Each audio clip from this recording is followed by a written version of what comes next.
Hey there, everybody. After a few technical issues, we are live with the Gothic Podcast Halloween Horror Special 2000 and... what is it? 21. 2021 already. Should be in space. But instead it is the Corn Maze Massacre. And tonight we are joined by some of our Gothic Podcast regulars. We have with us Sharon. Hey, Sharon. Hello. You didn't give me the opportunity to make a dad joke this time. I'm sorry. It's okay. This is a live show. We have a limited number of those that we can do. We do not need to start now. There's a limited number fair. of dad That's jokes we can run through the night. Yeah, it's true. And we've got Jesse. Hey, Jesse. Hello again. So glad to be podcasting. And then we also have Isaac from the Strangers in the Pines podcast, who has played on our little audio drama the character of William Kitteridge. Hey, Isaac. Hello. Happy to be back with you guys again. Mm-hmm. Yes, welcome. And so, we're going to play a little bit of 10 Candles tonight. And we also have our wonderful candle keeper, CPAT. Yes. There's me. See him? Hello. See? Patrick Nagel. Tonight we're going to play some 10 Candles. And 10 Candles is a role-playing game of tragic horror. And so 10 Candles is interesting in that it is played with actual candles. You will see that we have that we have a series of 10 tea candles over there at the candle cam. And those we're going to start lighting here in a little bit as soon as we start character creation. And as they go out, scenes will change. And probably bad things will be happening. And they'll start getting worse and worse as the game goes on. Because in 10 Candles, well, guys, I just need to be very clear about this, but there are no survivors in 10 Candles. It is a role-playing game of tragic horror. Everyone dies at the end. But...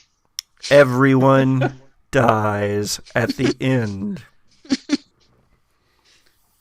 I'm not. Tell the story. We can't count those exceptions that have happened in the past.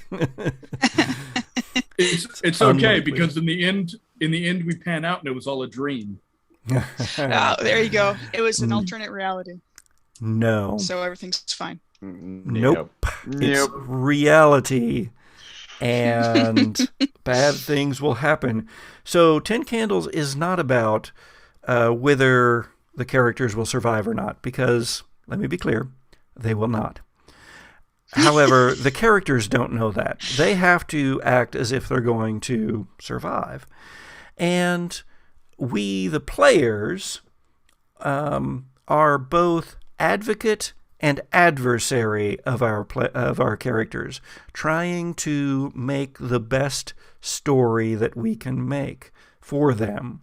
Give them their times to shine, their times to fall from grace, their times to betray, to show caring and love, to be the best and worst that they can be. And that, just like in life, I guess, we're here not to find out how it ends. We all know how it ends. We're here to find out what happens before that. And so, tonight, we're going to be, our setup is, and our players already have known this for a little bit, but they are sorority brothers and sisters, or fraternity brothers and sisters. I'm not I was never in a fraternity or a sorority, so I'm not entirely certain how that works. But they're going to be in a sorority or a fraternity, and this fraternity has decided to go off to a corn maze for this Halloween season as a mixer. And, all good fun, right? Surely nothing bad can happen. But yes, bad things will happen. But before we get to that point, we've got to make some characters. So everybody should have at least 5 index cards.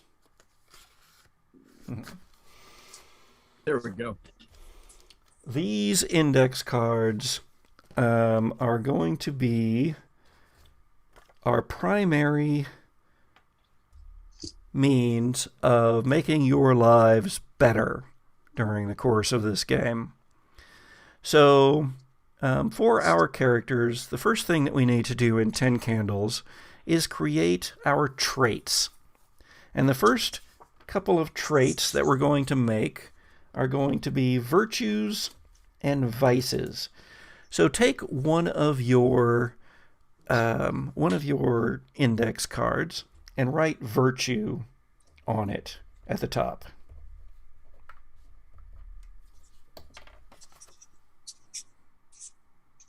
Ooh, wow, that's really coming through there. You can totally not see that I wrote virtue on mine. I used a pen this time. I don't actually know if it's. Oh, there we go. Is it Great. backwards on the stream? No, I'm reversed. Okay, cool. Yeah, you're. That's how that works. Yeah, it's all fine.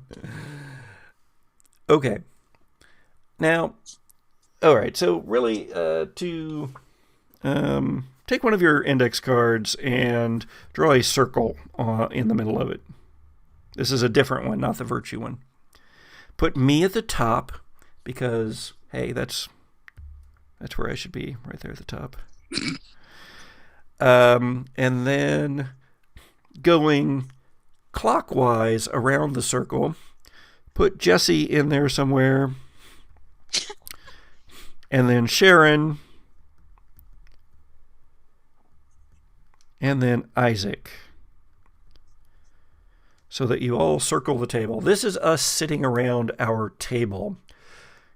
And for people watching our stream, they can actually see us sort of sitting around the table that is our candle cam. Oh, I nearly forgot.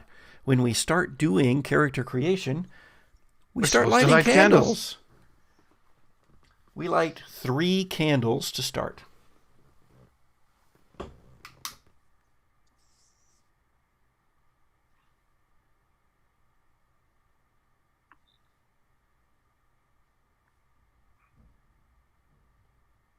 I want to light some too. You can. Go ahead. Feel free, just don't burn down your house. No promises. Okay. So, now that we know where we are in the circle, and we have a couple of candles lit, virtues. Characters need something virtuous about them. Some trait that they have that is good, that solves more problems than they cause. So virtues can be anything, but you should just write them down as one word as to what this virtue is. And it should be kind of general so that if you can use it in a lot of different situations. So if you say, is a really good baker, then that's kind of limited. But if you Very say, situational. But if you say is creative, then that has more options, things that can be used in more situations. Now, I will tell you here as you're thinking about these, that these traits are going to be burned as we go along. Quite literally burned. If you don't want to burn your own, I have here a fireproof bowl in which I will set alight a representation of your card as it burns. And when it burns, you will be able to re-roll dice. So 10 Candles is played with a number of 6-sided dice. Let me disembody my hand here. And we've got some dice. So for you all, the dice that are over here to the right of the dice cam, those are how many dice you will have available to you to roll at any given moment. Cool. Make sense? Mm-hmm. While if there are dice over here on this side, on the left side, then that is how many dice I have to roll at the same time as we attempt to vie for control of the narrative. So early on, you will have far more dice. You will be able to tell the story as we're going along. This is a collaborative storytelling game. But as the game progresses, I will have more and more, and you will have fewer and fewer, and the control of the narrative will be mine. And I am an uncaring universe. Ain't that the truth? That's your next t-shirt. Yeah, there Right you there. go. I'm an uncaring universe. So, there's that. Now, when we roll dice in 10 Candles, a 6 is a success. Now, any 6 is a success. But if I am also rolling dice, we compare our 6s. If I get more 6s than you, then I have narrative control. You will still succeed at whatever you are doing, but I get to say how it goes. While if you have more 6s than me, then you get narrative control. Oh. Mm-hmm. Now. And now I am the uncaring universe. Yes. That's Ha-ha. the next t-shirt. Or perhaps the caring universe, as the case might be. So, here's the thing. Any ones that you roll, let's say, for whatever reason, you're rolling, 5 dice. Oh, look. I got 1 6 and 1 1 in this. So, in this case, it's a success if you had rolled it. But this 1 goes away.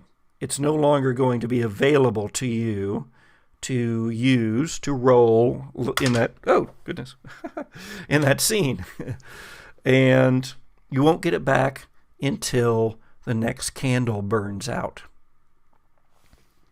But if you roll a bunch of 1s and you really don't want to lose them, you can burn your virtue, for instance, or your vice, or one of the other cards that we have available to us, and you can re-roll some of your dice. In the case of virtues and vices, you can re-roll any 1s that you rolled and just see what happens.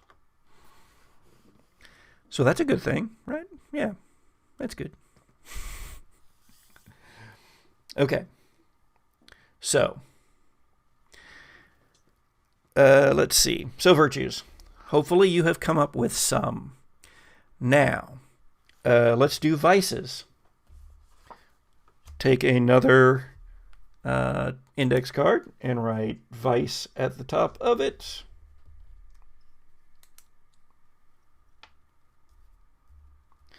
And the vice is something that causes more problems than it solves.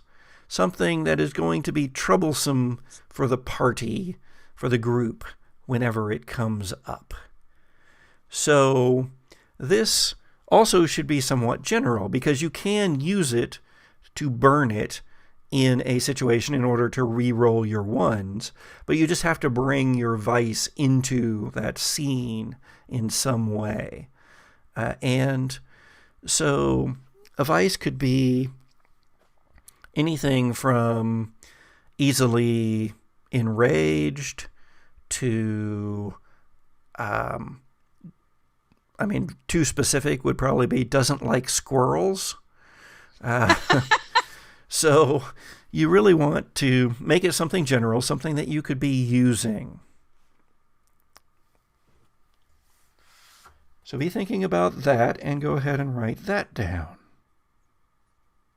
Now, you only write one vice, one virtue, just one overall descriptive you can use. One word or, a short, couple Short of phrase. words if you must. Yeah. But yes, Hates just one. squirrels. Hates squirrels is an option, but not very useful. Hates corn. How about that? Oh, that would be... That could actually be phobic might be a good one. If you wanted to go that route, that makes it more general. Also problematic.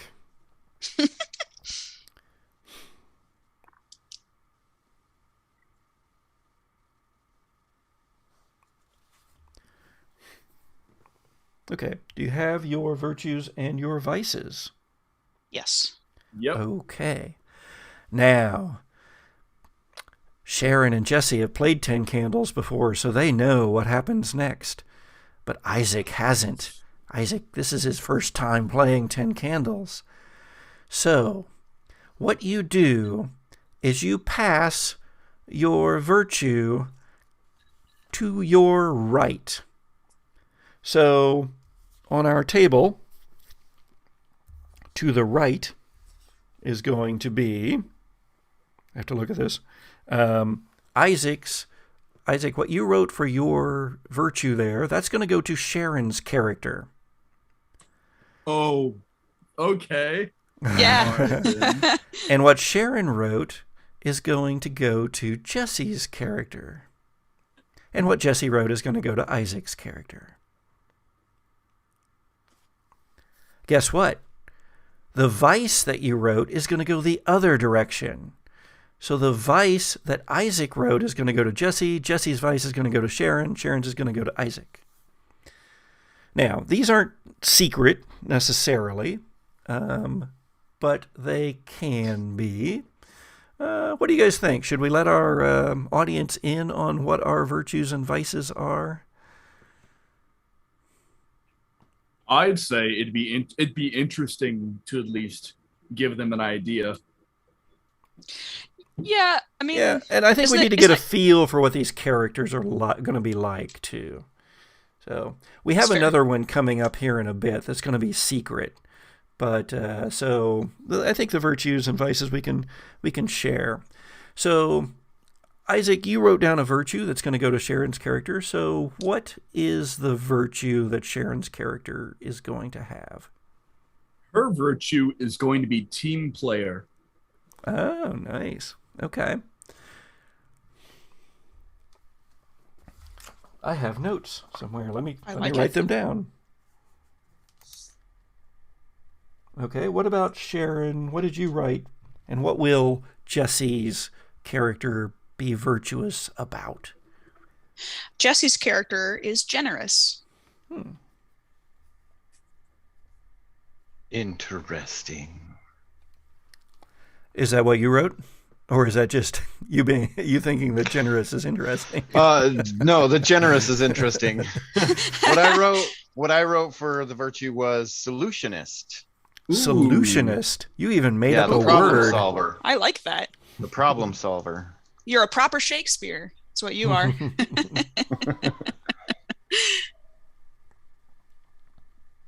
Okay. Great. All right, let's do vices. Jesse, what did you give Isaac's character? Oh, I'm giving this to Isaac? I thought I was giving this one to Sharon. Oh, no, you're right. Sorry, you are correct. Okay. I'm already screwing the game up. That's probably mine's happen. going to Isaac. All good. The vice I wrote down was noisy. Noisy. Okay. Noisy. Sharon, what's Isaac get? Isaac gets paranoid.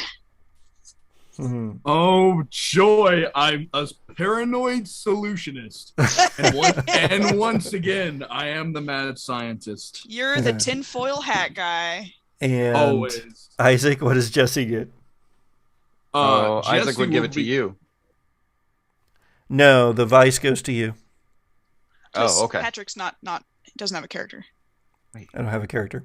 There's a thing that I get here in a minute, but that's not it. So Jesse's vice will be never say die. Ooh. I will not want to let any characters die. Never Is give that up. a vice? Never surrender. Seeing as this is a horror game, not leaving Oh. someone behind and putting yourself or Alright. others in danger. Okay. Overprotective. A very Overprotective. Overprotective. I There we like go. overprotective. Yep, that's a better one.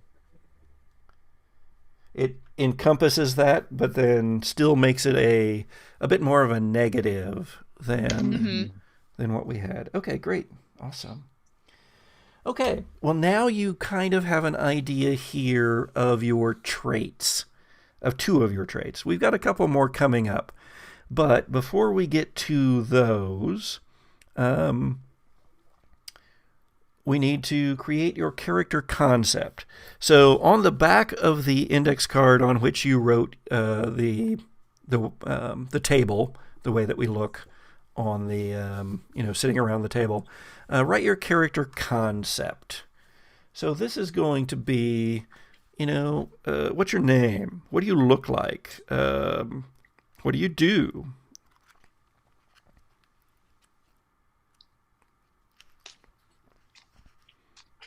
Concept. Are you in a fraternity or a sorority?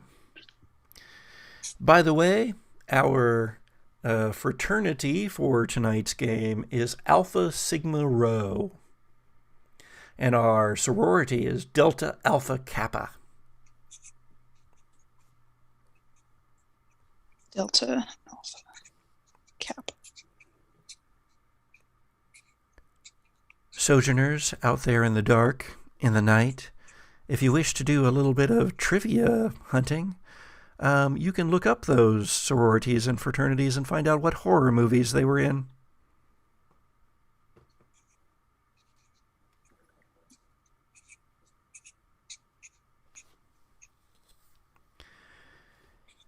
While they are coming up with their character concepts, I will tell you about the module, what we call this particular setup. Because it is Halloween season, and our players' characters, sororities and fraternities, Delta Alpha Kappa and Alpha Sigma Rho, respectively, have decided to have their Halloween mixer at the Sauvie Island corn maze in Portland, Oregon. Sauvie Island is on the Columbia River, just north of Portland, Oregon proper. It is isolated, has only one bridge, and is known in the fall as the place to go for pumpkin spice and pumpkins, produce, and corn mazes. This year, several of the locals have combined their properties to make what is being advertised as the largest haunted corn maze in the world. They have even invited Dr. Brimstone's Menagerie and Circus to be part of the entertainment. There will be fire dancers, magicians, strange beasts, stage shows, hay rides, and, of course, the scares of the corn maze itself. But this Halloween, something else prowls among the stalks, something that keeps to the shadows, something that this year won't let anyone leave the corn maze alive.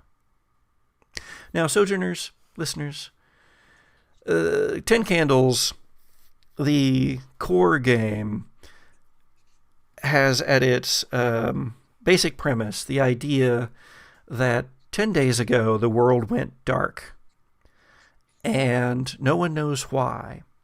But a few days after that, something started hunting in the dark. And so it's generally a survival game with the characters already knowing that there's bad things happening out in the world. Here on the Gothic Podcast, we've never liked to play a tabletop role-playing game the way that it was designed to be played. And so... Wait till we get to the phrase, Isaac. We get... Oh, yeah. We do a few things a little differently around here. So this time we have this setup. This is our setup. A night of horror. And, well... that setup may change a few ideas that the players come up with. So, what do you think? What do you got? What do your characters look like so far? Isaac, you want to start? I'd love to. I'm playing Reggie Miller, aka Jitters. So, Reggie is a lanky, tall, pale kid, I guess college student. So he's got kind of shaggier mid-length brown hair, deep shadows under his eyes, and just always looks scruffy, and always has in his hand this massive thermos full of the strongest coffee. AKA Jitters. He Sharon, it's you. His fuck. Hey, listen. I'm sorry, go ahead, Isaac. No, he's part of the fraternity. He's a legacy. His dad is a financer, and he went that same route, but he went full crypto, and so he spends all his nocturnal hours awake mining crypto and researching conspiracies. Nice. Okay. Sharon, who do you have for us tonight? Hey guys, I'm Iris Van Duzer. I belong to Delta Alpha Kappa, and I am also a short stick defensive midi on the lacrosse team. So I'm here just to have a good time and make sure everyone feels included. And yeah, Iris, the other thing about her is that she's a magpie. She's just got all these bangles and jewelry and bright colors, and she dresses very loudly as well as speaking very loudly. Okay, nice. Jesse? Yeah, hi. My name is Gage Alder. I have short blonde hair, brown eyes, definitely a frat boy. Little on the athletic side, average height, reserved normally, but when I do speak, it has meaning. I come across with profound insight. I love taking care of people, and I'm here to study social reform.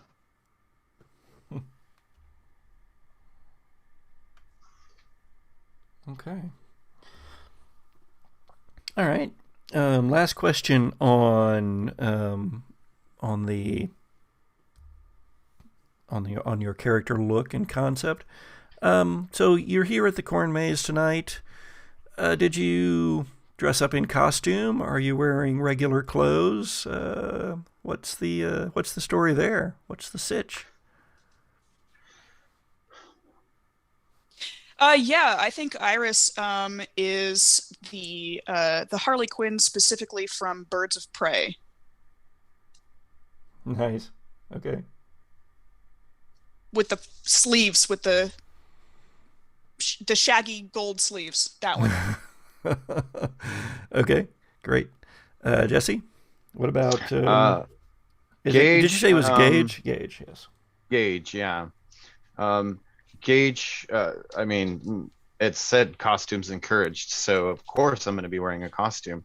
And I go with, I go a little off kilter with how everybody else is dressed, because I come in like this really nice, like stage quality Ben Franklin costume. Got my little kite and everything. Is it on a wire so you can like make it fly around Yeah. in people's faces and stuff? So I am having a serious disconnect here between kind of athletic, obvious frat boy dressed as Ben Franklin. I know, right? He can do a pillow in the front for the belly. All right, and Isaac, what's Reggie doing? Jitters loves Halloween but hates to be enthused about anything, so he's wearing his skeleton hoodie and just like some very basic face paint. Nice. Okay. Hood is definitely up. Mm-hmm. Does the hood do that thing where it zips all the way and there's a skull in either half of the hood? And so if you zip it all the way to the top, it looks like a skull? Yes, but he hasn't zipped it all the way to the top. But the option is there. Nice. All right, very good. It is time to light some more candles. Light 'em. Wow, that was quite a flame. Yeah.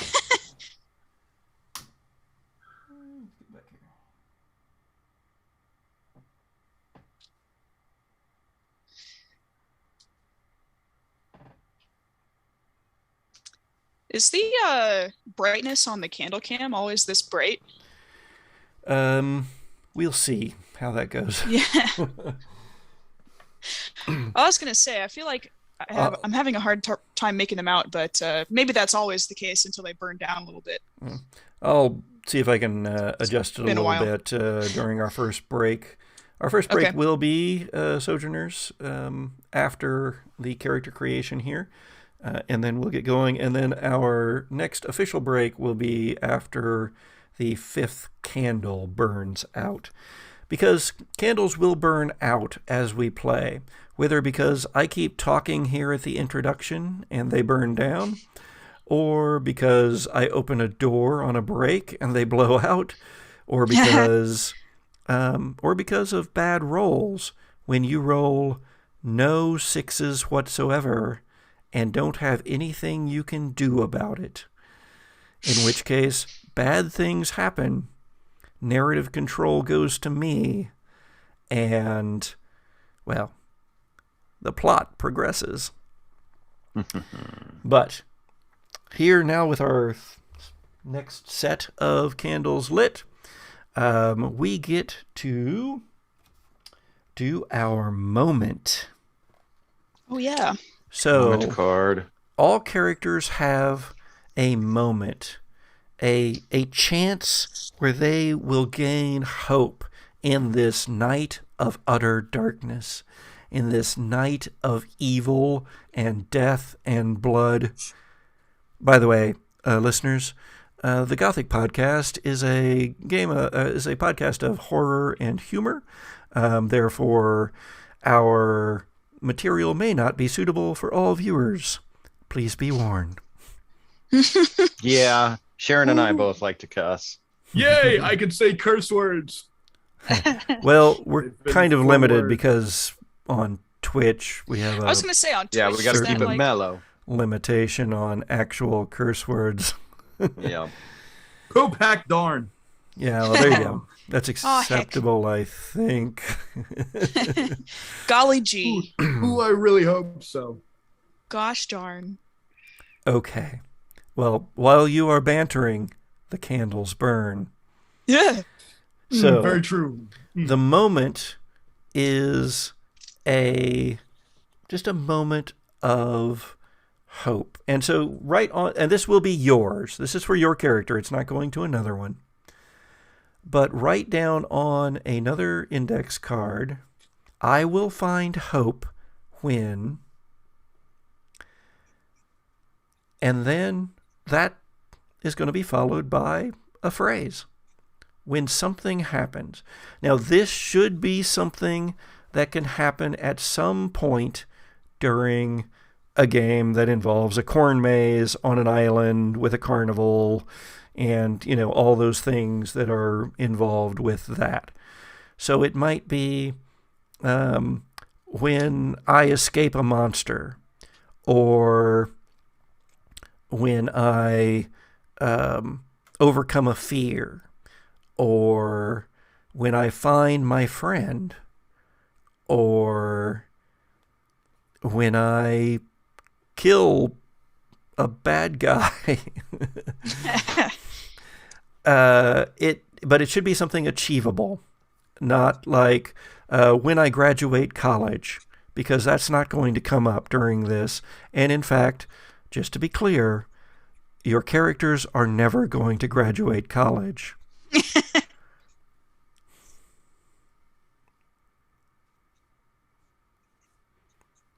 So, I will find hope when.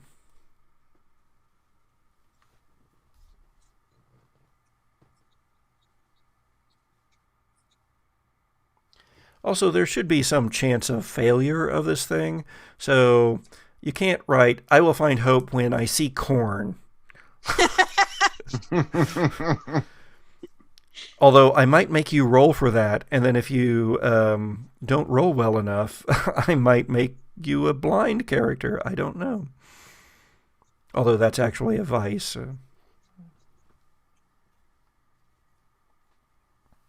In any case, do with it as you will.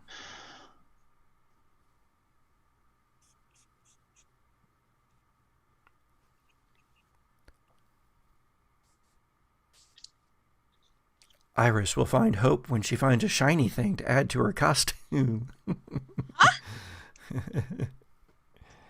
I definitely know that Jitters has, like, knowing that Iris is there, has tucked away every, like, pocket chain. Absolutely.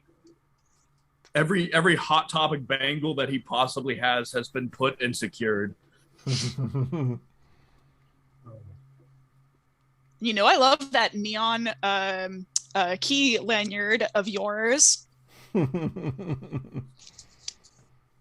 that. I'm gonna put that away. Okay. Do you have them? Mm-hmm. All right. Burn them. Yeah. Now, the interesting thing about moments are... Burn them immediately.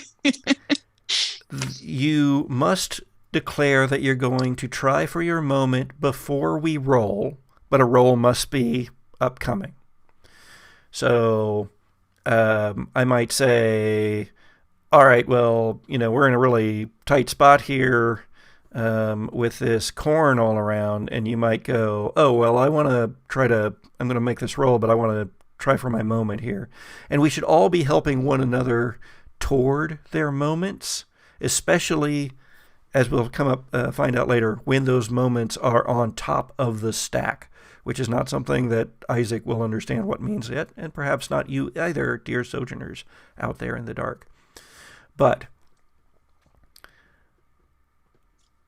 we need to, we're trying to make each other shine here. Our characters have their time in the sun, or in the moonlight, in this case. So, Isaac, what is Reggie's moment? What's he hunting for? What's he hoping for? Jitter's moment will be when he discovers more about the mystery. More about what? More about the mystery or situation. Whenever he finds a clue leading him deeper. Okay, excellent.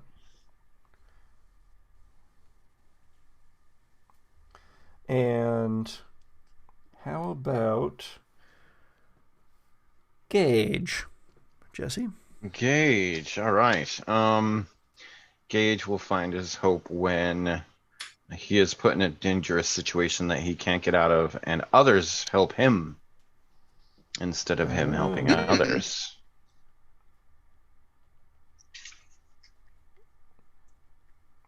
It's like, I'm not the only one that cares. Interesting. When he is helped by others. Okay. Yeah. I like that. And Sharon, Iris? Iris is, I will find hope when, against all odds, I get myself or a teammate back up to keep fighting. So, it's perfect. Funny. Mm-hmm. We will both have our moment. Yeah. Maybe. So the way Maybe. moments work are you decide to burn it before a roll. We roll. Now, that you then burn it. So either you're going to succeed or you're going to fail. If you succeed, i.e., get at least 1 6 on your roll, then you make it. You get your hope. You succeed in that moment. You get to narrate that because it's your moment. This is your big thing for this entire game. But you also get a hope die. So I've asked all of our players to have with them 10 6-sided dice. That's how many dice we use in the game. But also one more of a different color. And that is your hope die. If you get to your moment and you succeed, you get to add that to whatever dice you're rolling. And it will not only succeed on a 6, it will succeed on a 5 or a 6. And it doesn't go away if you roll a 1.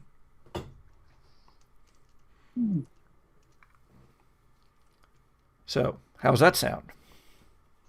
It's nice. It's I mean, it's the good die. It's the good die. It's the only good die.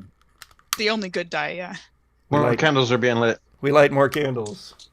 Oh, goodness. With my flamethrower that I have. Yeah, that thing's Yeah, crazy. That's a light. I know, those things are great. Mine is pretty good flame on that one, too. Try not to burn my hair off. Mine's I have an E-lighter. Kids, please be careful with fire. All right. Yes, Only please. one candle left to light. Please leave the playing with fire for the adults. Well, I mean, technically we have to do this here tonight, so.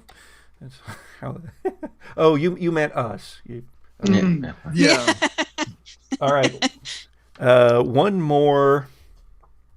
You should have one more index card. He's a magician. He's magic. How did he know? Oh, how do you know? Is this your card? Is this your virtue? Is this your virtue? Okay.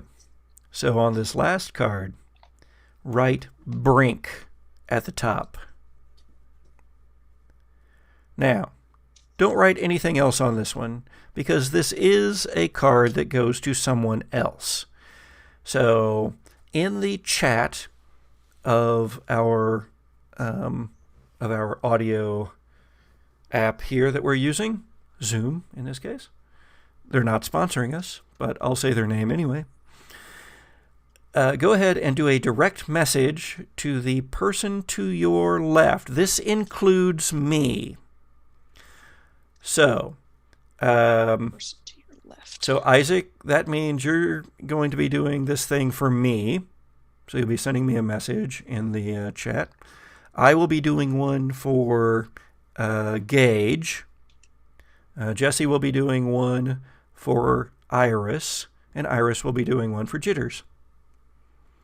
Now, the brink is, well, the brink is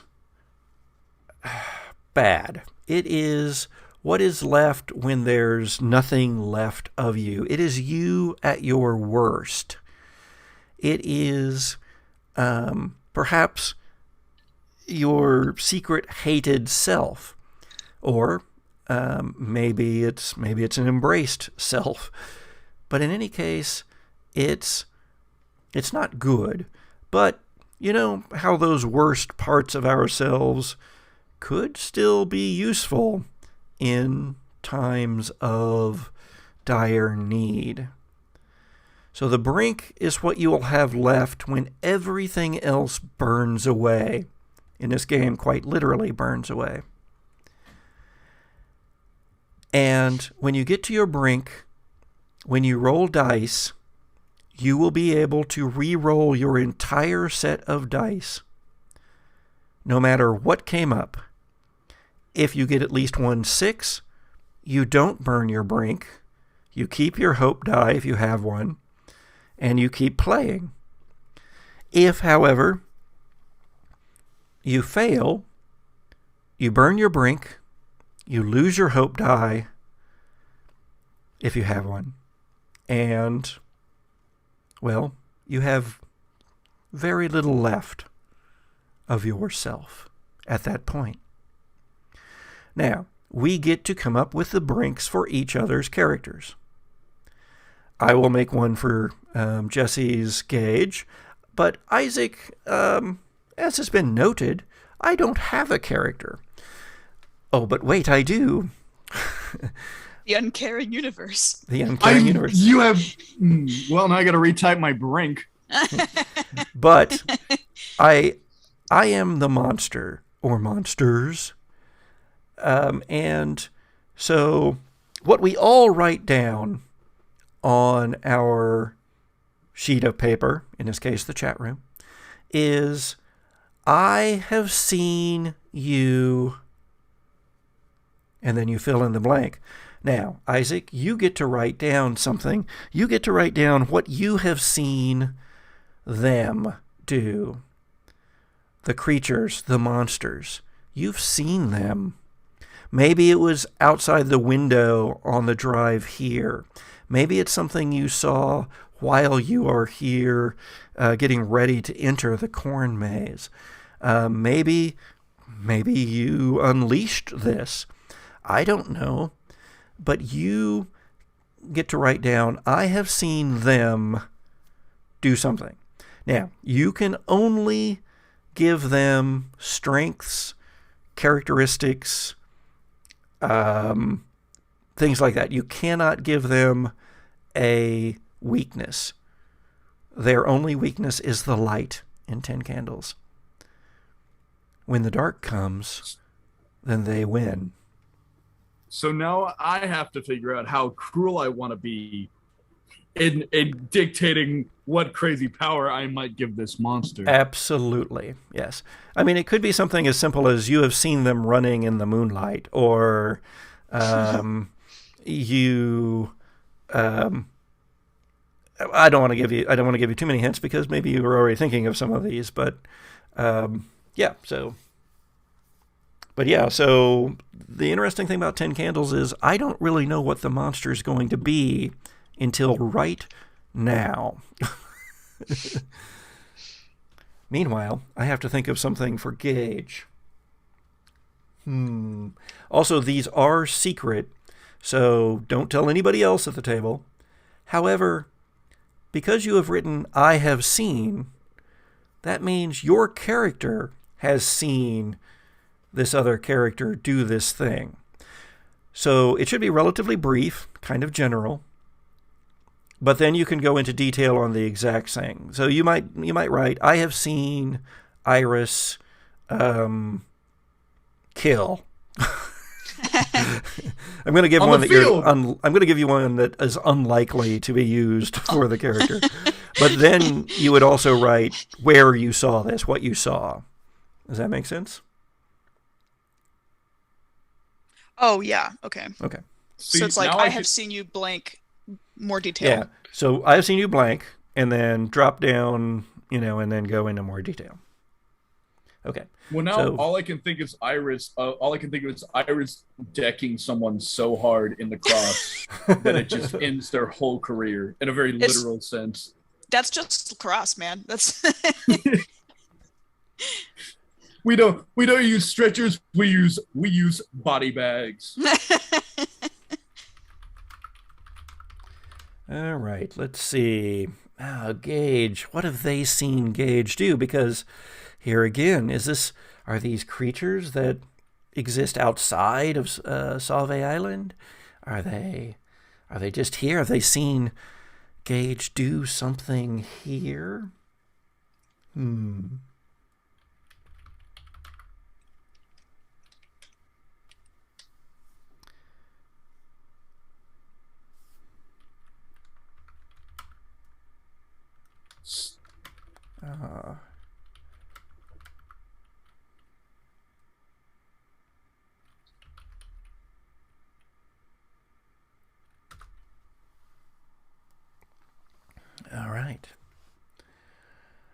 Oh, interesting. Okay.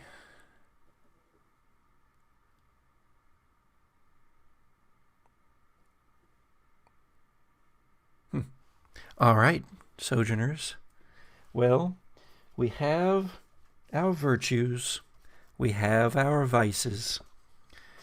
We have our moments and our brinks. There's only a couple of things left to do before character creation is over and we can actually start this game. Woo!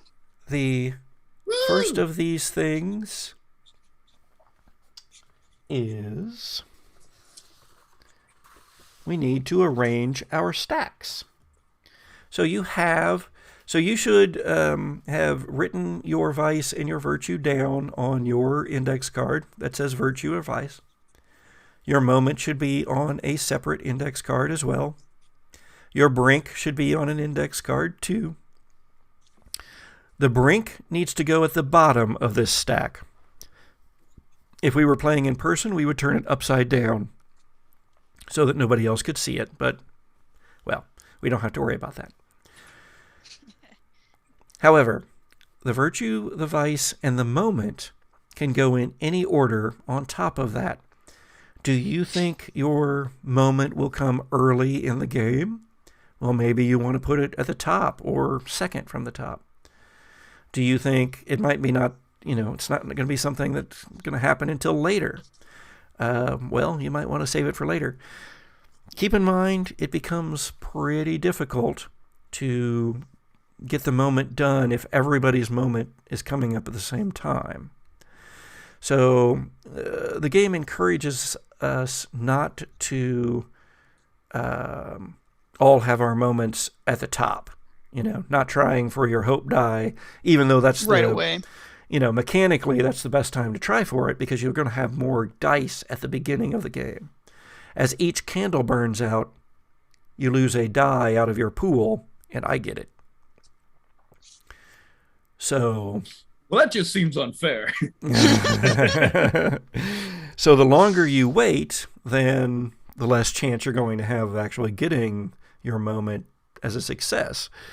But, again, shouldn't all have it at the beginning. So is there anybody who thinks that their moment is one that would come pretty early on that does want to put it at the beginning? Because it doesn't hurt to have somebody at the beginning. Yeah. Mine arguably could, but it would require that somebody already be in a state where they felt like they couldn't get up and keep going on, So I think that's not necessarily accurate for me. Okay. What about Gage being helped by somebody else? You think that's going to happen pretty early, or?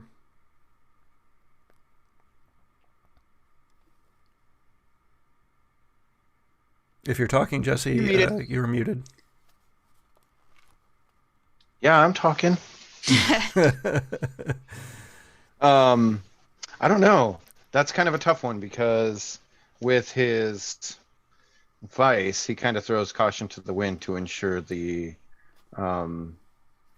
protection of others first. And almost puts himself in danger. So it's a possibility. Okay. And what about Jitters? Learning Jitters, more about the mystery. I think Jitters would probably be pretty close to the top as figuring out, like, oh, there's bad stuff here. I think would consider I find hope when finding out more about the mystery, finding out that there is a mystery. That seems like the most likely candidate for being at the top of a stack. But Yeah. you don't have to put it there. If you want to put it lower down, because, until you think you can use it, well, you can't use any of the cards below it. So you can't burn your virtue or your vice until that is the card that is exposed on top of your stack. It is a hard choice, but I do think this one will probably be the best to go first. So, all right. So make your stacks. And then only one last thing before we go to our first break. We need to know what you have on you. It's what your characters have in their. It's what your characters have in their pockets. And that's it. It's what you got in your pockets. They're not going to let you go in with a backpack or anything, so... Yeah. Do I have to... Okay. All right. So I'm torn because I think Iris is a natural, like, you know, one of those people who'll pull like a gazillion things out of her pockets. But this costume doesn't allow a lot of pocket room necessarily. What, a Harley Quinn costume not having a lot of room for pockets? What? Huh, what are the odds? Those little shorts.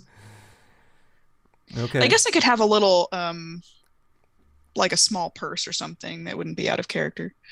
See, I just have the thought of like all of it is like all the stuff that's in the pockets is now in the brassiere, and it's now like throwing Yeah. everything off. Yeah, exactly. Okay, yes, no, this is true.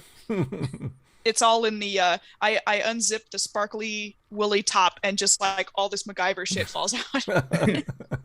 It's like, is Right. that like a full Also- medical kit? Also, I would like to and my set of remind Allen wrenches. I would like to remind everybody that we are again both ally and adversary, advocate Yeah. and and adversary of our characters. So, Okay. yeah, make your list of things that you have. Shouldn't be a whole lot of things. Other than costume items. Yeah. Yes, costume items. And then we are going to go to a break. Now, when we come back from the break, I'm going to introduce the module again. But your characters are going to have had a moment before they left for the evening to make a, to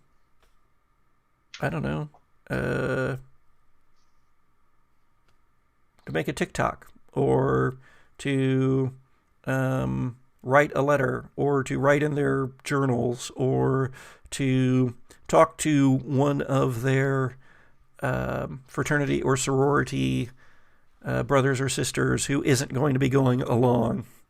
Whatever it is, you're going to have a little speech about what you are looking forward to for this night, what your hopes and aspirations are for the night. Maybe it's just to have some fun. Maybe it's to hook up. Maybe it's to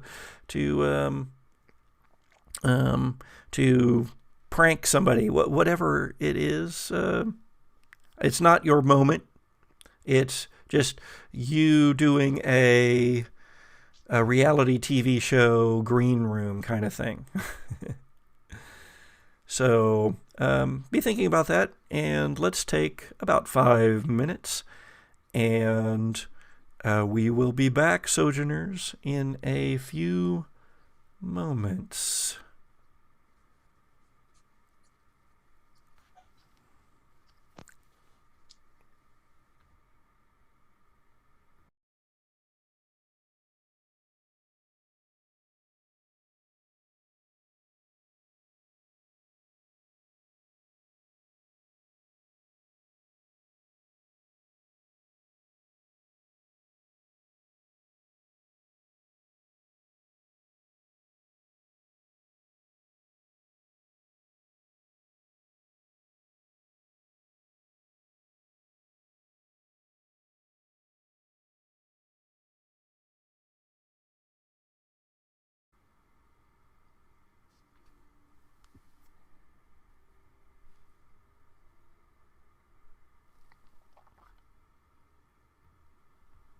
And we're back from break. The characters are now created, but we need to do a little bit of a flashback. They spent some time before heading out tonight, and of course, they're perhaps excited about going out with their fraternity and sorority brothers and sisters to Sauvie Island, to this corn maze. But Well, for whatever reason, before they do that, they have recorded, uploaded, written down a few, well, thoughts. So let's begin with Gage.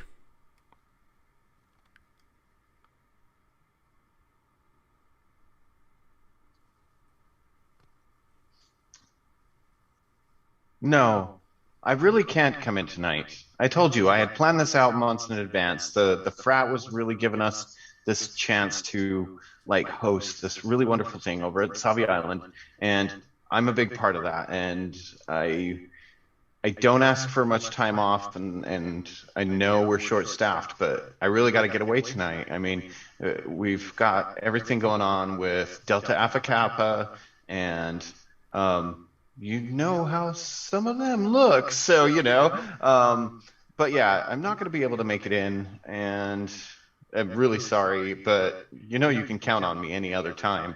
I'm just looking to have fun. I need to let go. School's stressing me, and I'm doing my best as I can at the job, so I'll see you tomorrow. Iris. Hi, Hilda. Where are you? Why aren't you answering your phone? First of all, I wanted to say that's super weird of you. Second of all, I just wanted to remind you, I did decide to go out to the corn maze with the guys, and I know I'm probably going to stay out late, but it's just over on Sauvie Island, and so I just wanted you to know that it might be back late, and don't call my mom like you did last time, you weirdo, because I am going to come back. And also, I think I still have your books. I think they're in my car, which I will have with me now that I think about it. So I'll return those to you tomorrow, okay? So don't freak out about it. Jitters. Good evening, Nighthawks. It's time for my daily check-in. As you all know, I've kind of been on the research side of the mysteries that plague this world. But tonight, I'm presented the lucky opportunity to go to Sauvie Island. As anyone that's in the know knows, there's been a little bit of some stuff going on out there, and luckily I managed to get some drone footage of the cornfield, and let's just say I'm moving from research into field analysis. I'll check back in with you later, Nighthawks. Remember to follow, subscribe, and give me a thumbs up.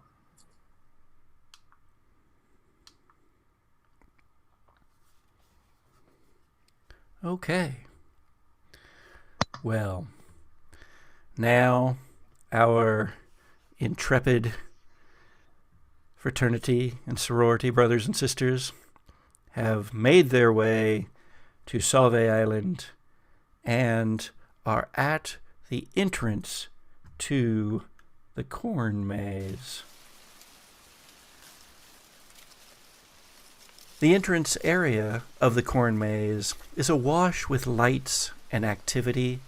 Floodlights illuminate the ticket booth, a juggler performing on a stage, a garishly painted enclosed wagon with the words Dr. Brimstone's Traveling Menagerie and Circus on the side in gold, and the entrance to the corn maze itself, where the stalks rise up 8 feet or more to either side of a black rectangle that marks the entrance.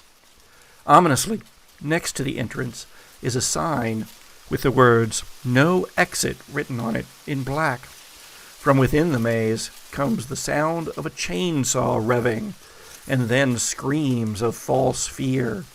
People all around are laughing. Above, a half-moon sails through a spiderweb of clouds. We begin. What are you doing? Oh my God, you guys, longest car ride ever. I'm going to hop on out of whatever vehicle we choose. I'm assuming we just carpooled. And I'm like stretching ostentatiously. I've got my humorously large mallet that goes with my costume. And so I'm kind of like, I've got it over my head and I'm using it to like kind of help me stretch. I'm so excited to finally be outside. Oh, it smells like fall, you guys. This is the best.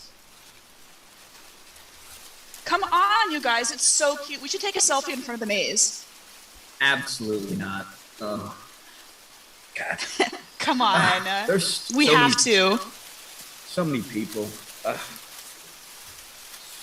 There's about to be a few more. I'm going to put my arm around him and guide him towards the front of the corn maze and try to take a selfie.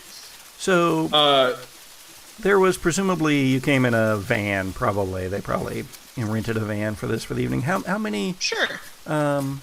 How many people were in this particular van?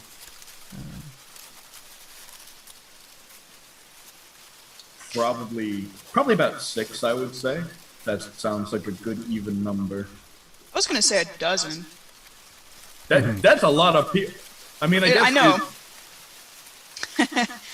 But, you know, it's a fraternity and sorority mixer. I think it's it'd be weird to just be the 3 of us. Oh, Jesse, you're muted, sorry. Well, so, I mean, there could have been more than one van as well. Oh, that's true. Yeah. 12 sounds like a better number. Gage works at the community center, so he gets to use the van there a lot anyway. So he just piled in a whole bunch of both of the fraternity and the sorority in, and we packed that thing 10, 12 people easily. Can we just real quick change our Zoom names to our character names so that I can remember everyone's character names? Sure.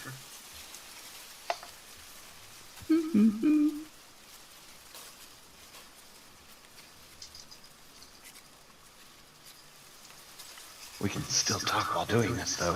Yeah. Hey, you're going to use the Argyle filter on that, aren't you? Obviously. Actually, I'm joking. I don't really use the filters anymore. What? Instagram actually has a really cool like edit system that I found a couple years ago. No, seriously, look at this. You can change like the shadows and the highlights like apart from each other. It's really cool. Oh, that's really nice. I'm not even gonna lie, that's really nice. Could you send me what's that app called? It's called Instagram, and I'm so pleased to introduce to it tonight because I can't believe that I am introducing you to a piece of technology. It's all good, Jitters. I don't know anything about all these new fandangled apps either. Oh my god, you guys, it's been out for like a million years. Iris, I very much know what Instagram is. You follow me. Oh my god, I do. You're right. It's just that your Instagram handle is so different than your handle everywhere else. Anyway. All right. Can we take the photo already so we can get it back in line? Yeah. Come on my other side, Gage. All right. 1, 2. And of course, I make a funny face too. Like no duck lips though.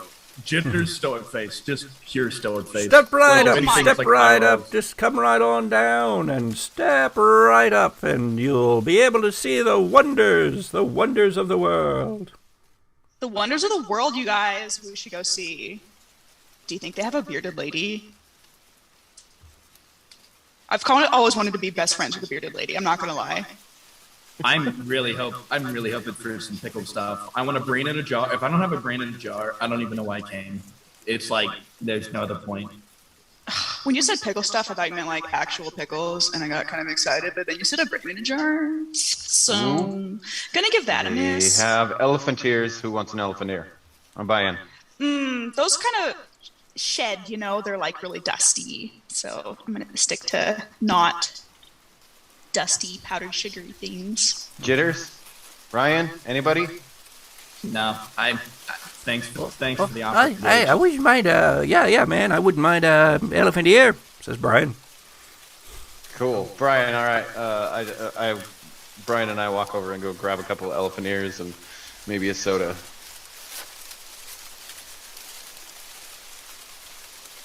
Hey man, I've been meaning to talk to you, Gage. You know, I really appreciate you helping me out with my homework. I mean, I was really bombing chemistry. Oh, no problem, Brian. I just I have my own issues with the mathematical side of chemistry. But it was good that I had a tutor in my day, so I really enjoy helping others yeah, out. Man. I get it. Yeah, tutor.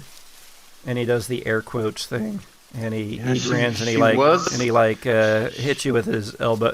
Gets his elbow and hits you on the arm. The knowing. She was pretty nice, but she was also 20 years older than me. No, man, not your homework, mine. I get it. Tutoring. I understand you don't want to say what the others around, but everybody knows that you help everybody out anyway, right? Yeah. Yes, I do. And you know what? That's okay. System's rigged anyway, and anything I can do to help everybody out, I'm in. Are you? Does everybody know that you have essentially done Brian's homework for him? Is this something you'd want to keep secret? I don't broadcast it, but right. Brian may have. Let's have our first roll of the evening. Okay. All right, so in the dice cam, you can see how many dice you have available to you. You might have to count, but in this case, it's pretty easy. It's 10. It's 10! Each time we start a scene, you have the number of dice available to you, as many of those as there are candles lit. And despite how fast I opened my door, none of them blew out when I was on break. And so you have 10 candles available to you. All right. Dice. I meant dice. Yes. I do have a 6. 1 6. Any ones? 1 6. No ones. Oh, all right. All right. So tell me how this scene goes. This is your narration. It's not a particularly traumatic scene or anything, but you get to narrate it. Yeah. For those that are really struggling, Brian, I always try and help them out. It's only been a couple of people in the past, and I'm glad I've gotten to know you and that I have been able to help you out. I mean, you have qualities of your own. You're always there when I need help fixing a car or to ferry people across town. So thank you, Brian. I do appreciate it. Oh man, sure, yeah, whatever. That's nothing compared to, you doing. It was a 20-page paper, man. I don't even know. I'm gonna pay for everything for you tonight. Sounds awesome. I'm gonna have 2 elephant ears then, because I'm probably gonna give it away to somebody else.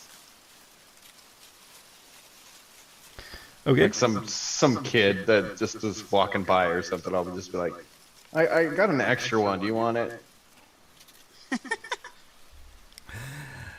All right. So, is anybody going to do anything out here? This area is. I don't know if you've ever been to any corn maze, haunted corn maze anywhere, but especially the ones on Sauvie Island. The front area before you actually enter the maze itself is this, like I said earlier, this brightly lit area.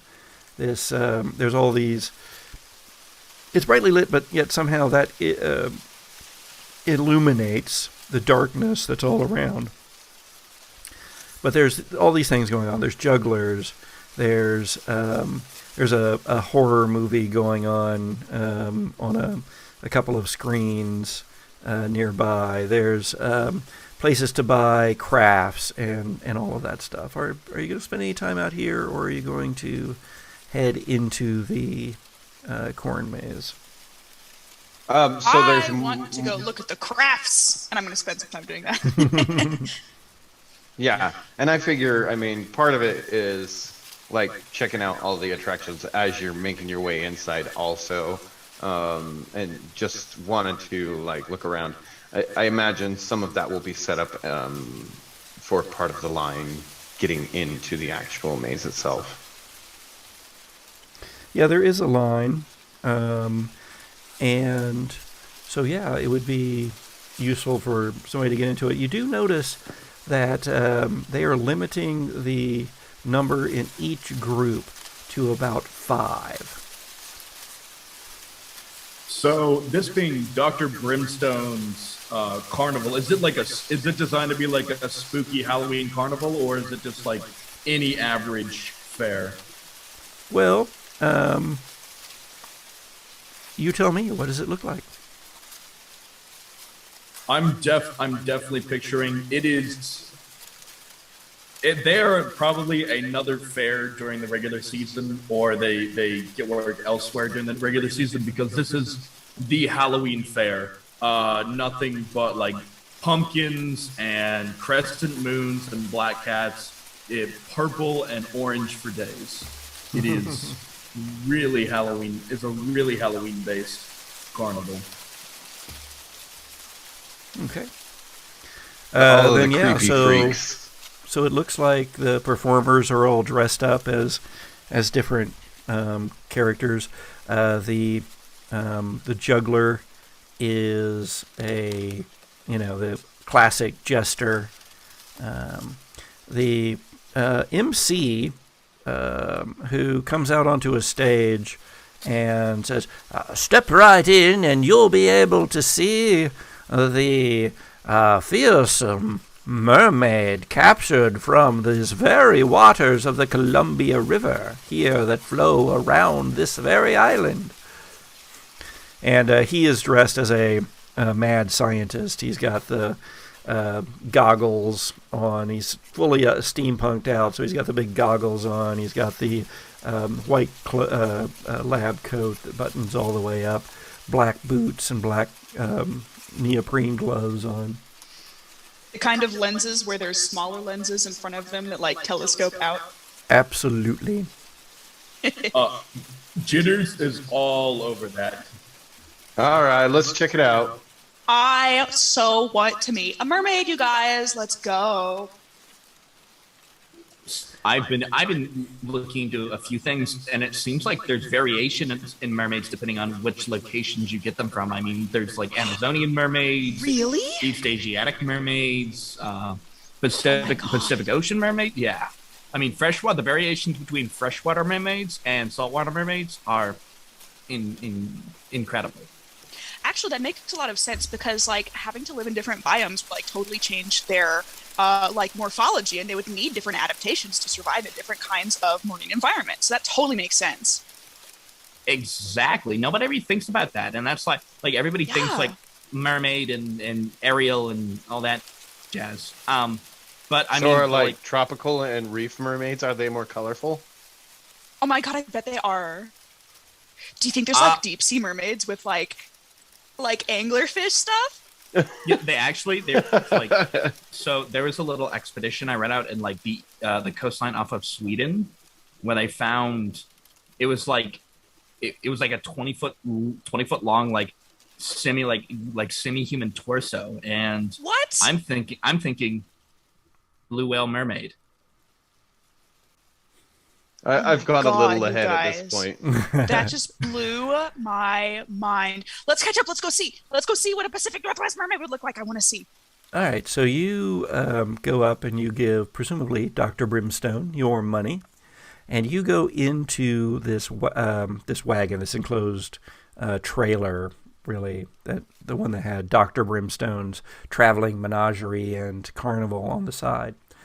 And you go in, and there are 3 rooms in here. And in the first one, is a behind glass cases, but not behind like a glass wall, but on different levels of tables are all of these jars and these boxes, and they all have strange things inside of them.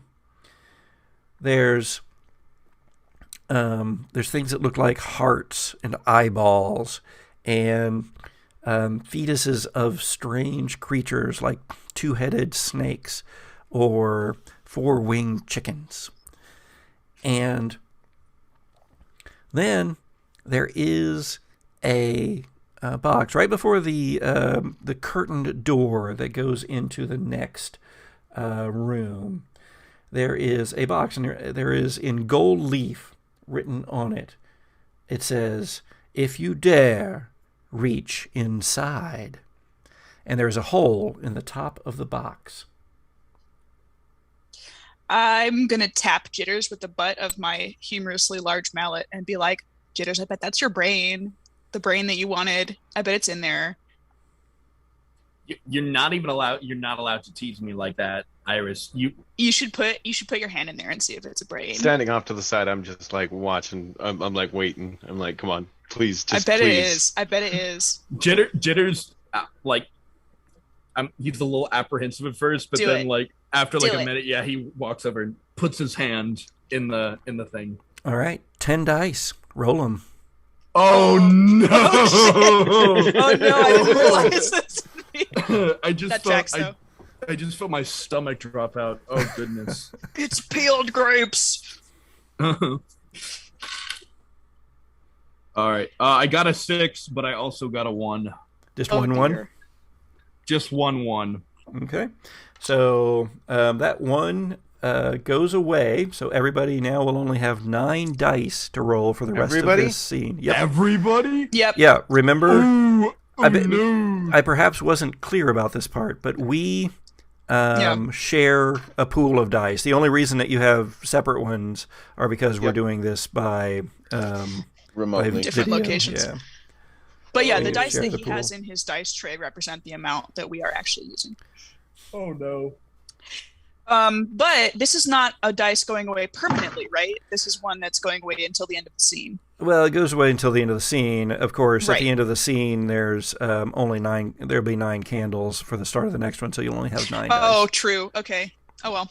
So essentially, this one is going away forever, unless, of course, and I mean, we happen to know that Jitters does not have a virtue or vice at the top of his stack. He has his moment, and but if you had a virtue or vice, you could burn that to re-roll that 1 if you wanted. Mechanically, that's a bit, I mean, it's pretty early on. Yeah. So Yeah. we've still got 20 hours of this game left to go. Yeah. I hope not. I got works tomorrow. Me too. I'm on the East Coast. It's already tomorrow today. Okay, but you did get a success. So that, and because I don't have any dice that I can be rolling right now, there's no way for me to tie you, which is the only way that I can gain narrative control, tie or beat you on 6s that I roll. So you reach in, describe to everybody else. I mean, describe this whole scene. It's yours. Do it.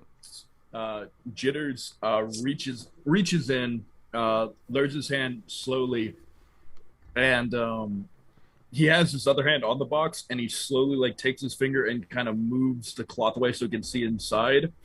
And as he does, he looks in and he sees that the what it is a bowl of wet cornmeal, and so it's like this weird squishy grainy texture. And he looks back at the other two, and he grabs the box and pushes his hand in more. He goes, "Oh, it's got me! Oh God, it's got me!" And it's just freaking out. Awesome. You know what Right that there. means too, though. Oh, dear. I mean, you're freaking out, so maybe it freaks everybody else out too. I will say this is supposed to be a joke. He is pranking the others. He's not actually freaking Right. out. He's So, would you say? I mean, you had a full success here. So, do you want them to feel that you're really freaking out, or do you want to, you want it to like then go ha ha ha ha? It's just cornmeal. What do you? I definitely want them to run over. He looks pretty freaked out, and as they get close, he pulls his hand out, and it's just covered in this like yellow, grimy corn mush. It just looks like corn mud, and he reaches towards them, going to wipe it on them. Brian, not in my costume. Brian freaks out and runs out the door again. Ew, what is that? Not in my costume. So Come that just here. leaves the three of you for the rest of the trailer here. Woo. Okay. Iris, this is not fun. Do you have any hand wipes on you? This is actually really nasty. You know, I've- let me check I only have my tiny costume purse, which I borrowed, and I don't. Let me see. I've got that big fancy pocket cloth that I pull out from my Ben Franklin costume, and there you go, dude. Oh my god. This reads like property of theater department. No. Can it still go through the laundry? This is my own costume. This is no theater department's costume. Gage, I have a lot of questions on why you now own an old style handkerchief, but I'm not going to question it right now. And It's just he's gonna wipe like- his hand up. A reusable Kleenex. It's sustainable. My spats are covered in mud at this point from walking through that little bit before we even got to the corn maze. Yeah, they probably are. My pantyhose, up to halfway up my calves, are just You've got mud splatters. Dark Yes, brown. a reusable Kleenex that requires doily edges. Yep. Yeah. Reusable More stuff's got to be rooms. cute, or else people won't actually use it. More rooms await. Yes. Let's go Everything on, you has to be guys. cute. All right. Yeah, some more patrons start coming in through the door, and as they do so, the curtain pulls back a little bit, and there's this hand, and it is this 6-fingered hand. The back of the hand is covered in a brownish fur that's graying in spots, and it pulls this curtain back, and then this short hooded figure leans forward out of the darkness of the next room, long nose sticking out of the hood itself, but you can't see anything else about them, and they say, "Yes, it's time to come to the next room, isn't it?" Oh my god, you guys, let's go. After Jitters is full on staring at this woman's 6-fingered hand. It's like, you're a polydactyl. That's so cool. Oh, this is cool. Dude, you can't just call people dinosaurs, okay? Yeah. Wait, that's not a dinosaur. Hold on. I know it's That's- not. As you Would that be like multiple pterodactyls fused together into one? Oh my god. A pterodactyl king. That'd be cool. But anyway, let's go see the mermaid. Yes. I'll add that to my notes for the science department. You enter the next room, and there indeed, it was dark, but you go through 2 curtains. So the figure is in between these 2 curtains, and they pull the next one back after they let the one into the jar room close. They pull this one back, and a greenish blue light illuminates the entire area. And in fact, one section off to your right, the entire back wall of the trailer here is an aquarium, and is filled with water. And inside is a creature. It is not a beautiful young woman with a neoprene tail in glittering, sparkly colors that Iris would be drawn to. It is a creature of the deep. It is a torso that is roughly humanoid, it's true, rippling with muscle, unable to be determined whether that is male or female. The head is alligator-like, is tapered, and the mouth filled with teeth. It opens the jaws. There are no eyes. It is blind, apparently. And then the torso, as it goes down, becomes this tail, this mermaid-like tail, what you imagine a mermaid-like tail to be, as far as the shape of the fin as it goes down to the long fin section. But that fin itself is split into two, bifurcated. And this light comes from behind and below this creature in the aquarium, so that the rest of the room is dark, cast in the shadow of this thing as it is shaped across the wall. And although this room, this chamber, and there does appear to be one more room beyond this one, or at least there is another curtained doorway. This chamber is perhaps 10 feet, and the aquarium fills that back area, and this thing nearly fills the aquarium. Oh my God. You guys, I didn't think. Yeah, I'm creeping closer. Me too. Jitters instantly goes an inch from the tank and is just staring at this thing, and then instantly backs up and is kind of looking around the room a little bit nervously now. Before you can back up very far, and just as Gage is getting up closer too, the thing just slams its head into the glass right in front of you. Any damage to the glass? I guess we need to find that out, Gage. Roll 9 dice.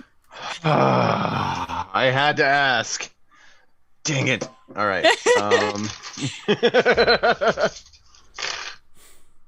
Let's see. There's 1 6. There's 2 6s and no ones. Oh, yeah. Oh, wow. All right. Well, you get to narrate it. Does it break the glass? No. And okay. It's one of those things where at first Gage gives that jump back because obviously it wasn't expected. But seeing that it really is I don't know what it is or if that's meant to be part of the show. But Gage is interested and wants to engage more. And after the initial scare, slowly creeps back towards the aquarium glass and just rests his hands on it. And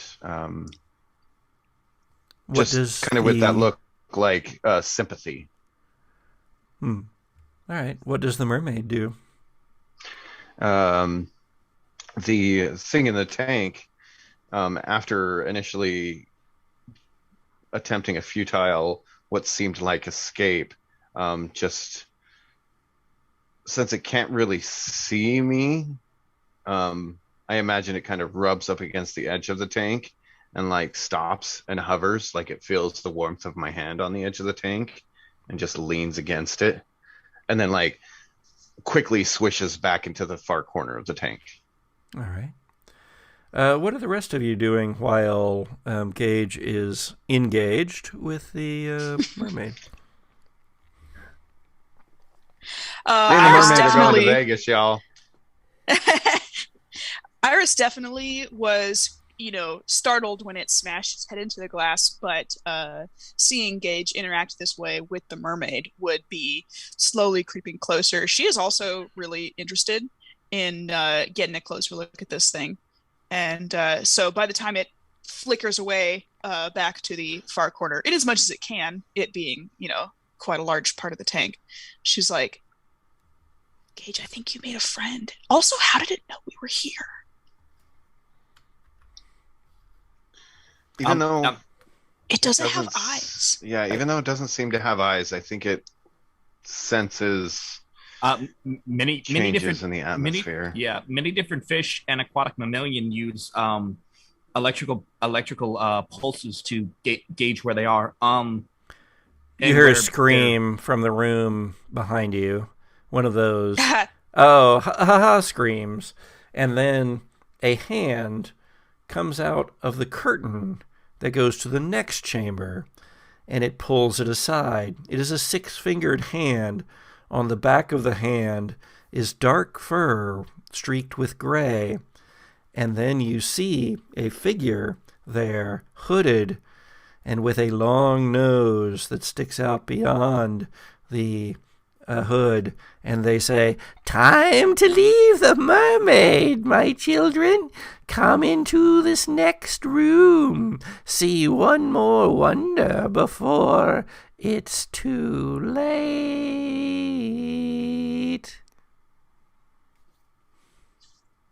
Limited time wonder, guys. We gotta go. I linger as everybody starts to filter to the next room. Can we like come taking back here slow after? steps? Yeah. Like close to the tank and just kind of like keeping an eye on the thing in the tank and just to see what it's doing.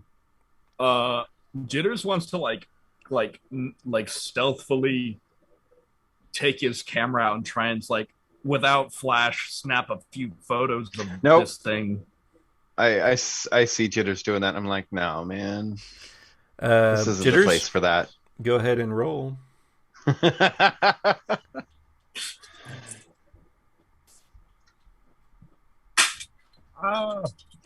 okay. I got 1 6, but I also got a 1. Okay. So you get to narrate this. Now, Gage I can try and block you, but it's up to you. Gage does say that and tries to block you, but you get to narrate the scene. Now, again, it doesn't always have to go your way. That's true. So, I mean, he might succeed, he might not. But it is up to you to make the call. Yeah, Gage definitely blocks Jitters. They've been in the frat together for a little while.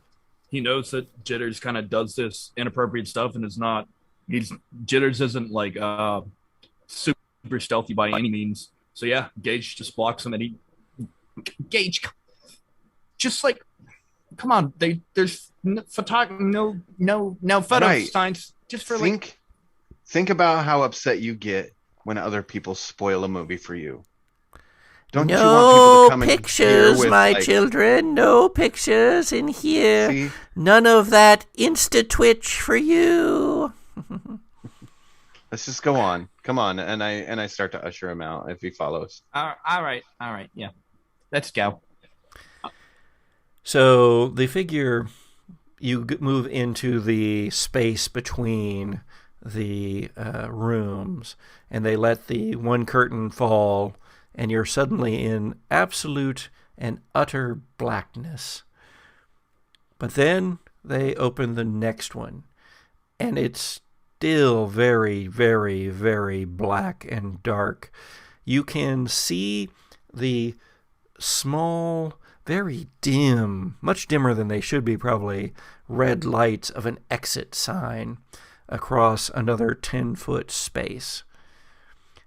All right, off you go. Girl, I gotta introduce you to TikTok later. I think you would make some really sweet videos, and I would love to see you on it. Hit me Iris, I gotta use the little boy's room. Yeah, let's head out.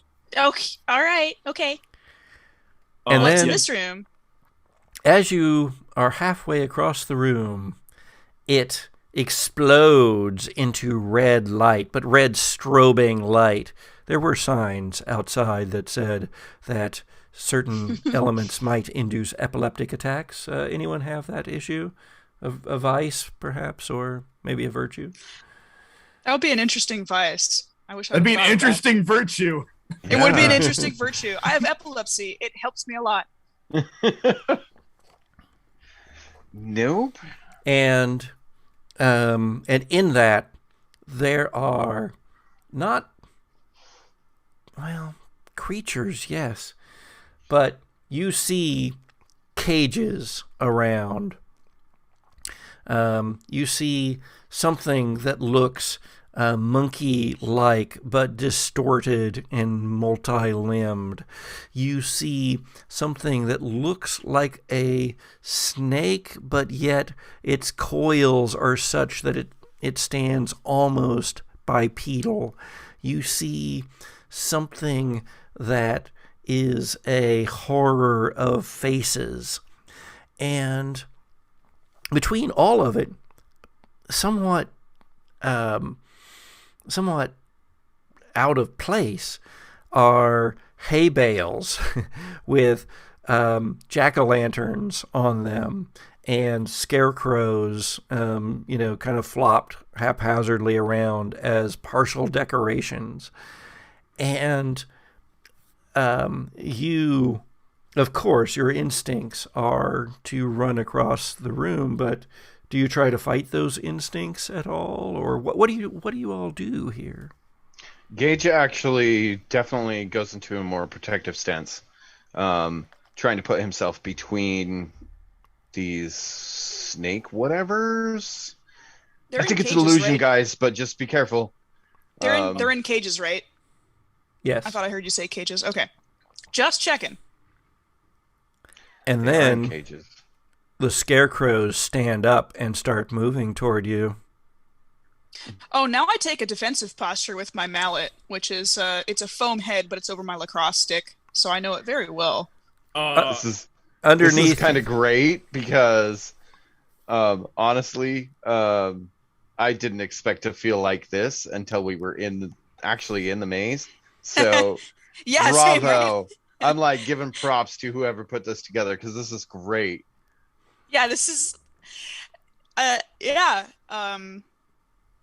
creepy animals, good stuff. Iris, you haven't rolled for a while. Roll 9 to see if you hold it together here. I'm sorry, it's not 9 anymore, is it? It's 8.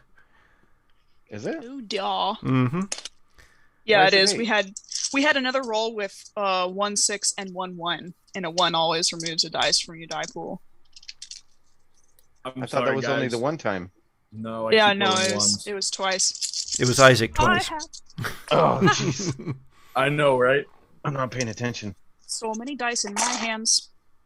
Okay, I have 1 6 and 2 1s. Ooh. Oh no.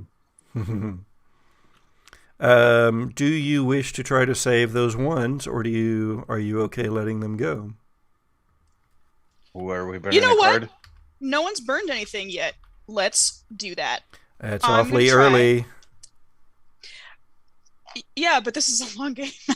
The last time I played this game, I only got to burn 1 card. All right. So what is on the top of your stack? It's my vice, which is noisy. Oh, nice. Actually, that's because you have to tie it in, right? Yeah, it's nice. Yeah, I mean, it doesn't have to be direct, but you need to include it in some way. So, first of all, let us burn your vice. Are you burning your own things, or? Yes, I have go for it. Things that I can burn. Whoops. Okay, there we go. I have to do it too, just in case it puts out a candle. But... That was a large flame. I hope my smoke detector doesn't go off. Very nice. That was a bad decision. Yeah, don't blow into the bowl. Yeah, that was dumb. That was dumb, guys. That was bad. It's Check okay. yourself real quick. Yeah, it needs to be a fireproof bowl, and don't blow into the bowl. I already patted one out. Roll 6 dice to see how the blowing into the bowl goes for you. All right, so you get to re-roll those 2 1s. I re-roll both ones, right? Yes. I got another one. Oh, All right. Well, that one will still go away then. But you saved the other one. Yeah. And you did say you got 6s, yes? Yeah, I got 1 6 in the Okay. previous roll. No, that's good. So, yeah, describe the scene here.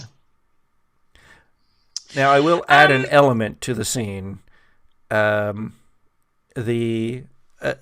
underneath the exit sign, a 6-fingered hand, furred, comes out from the curtain and pulls it aside and says, "Quickly, my dears, quickly! You must flee." Yeah, I'll get my my team voice on. So like it's really like I'm projecting and I'm like, all right, guys, we're gonna head to the right of this scarecrow and we're gonna head along that no wait, this is to hold it together, right? So I'm freaking out. Because I failed at it, right? No, you succeeded. You got a 6. No, I succeeded at it. Oh, okay. I mean, you can freak out if you want. It's your narrative is the key here. You get to describe the scene. I'm going, yeah, we're gonna head to the right of this scarecrow, and you see he's gonna leave an opening right there. You guys I shove Jitters, and I'm like, have got my humorously large mallet, and I'm gonna head to the other side of the scarecrow that I set Jitters to the right of. So we're parting around it, and I'm just like shrieking the whole time. Well, not shrieking, but I'm shouting the whole time. You guys just stay back from us. You just stay back from us. We'll mess you up. Gage And we just run- giggling at Iris mostly, and also Jitters from being thrown around by this little cheerleader, basically. I'm a sportsman, okay? A sportswoman, actually, but you know. Jitters looks honest to God scared.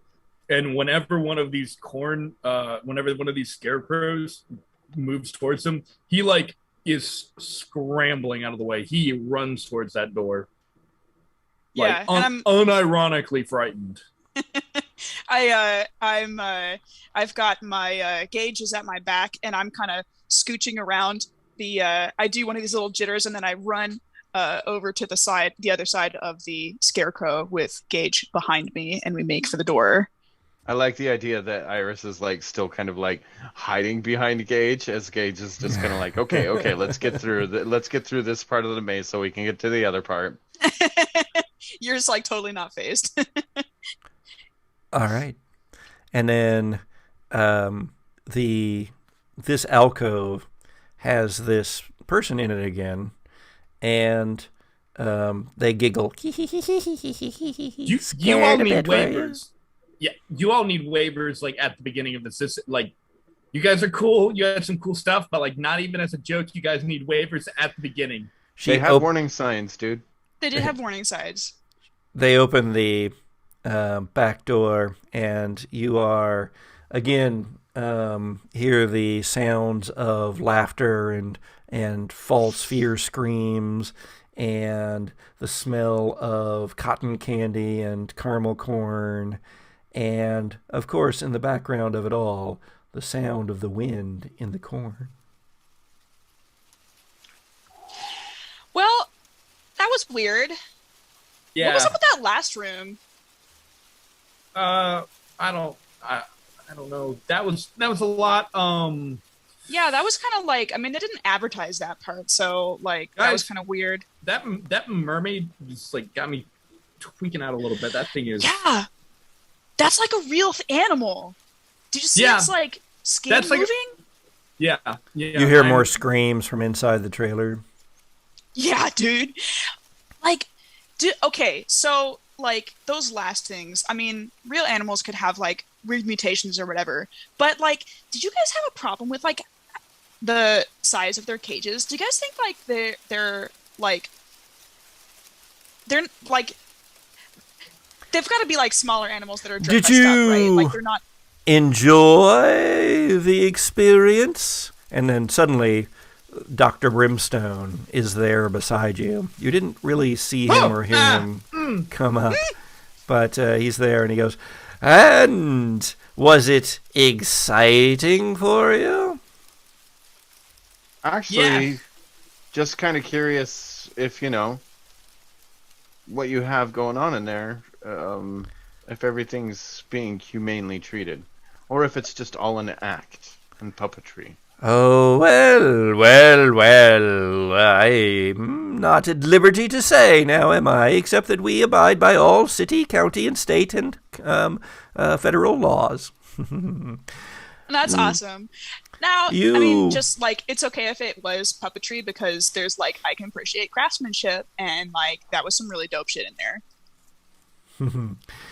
Would you like some tickets for the maze? And he holds up a handful of, like, tickets, but they have, like, gold edges on them. Oh, my God, you guys. And I grab one, and I'm like, I've got a golden ticket.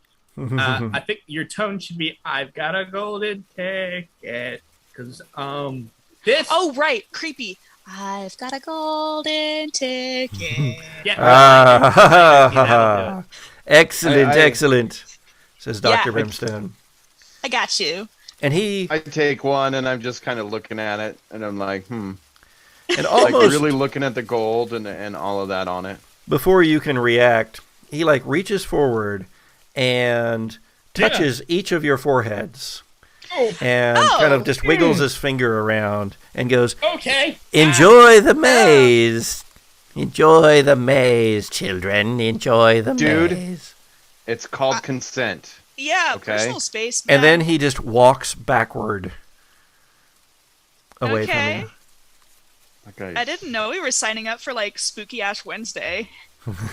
I mean, we did come to the haunted maze. Yeah, that's true. You know, I mean, like, in haunted houses, like, people are going to get in our personal space for the purpose of scaring us, and I like... Yeah, but we're not in the maze have to yet. realize That's that. the only thing that bothered me about that.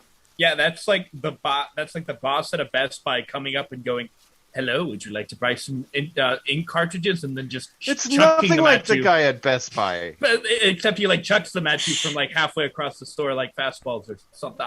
I don't know. I'm freaked out. I would buy, like, all the ink cartridges from that guy. That would be awesome. Let's get in line already. Yeah. Anybody Dude, need to go if to the that- bathroom before we hit the line? Oh, yeah, jitters. Dude, if that was, like, the preamble and, like, that was that spooky, imagine what the actual core maze is going to be like, guys. This is going to be awesome. I'm so excited. Imagine what they've gotten there. I like how after I brought up going to the bathroom, you talked to Jitters right away. And, you know, No, he mentioned... No, you... with wait, all of the you coffee...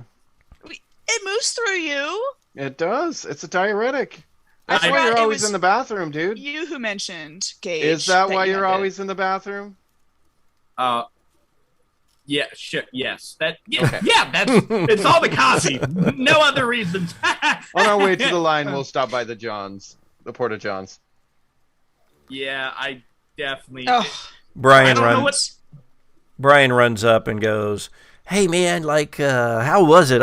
I'm sorry. I like, woo, that first, yeah, nope, I was out. Yeah." Oh my God, Brian, the mermaid is so beautiful. And you know what? I think she looks exactly like that girl that you like. And she is, like, so pretty. And she came up and she was like, ah, and she, like, was so beautiful. You have to go in and see her.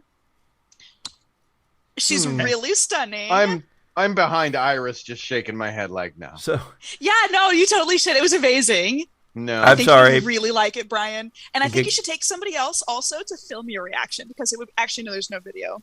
Well, you should take somebody else to verbally document. got to cut in here for a moment and note that in true spooky fashion, my camera has randomly just fallen to the side. I love it. Oh, Oh! I didn't It's even like notice, the actually. old Batman, Batman the show. old Batman Camera climbing, angles. The old climbing Adam up West. yes. Climbing up the buildings. God, it was so easy back then. Like all of the cameras were just You just turn the tilted. camera sideways, yeah. Yeah. Ah, oh no. Oh, I no. told you not. Oh, no. I told you not to put the Ghost. candles around the No circle of ghost. Cthulhu. Yeah, Patrick, you keep tempting fate with this creepy star circle in your candle cam. Yeah, I know. Anyway, all right, It's, Brian. it came with my Cthulhu bed sheets. Oh yeah. That was the coolest thing I've ever heard anyone say ever. Cthulhu bed sheets. They just wrap you up into an endless slumber. Yeah, they do wrap you up in an endless slumber. That needs to. Why do we not have more? Why don't we have more Cthulhu-based like mattress sales? Because that would be like the perfect tagline. Oh my god! Just sink deep into sleep. Digress. So Cthulhu rises from the beyond. All the candles come Oh out. no! That was a really short game, everybody. Patrick, hold on. Corn Thulu. All right, I'm done. Goodbye. Good night, Oh, everybody. God. I don't know if we're gonna do better than that. Oh. Sharon, I need you to roll the remaining dice. Not your character, just you. You myself, have 5 personally. rolls in a row right now. see if this pun will let me survive the night. On the way, so you're headed to the line to get into the corn maze itself, yes? Yes. Yep. Yeah. Well, so Brian says, so like what was it inside? Did they? I mean, you got those weird symbols on your forehead now. What's up with that? Wait, what? He touched our faces. Did it leave a mark? Do I have a mark on my face? Cell phones that instantly selfie. Yeah, Yeah. cell phones. You all Except have for Gage. you all have these weird like marks on your forehead in red. Oh my god, this totally doesn't go with my makeup. Oh my god, is it coming off? Okay, I have a question. I don't know, Sharon. Is it roll? Fuck! How many dice Sorry. do we have left here? Heck. 7? 7. I'm too busy 7. messing with my camera to. That's why it fell over. 1, 2, 3, 4, 5, 6, 7. Yes. Go leave his camera alone. We need to do spooky Ooh. things. My dudes, I got 4 6s and no 1s. Awesome. 4 6s. All right. I guess it comes Yes. off then, doesn't I will it? never roll better than this in this game. This is the best roll I will ever make, and it's to see if I can get a mark off my face. It's just in character, I guess. Well, no, you get to narrate this entire. You can narrate the entire scene going up to the line. In fact, you can have one more person going with you, and even. So, who do you want to? Do you want to add somebody to your group here, or? Oh yeah, sure. Brian's right here. Well, yeah, but I was already We can including have him. 5. You can Oh, have you're up already to 5. including Brian. Okay. So first of all, I don't think the marks do come off. I think they feel like a substance, but they're sticky and they're gloppy, and we can maybe smear them around a little bit. I get Gage to give me his handkerchief and kind of like, spit on it on the corner a little bit, and I'm trying to wipe it, but it's just not like really truly coming off.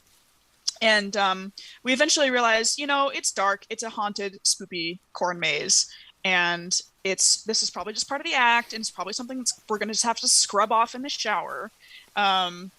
So by this time, the line has shortened up a little bit, but we meet up with one of the other sorority girls who's kind of standing there, and she's a year younger than me, so she's kind of she's off by herself, and she has a problem with this. So I'm gonna rope her into our group, and her name, which I totally know, I'm gonna say is Kelly, and so I'm gonna kind of like loop my arm around her shoulder and say, Kelly, come on, join us. We're about to go in the corn maze.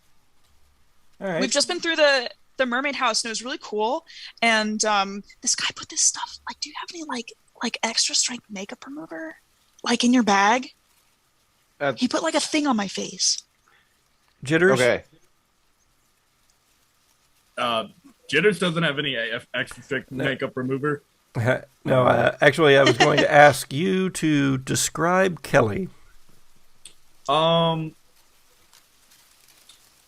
like to say that Kelly almost has like a little too stereotypical like sorority look.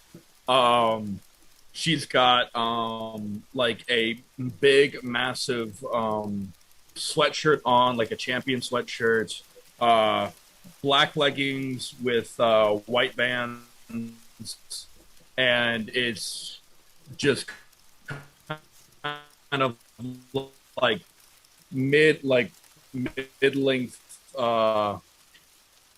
blonde hair. She's got she's got like a little bit of like purple and orange Halloween, but other than that, it's just kind of very like stereotypical like 90s movie for sorority girl. So she didn't costume up. No. Okay. All right. So Kelly joins the group. Gage, do you have any relationship with Kelly? I've seen her around, and we've talked a couple of times at some of the other parties. But Gage's big interest at this point is he's starting to peel back some of the spirit gum on his bald cap for his Benjamin Franklin costume, and is like peeling that back to see, do I still have the mark here? Like, after I peel back the bald cap, is the mark still there? And, well, I would say at that point I just take it off. I would say that 4 6s allows Iris to say whether or not the mark is still there. How far down does your cap come? Almost down to my eyebrows. Because I feel like at least part of it would have gotten on the cap. When you take the cap off, I think that definitely part of the mark comes with it, but there is we'll say roughly half of it on the bottom half of your forehead, which now makes that you look even weirder, Gage, because you have half like a weird mark on your face. Okay. All right. So you take your tickets. The others have tickets as well, but not the special ones given to you by Dr. Brimstone himself. And you go to the entrance of the corn maze, and there it seems like the excitement, the laughter of the people who are either waiting around until they decide to get into line or have come out of the corn maze and are enjoying the carnival festivities. It seems like that dims to a certain extent. And now what becomes more apparent to you is the sounds from the corn maze itself. But those two are kind of distant, but you seem to hear them more. Screams, laughter, chainsaws, howls, and also the sound of the wind rustling through the corn. Hey, Jitters, do you know how big this corn maze is? No, not off the top of my head. Give me a second. He's gonna pull out his phone and Google the size of the corn maze real quick. It's okay. I was just wondering. I know you do research on stuff. It seems really big. That's so cool, though. Like, they're always so small, like extremely disappointingly little. So, because they don't have the exact acreage up, there's some discrepancies between the few farms that are hosting this, but it's large. I mean, it's really large, Iris. Honestly, I'm kind of amazed that they are managing to like have one this big. Ha! Amazed. I put my humorously large mallet on my shoulder and I'm like, come on, guys, let's go in. Yeah, another sign just inside the entrance says, "Mark your path or expect to be here till dawn." Anyone got a ball of yarn or breadcrumbs? Or is there like little map brochures? Dude, there's not map brochures. This isn't like a national park. What if it is a Dude, Corn National Park. That'd be so cool. Jitters actually reaches into the hood of his hoodie and pulls out like a large eye solution dropper. That's not the word for it, but that's the only word my brain can come up with. And it's filled with like a slightly fluorescent substance, and he like pulls it out and makes a little drop at the beginning of the maze. Jitters, why do you have like an eyedropper full of like glowing neon fluid in your hood? Mark your path. I bred up a little bit before we came. It's glow stick. That's cool. All right, let's go in. So,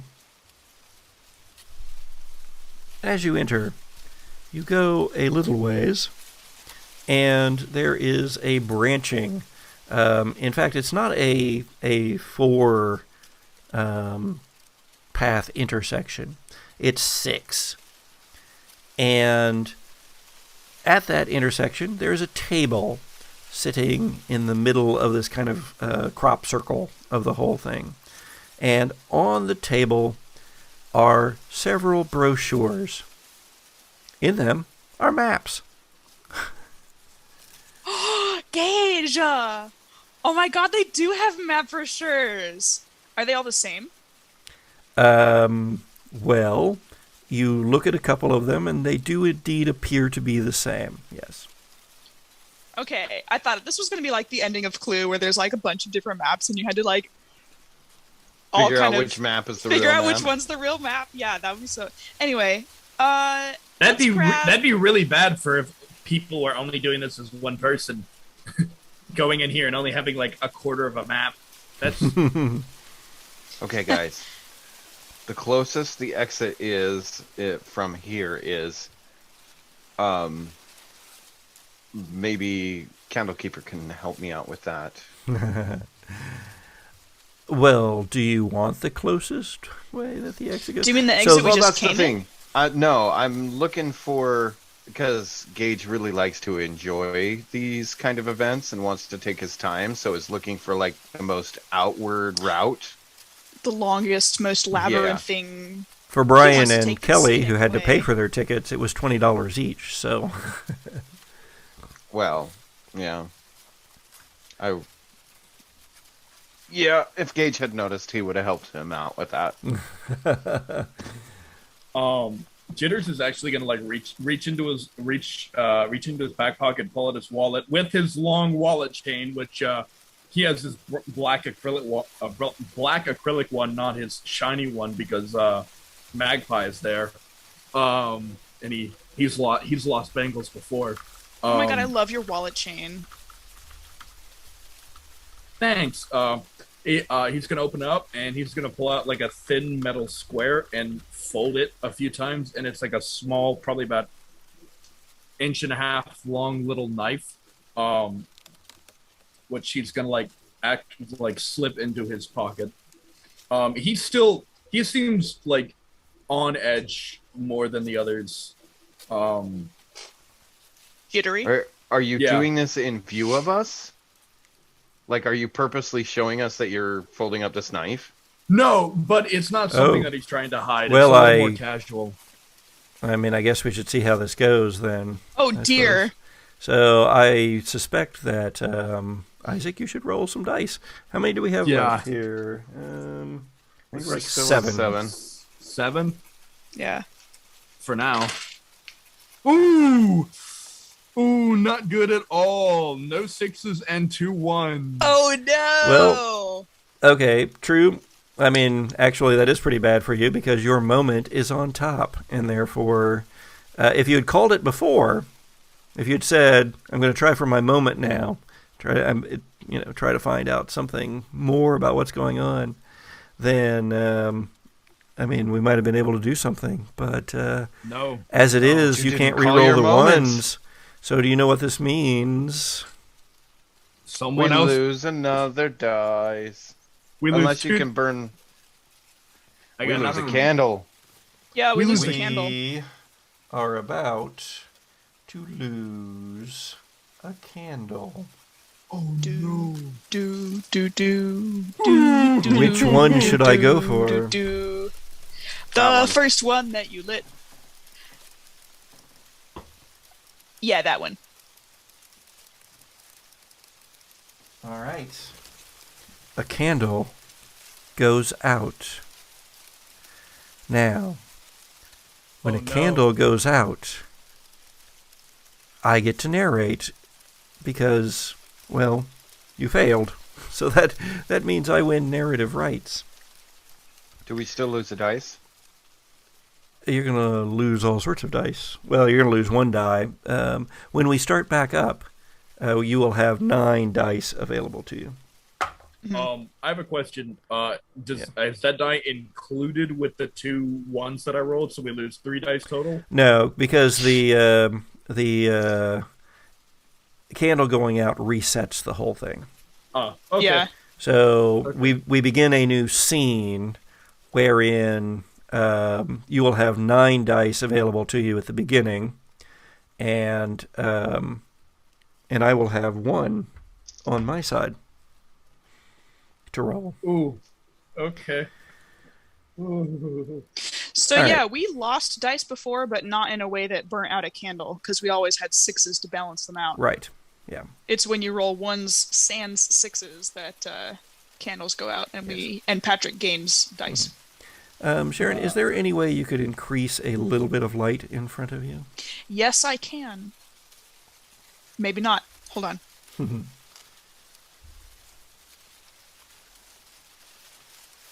How's that? I made my screens brighter. Yeah, better. Okay.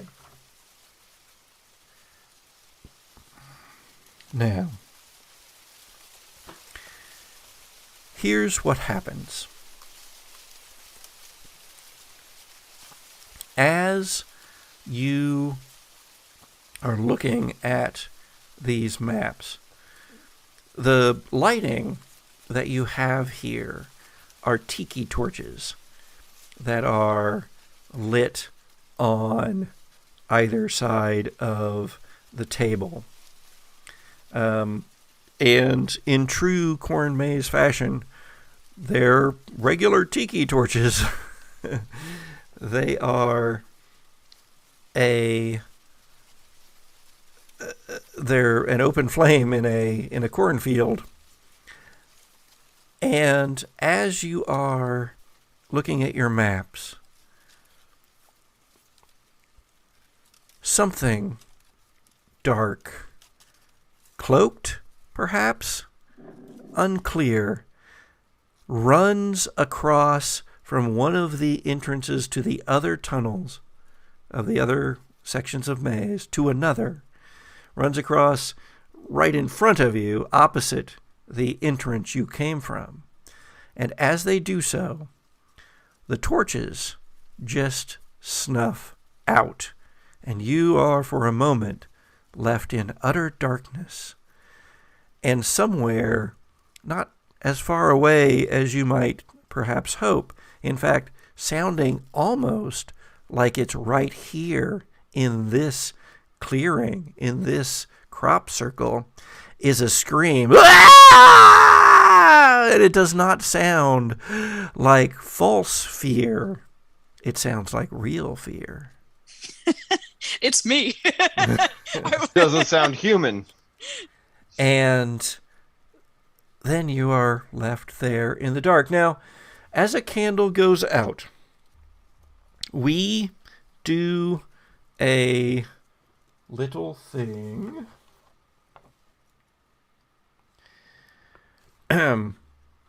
wherein we speak what we call truths. So, truths become part of the story. You can say anything at all, then becomes a truth of this story. Now, keep in mind, of course, we're trying to tell a good story. But truths can be something about the environment, something about the about equipment. It can be pretty much anything you want. It can even be about other characters. And so you could imply coming danger or something about the environment. It could be light and thematic or dark and foreboding. The only thing that it can't do is contradict somebody else's truths. So we start off by me saying, 9 candles remain. These things are true.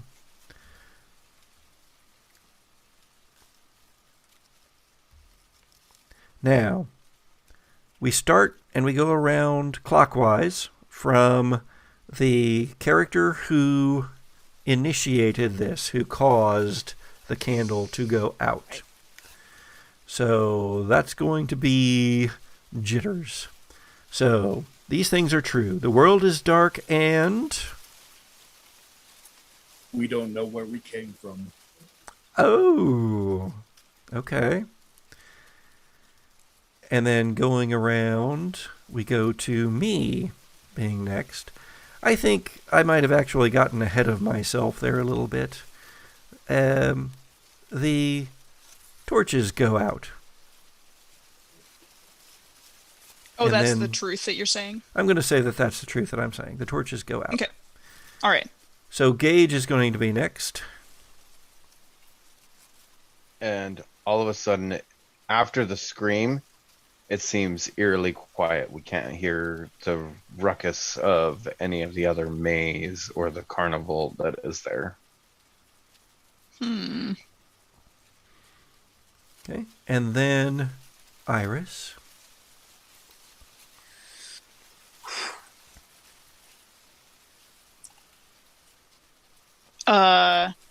Iris has a small keychain fob in the shape of a cute little bat, which is also a flashlight. Nice. Now, that was, let's see, 1, 2, 3, 4. But we get as many truths as there are candles.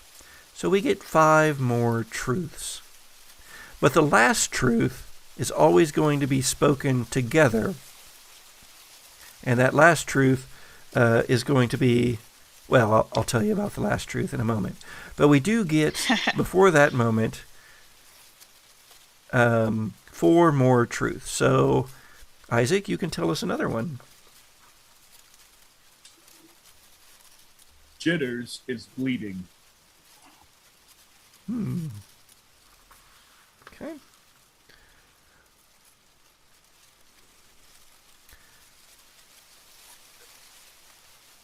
You are in the center of the maze.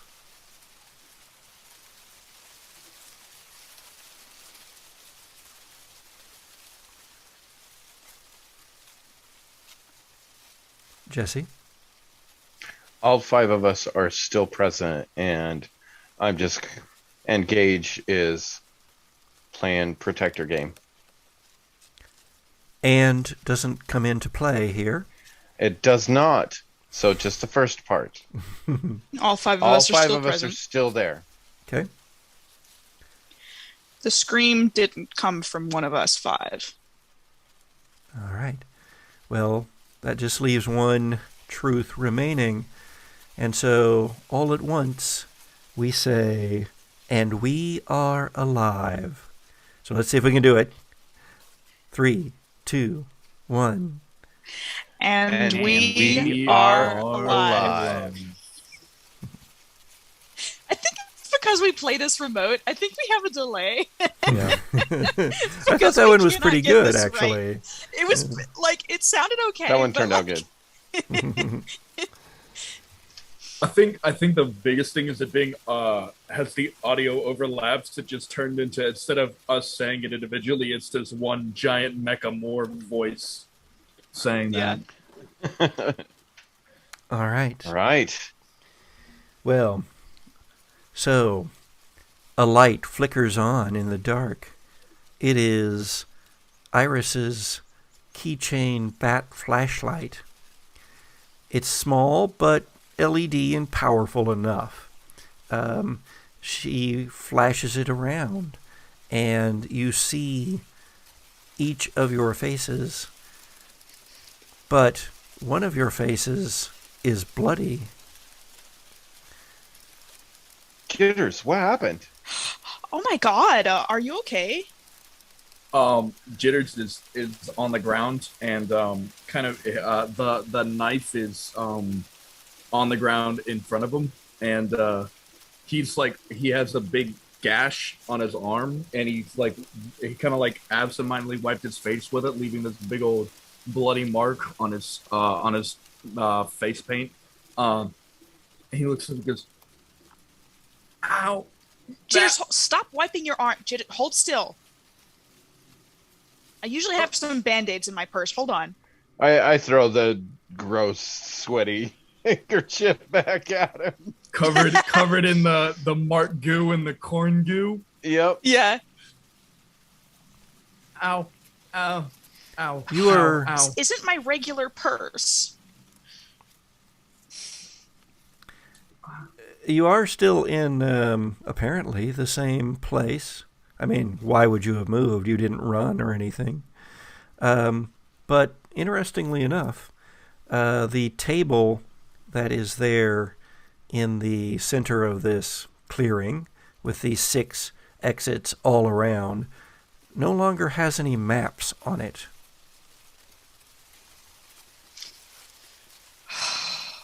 Well, Ow. you see how deep it is, Jitters? We'll have to put something on it. I don't want to use this handkerchief. Do you have any hair ties, Iris? I actually do. I have my 2 ponytails. And I'll take them out, give one hair tie to him. Like, what was that? Like, what the hell? Says Kelly. Like, that was weird. Yeah. Yeah, it super was.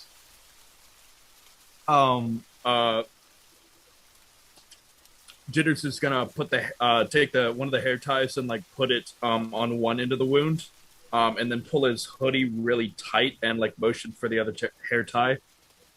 Oh, you need both of them. Okay. Here's the other one. I'm sorry, did you...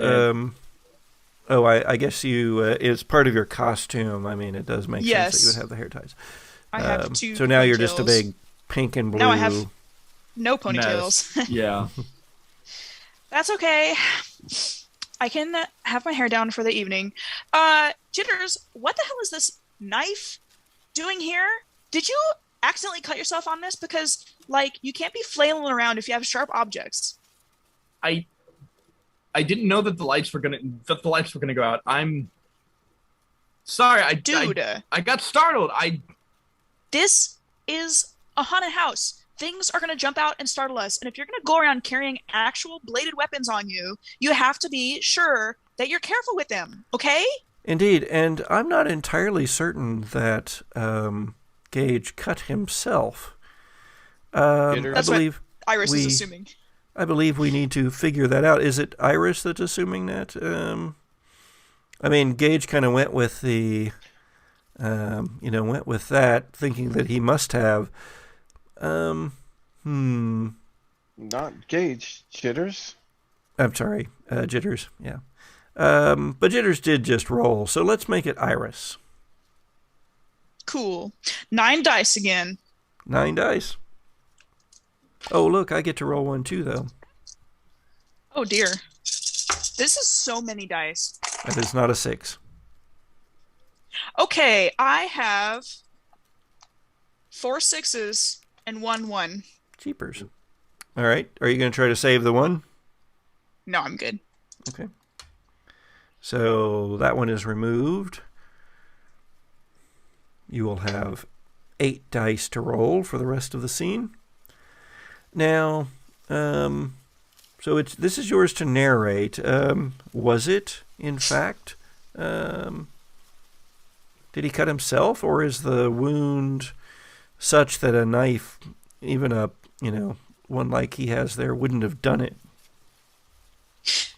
Yeah, I think in terms of like slicing injuries, Iris isn't familiar with those and may not recognize one type of slice from another type of slice, but the knife, even though the blade is open and it was on the ground like by him as he was laying there with his arm sliced open, I'm gonna say the knife has like an improbably small amount of blood on it, and it's not where you'd think. It's like watching a horror movie and they like put a teeny tiny bit of red along the very edge, and you're like, that's not as much blood as would be on a knife.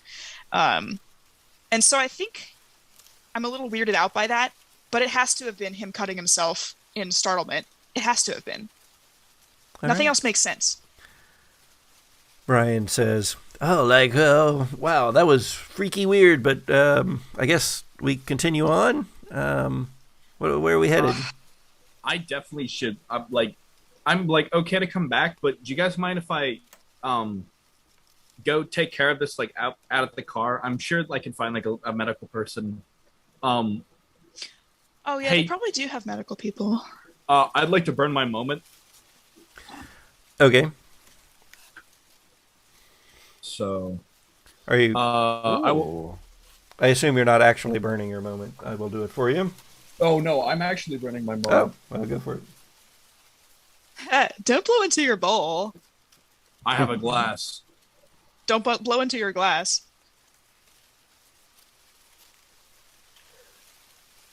There we go. Just a nice little self-contained fire. Nice. That over there. All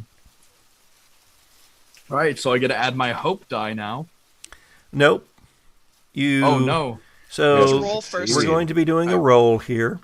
Now, this could be a pretty nasty little roll. You are, although you all don't know it, but based on the truth that I gave at the beginning of this, you are no longer where you started. You're in the center of the maze. Center of the maze. So, with that truth in mind, you start back for the section you think is the entrance. It's very obvious where the table is and where the entrance tunnel was in relation to that. Quite easy to start walking down that. But then we'll see what you see. So roll 8 dice. 2 6s, no 1s. Woo! Sorry. Well, I can't even tie you, but let me see. Nope, I got a 5. Nice. All right. Good or bad, it's yours to narrate. You begin heading down that path. What happens? Guys, you're gonna want to see this. And everyone moves down to where Jitters is, just a little bit down the path, and it's another branch of 6, and he's pointing to where the drop of that fluorescent glow stick water that he made. He just the busted open insides of the glow stick that he put on the ground to mark their path is gone.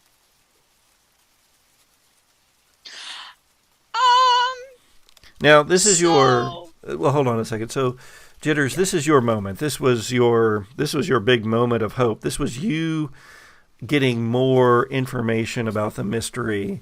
So, what is it you're learning here? I want you to get something out of this. What's the real thing that because this gives you your hope die, because now you will be able to use that hope die in future rolls.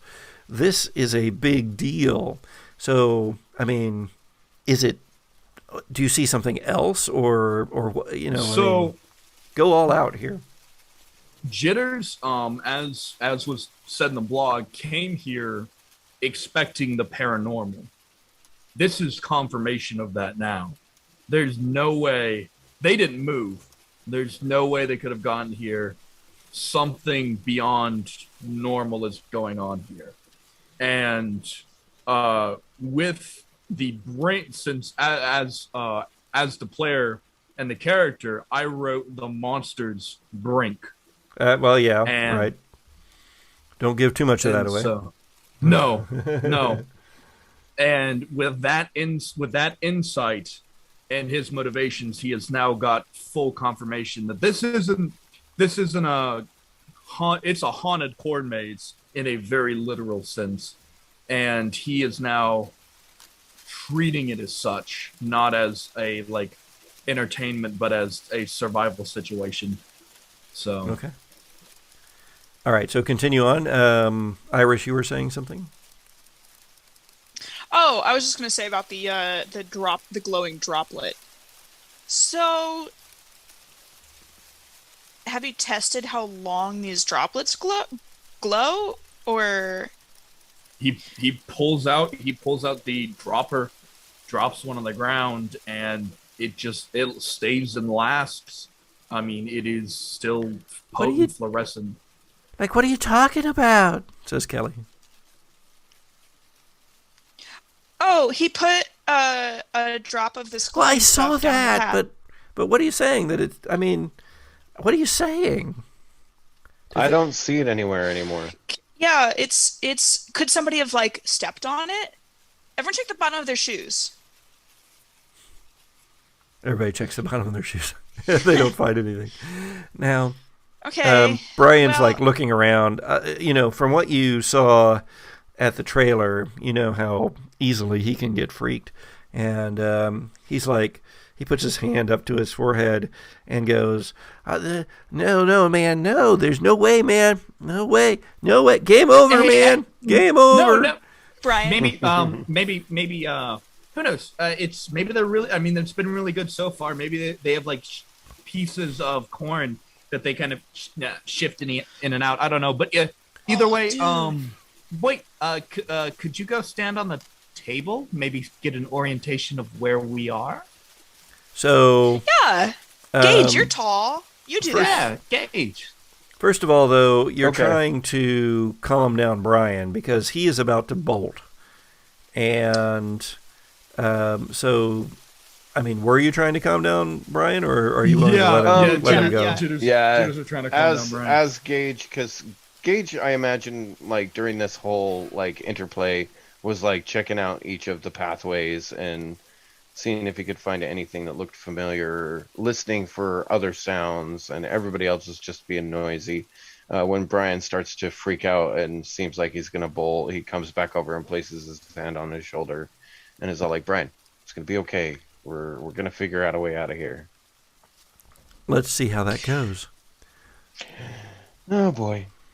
Now with hope dice, are hope dice cumulative? Hope dice Just are for not you. shared. That's just for you. Yeah.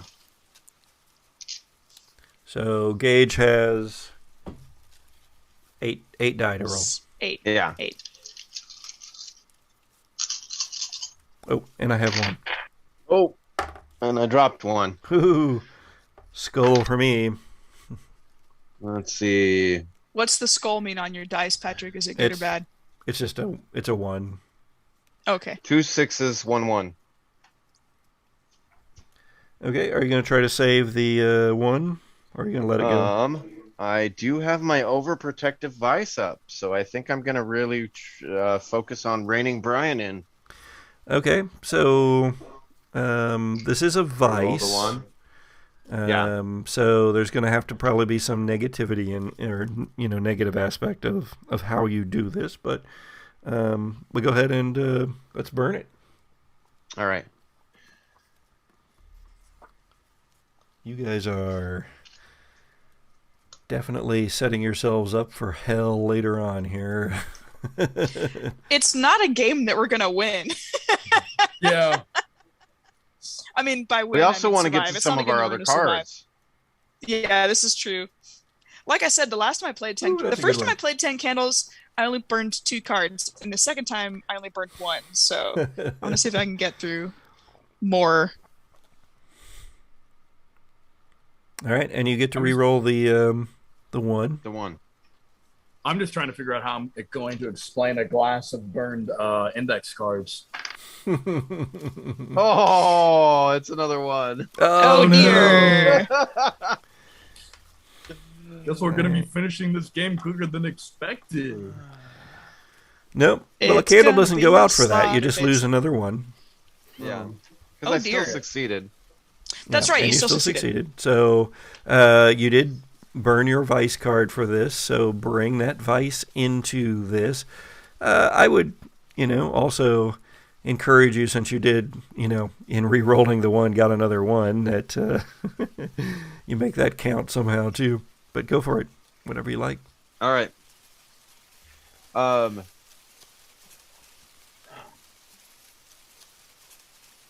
Okay.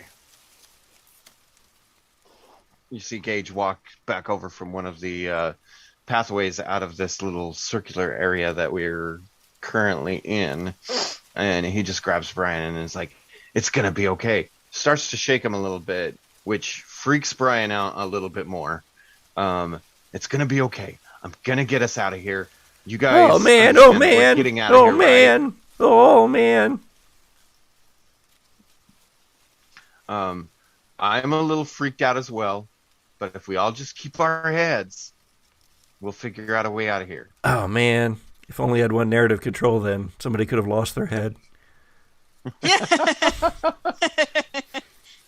Next time.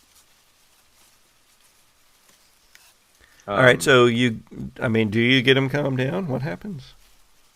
I believe I get him calmed down to a point. He's still really wary, and he looks like he's gonna squirrel and bolt at any moment, or rabbit, whatever the word I'm looking for. So it's like I always am just kind of hovering with a hand nearby to just grab him if I need to. Okay. But yeah, so he's like, "Oh man, okay. And he takes some deep breath. Like in psychology class. Okay. All right. Did anybody happen to still have one of the maps in their hands? I thought you picked one up. That's in character. Gage, I thought you picked one up. I did, but I don't seem to have it with me now. Did you? Jitters, did he hand it to you? No, you were on the ground. Kelly, did he hand it to you? I don't know. I guess you'd probably better roll for that and see. Okay.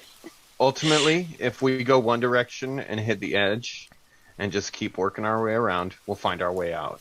Mm-hmm. Yeah. Yep, but I've still got a roll coming here for me. So Sharon, do it.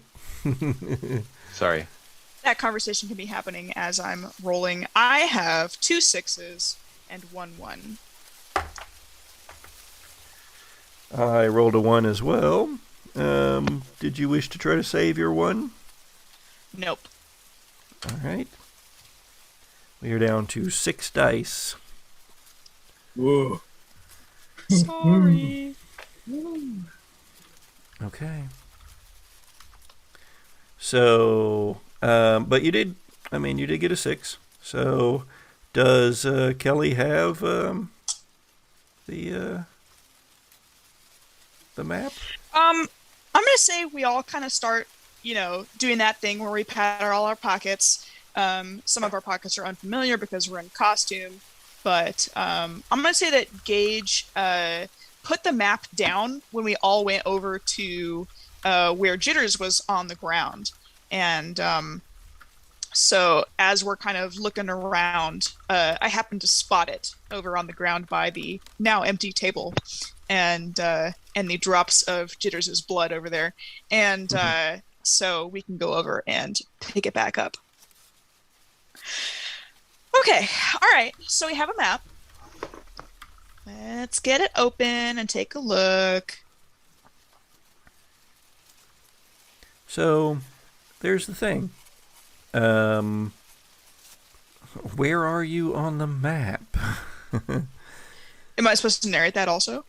Well, you I mean, you could if you want, but I mean, you were there at the beginning of the maze. The map shows that very clearly.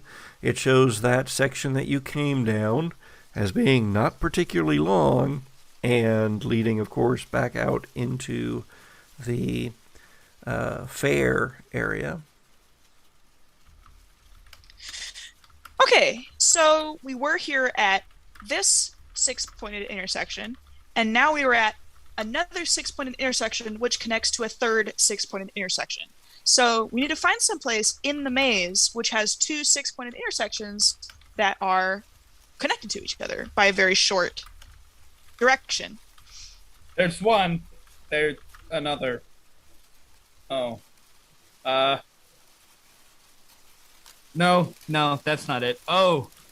It's all one There's yellow one over there. corn maze. Oh. Okay. Who's all for going towards the moon until we hit the edge of the maze and follow it around? We have a map, man. Gage, But you know what? You're right. That's not awful, but this corn maze is many miles long. This is 3 industrial farms worth of corn. Even if we just walk straight, we wouldn't even be out of it by the time the sun came up, and even then we could just go out into just Portland wilderness. It's not like It's an island. We're surrounded by water. Yeah, gross. I don't want to walk into the water in the dark. So let's look at the map. Wait, Jitters, you've done research on this. Yeah. Do you recognize this? Any of this? I'm holding the map up. I've seen the map before, but unless I know where we are, can't really. Yeah, I'm an idiot. Can I see that? Obviously. Jitters takes it and he goes and stands on the table, and tries to get his bearings. Okay. All right. Well, you know what that's going to be then, right? A roll. 6 dice plus your hope die. Nice. Which succeeds on a 5 or 6.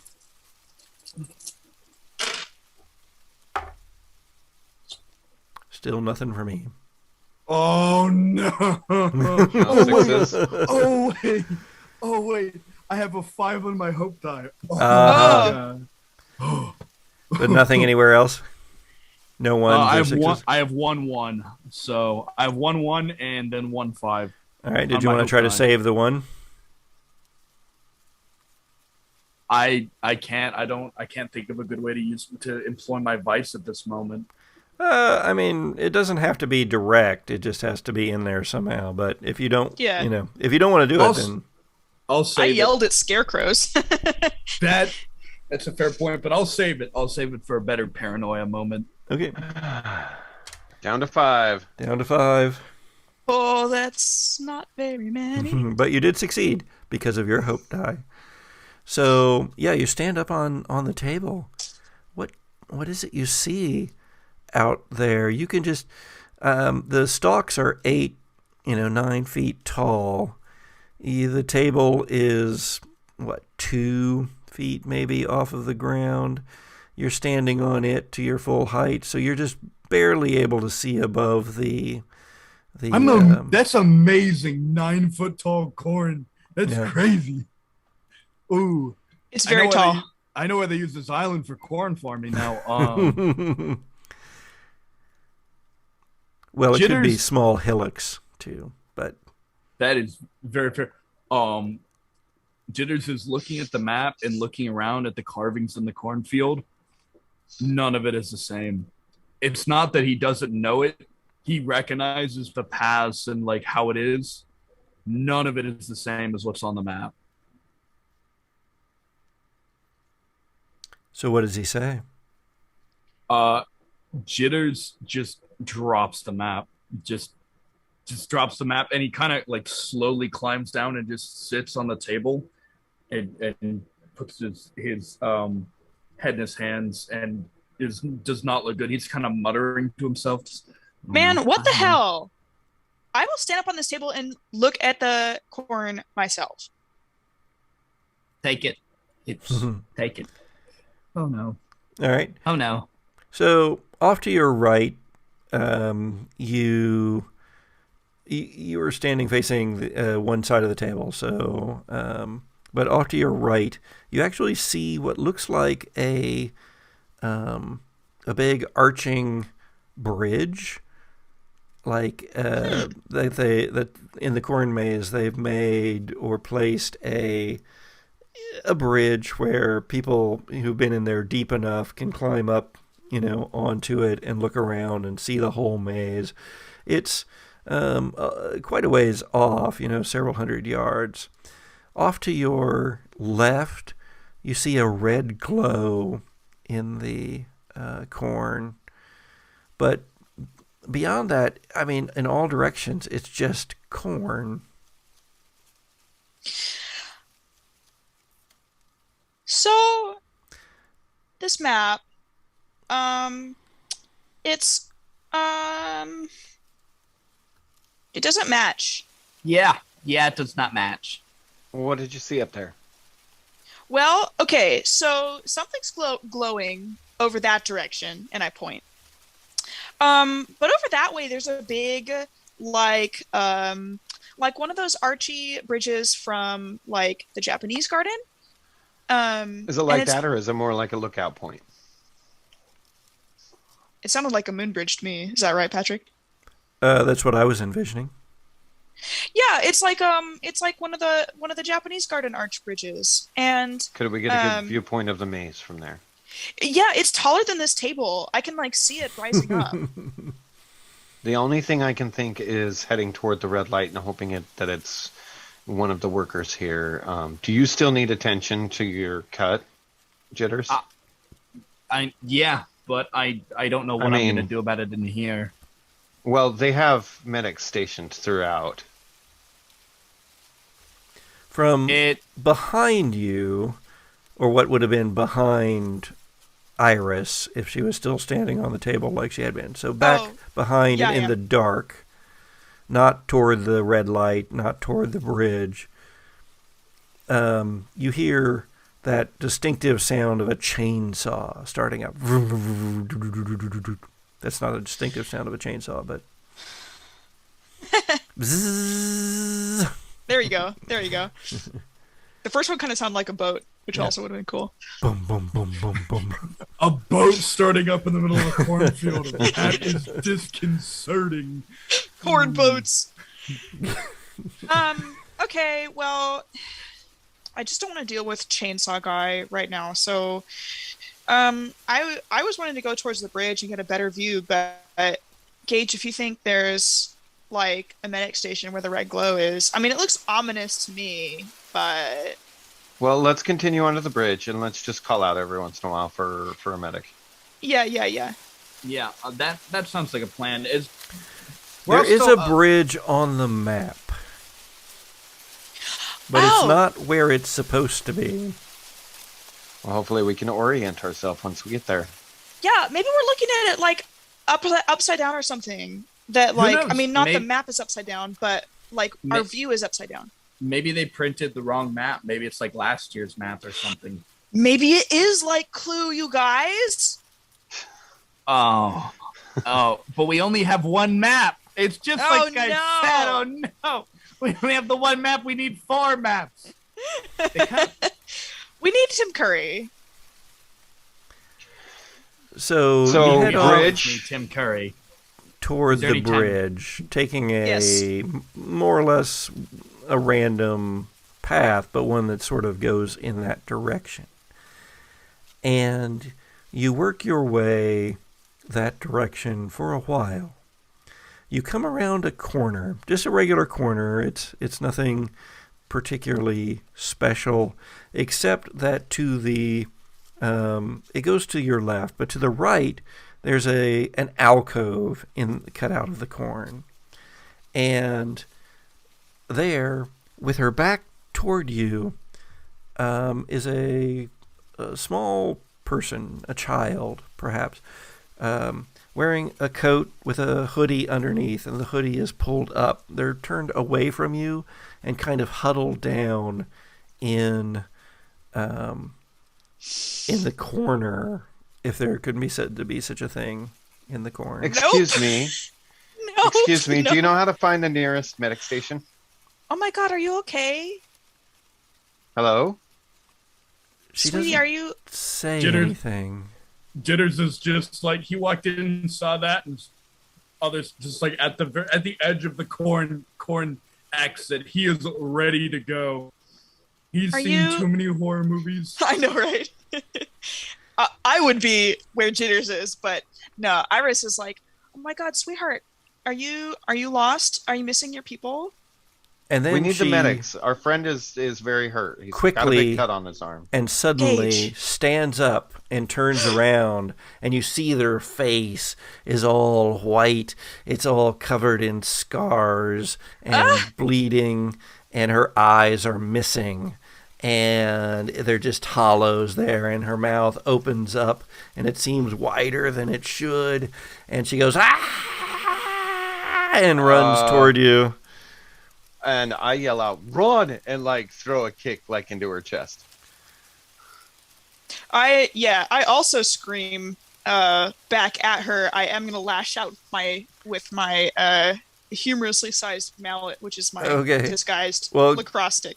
Gage first. So roll your 5 dice. Oh man, only 5. Oh my God! Yeah, it's only 5. Oh no! And I dropped one again. Oh dear Lord, Floor dice. that is a fail. Oh no! No. That Nothing- is Nothing to No be done about sixes. that. yeah, no 6s, 2 1s. Oh jeezy crazy.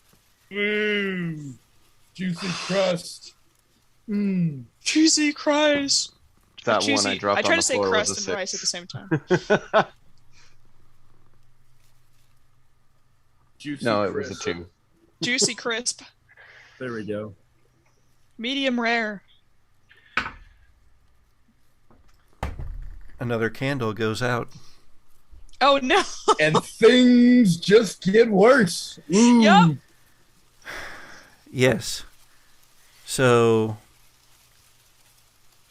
what happens is you lash out with your foot, Gage. You strike out with your mallet, Iris. And a little girl cries out in pain Oh no! as you kick a poor little girl in the chest and hit her over the head with a mallet. The candle goes out. And Oh no! there are there are 8 candles remaining,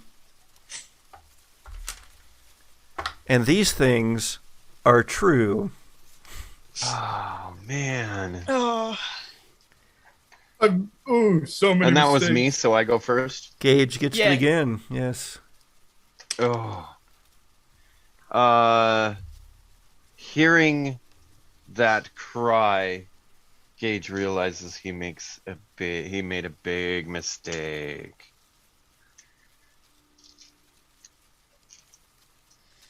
No, I mean that. We've had this problem with Jesse before. Oh, yes, you're we saying have. something that is true about Gage's Yes, feelings, yes, but yes. that's going to be true. You get to say Well, that it's going to anyway. be true anyway. You can you okay, can make a different kind okay. of truth. Okay. These things are true.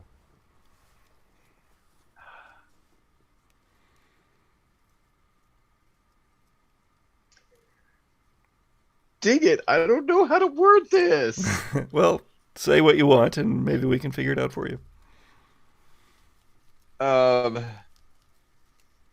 It was more of a defensive strike, and the girl is gonna be okay. Mostly just Yeah, you can say that. That okay. I've already said that you kicked her and that she cried out in pain. You can say, but she's going to be okay. But she's And going these to things be are okay. true. She's going to be all right. The girl is going to be Yeah. okay. Okay. And Iris. Chainsaw guy chooses this moment to rev his chainsaw suddenly very close to us. Nice. Jitters.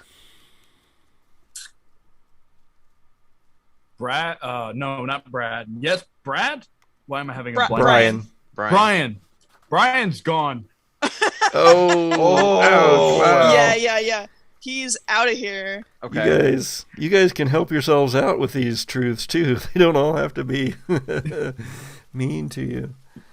I have make one. each other go off. You always make me do the truths that are actually helpful to you.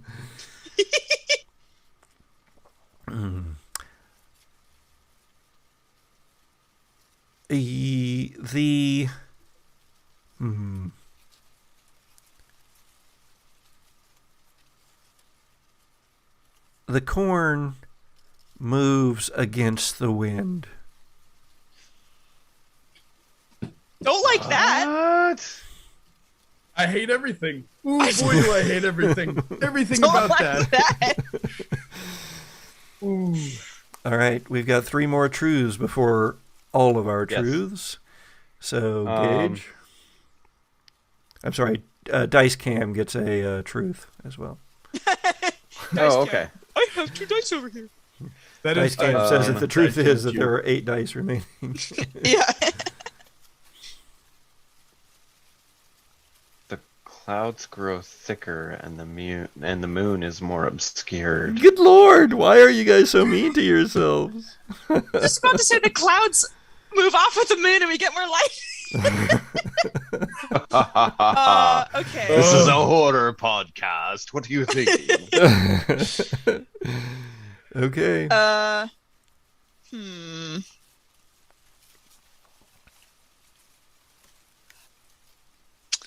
Let's see. What can be true? I want to do a helpful one because we haven't done like almost any helpful ones.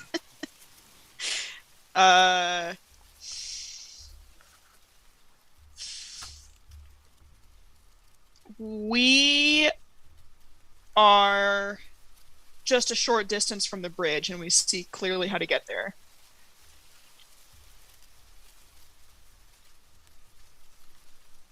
Okay. Jitters. The girl is a professional. This is not the first time this has happened. I mean, you can do that, but we've already established that she's not hurt. So, is that what you want to spend? I'm thinking more social ramifications than physical ramifications of Okay, hitting a all right, child. I got you.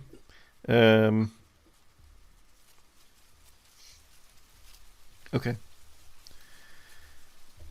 And then the final truth. So there are 8 candles remaining. And 3, And we 2, 1. And we are alive. alive. Very good. Okay. Well, Ooh, the clouds. I wanted spooky. The clouds thicken above you. The darkness seems to grow deeper as the only light is from Iris's tiny LED flashlight. However, as you kick the girl and she cries out in a very little girl voice and says, "Holy shit, man! What the fuck you doing? Kicking me in the chest like that?" Oh my That's God, our- I am It's like our sorry. one F-bomb we can do.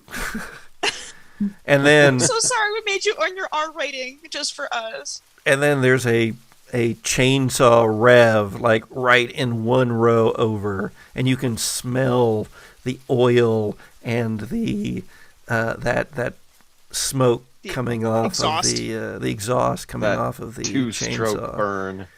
But at just that moment, although the clouds thicken, for just a second, the moon illuminates the path ahead, and you see that it leads directly to that bridge that Iris saw earlier. Kelly is already moving that direction.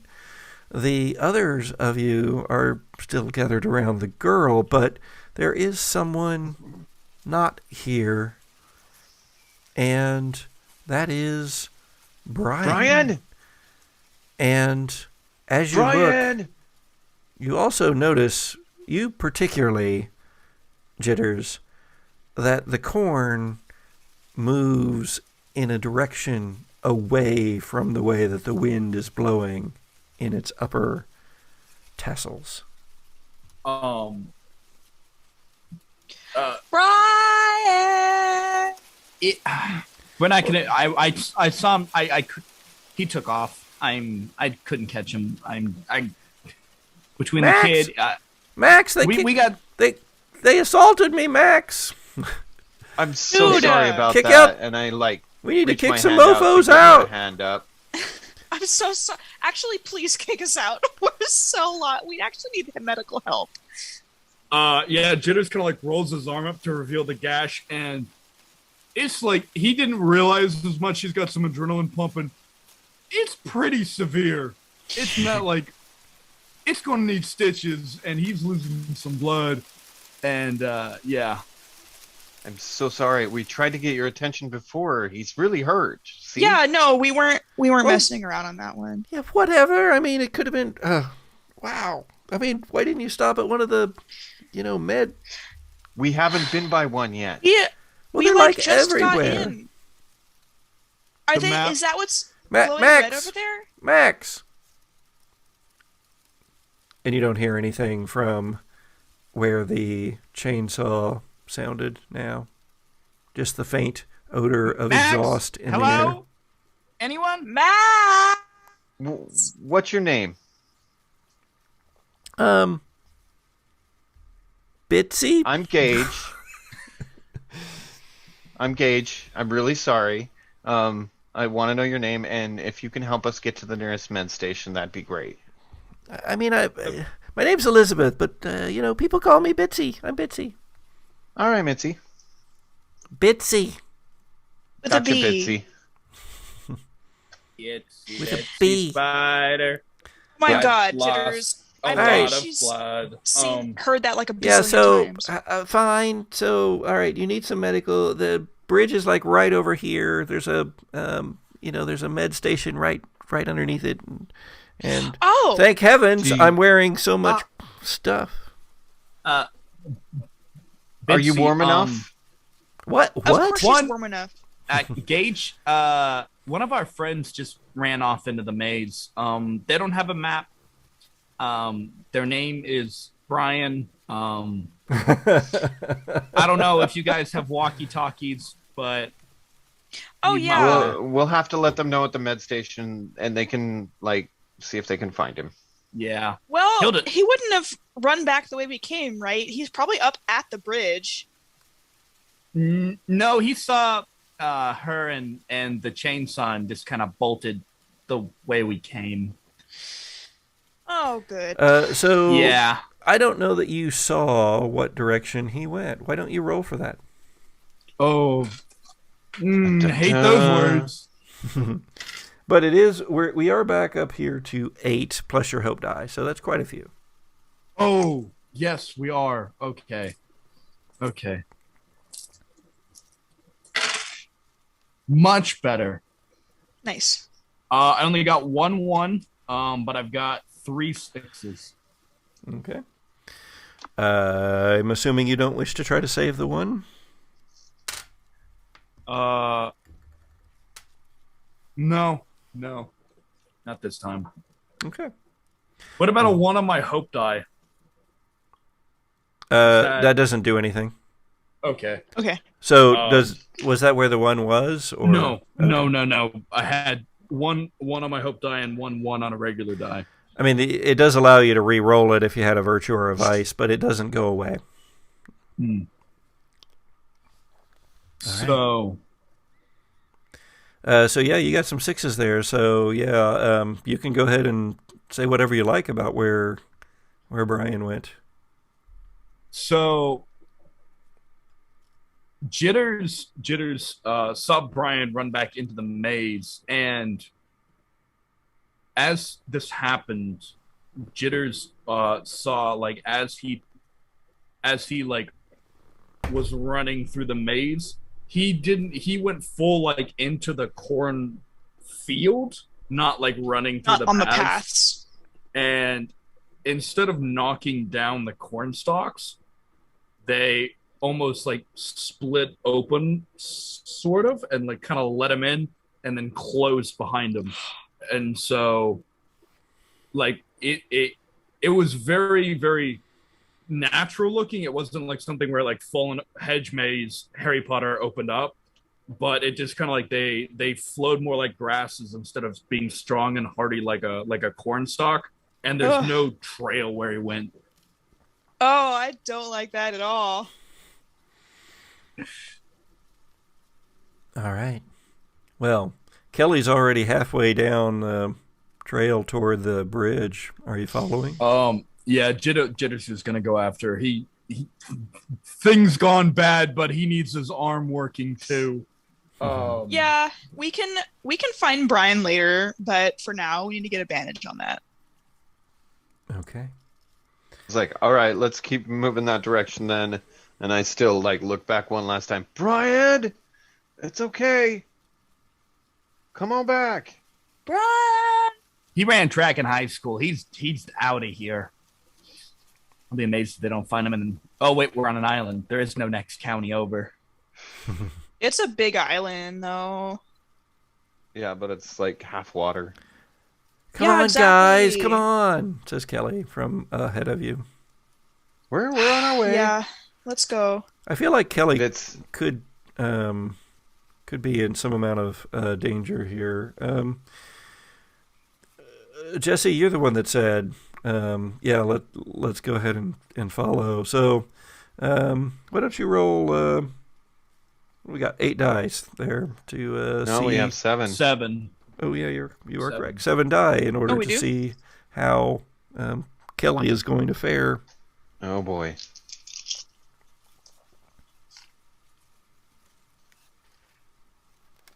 Okay, I at least have a 6 and no 1s. Okay. 1 6, no 1s. Right. What do you see? What do you do? What happens?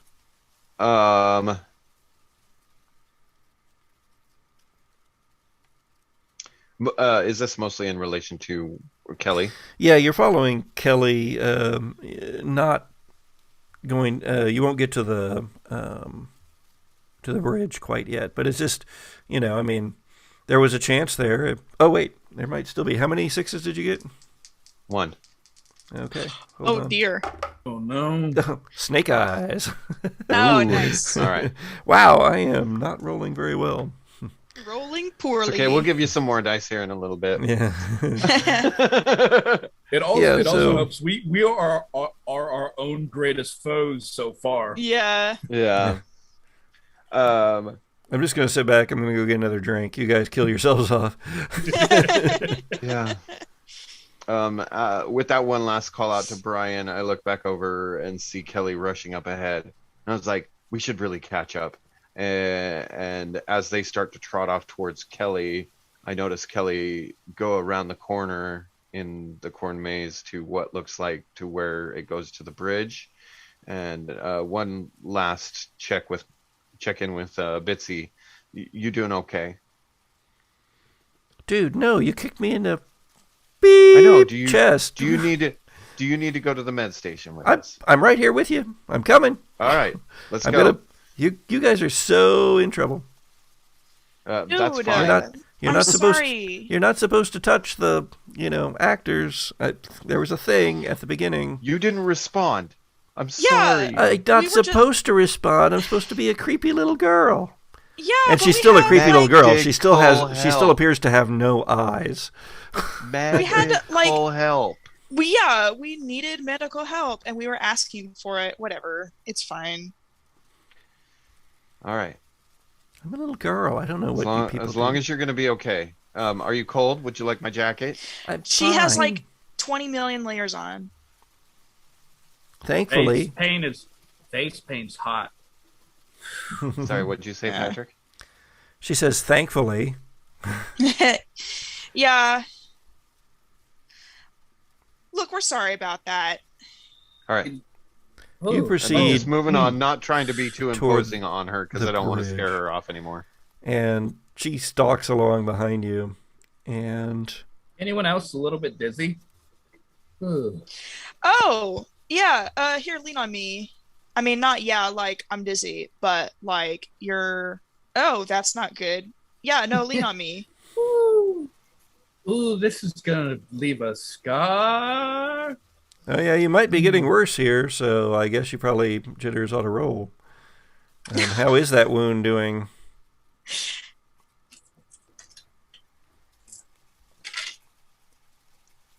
No ones and 1-6. Oh, my dice are testing me tonight. We'll be done by dawn. Jitters kind of leans on Iris, but the instant he like puts his weight on her, she realizes she's had to hold up people before, take them off the crossfield, strong hits. This is a little more of an act than anything else. He's not putting his full weight on her, and he kind of nudges her a little bit and points at the corn to show it's not moving how the wind is moving. I don't know that Iris would necessarily pick up on that. By pointing at the corn, I think I'm gonna assume that he's meaning like, we're kind of putting on maybe a little bit extra of an act with the intent of both getting ourselves an easy way out, and maybe getting ourselves out of trouble for hitting poor little Bitsy so hard. So I'm gonna play along, be like, oh yeah, let me get my arm around your waist. Yeah, this will totally. Yeah, that's right. One step at a time. Well, how do you feel about jitters there, Iris? You guys He's just a dude that I know. Just dude that you know? Okay. A bleeding dude.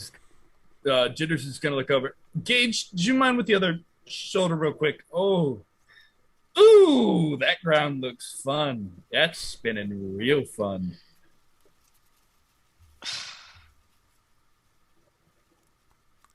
By the way, yeah, let's get you to the bridge. Does anyone have a moment on top of their stack? I do. Aha. And so let's see. Yours is. We need an against all the odds. You keep fighting. So we'll need to. We all need to be thinking about working our way toward Iris's moment. All right. So you proceed ahead. Kelly kind of, getting ahead of you enough that you can't see her very easily in the dark. But then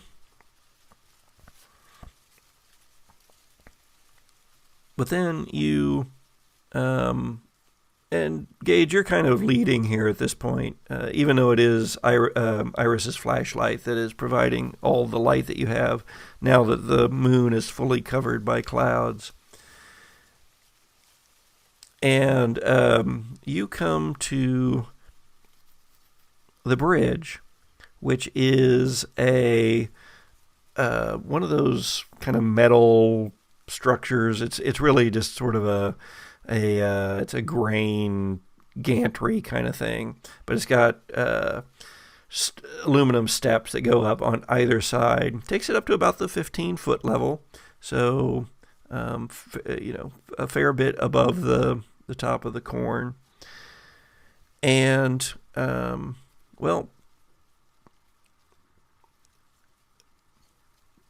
guess we need to find out.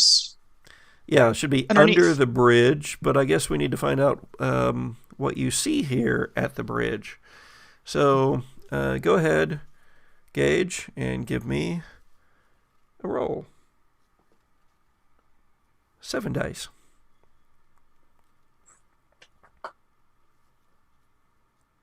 Do you drop it again?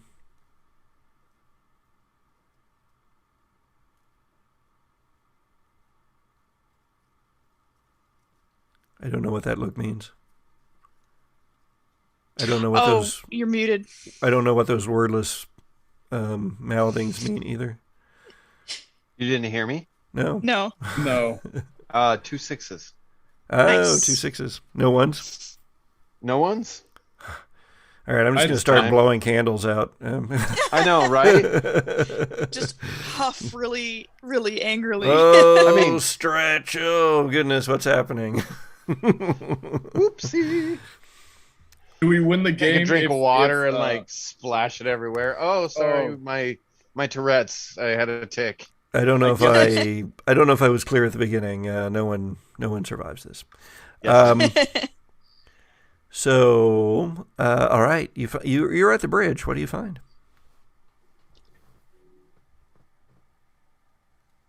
Hopefully a med station.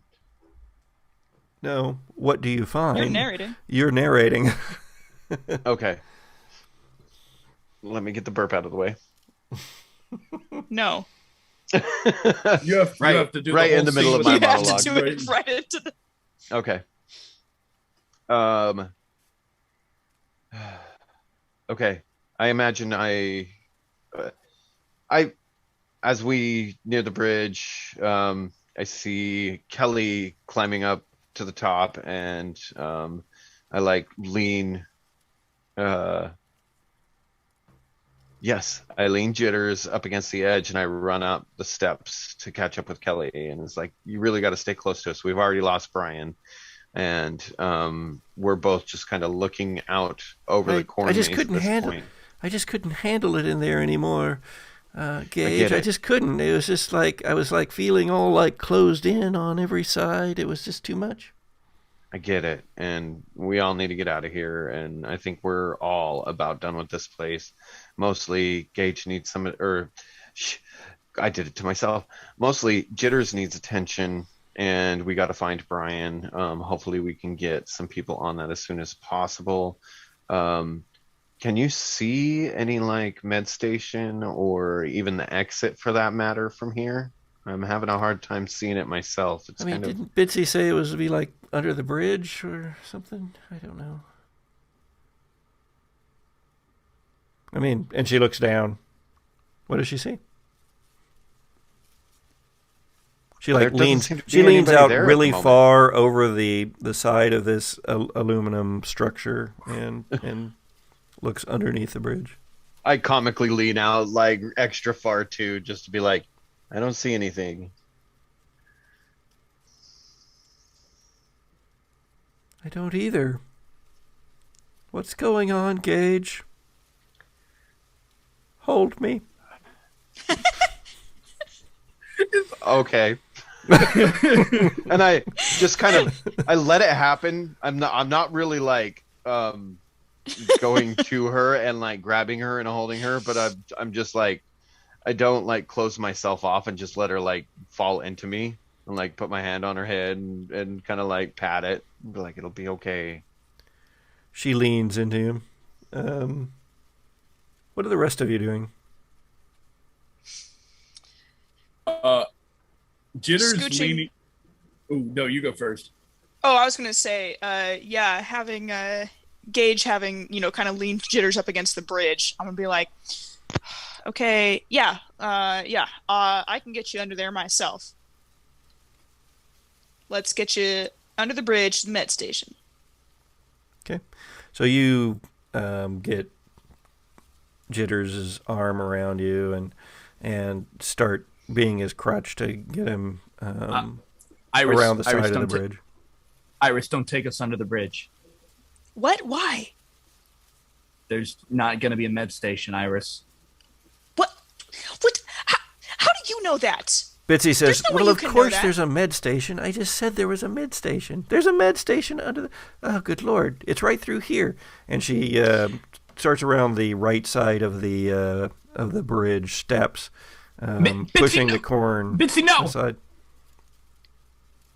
I guess we need to see what happens here. She works here, man. Jitters.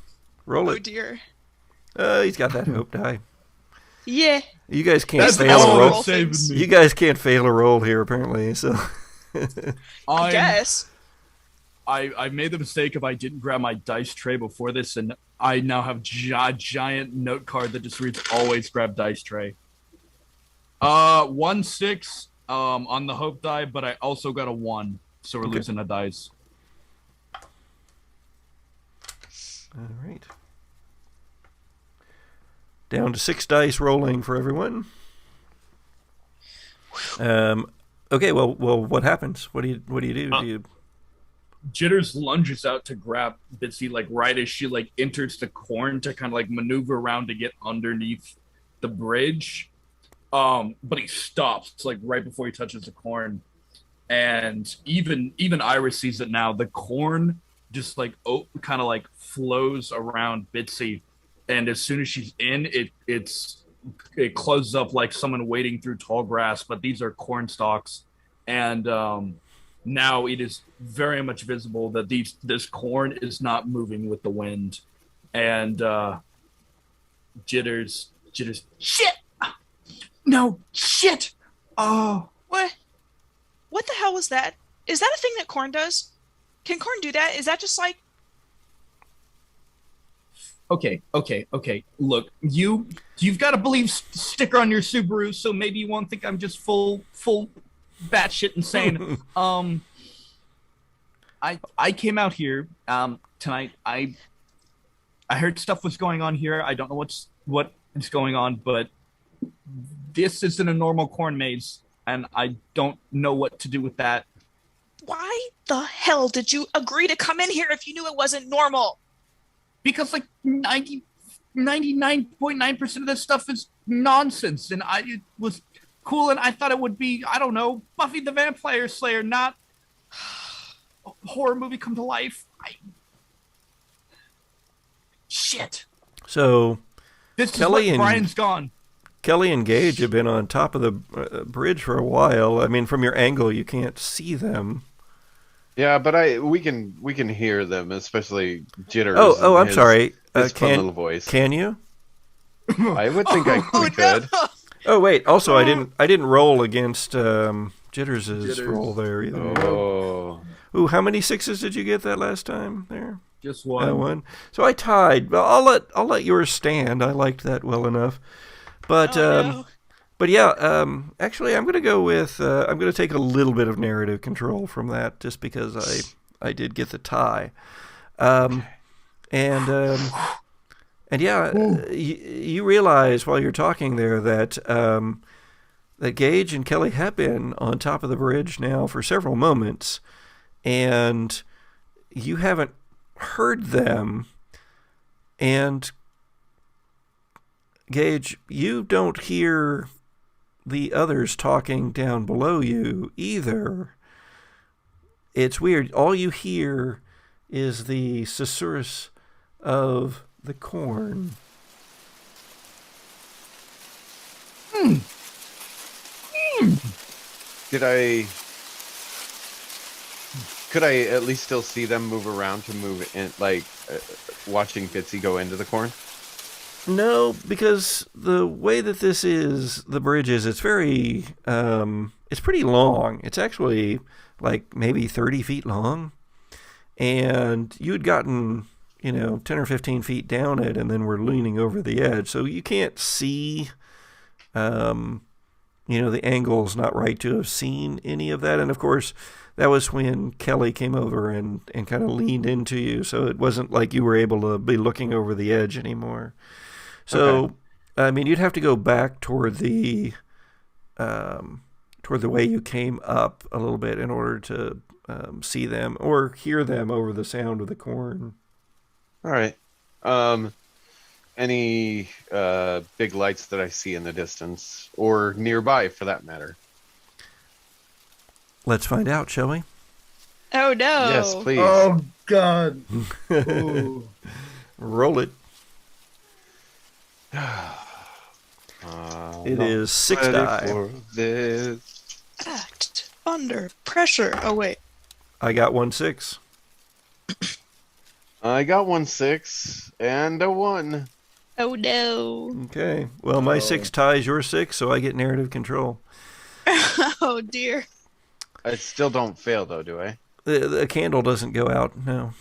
Okay, that's what I thought. But I have narrative control over the events of your Yes. success, such as it is.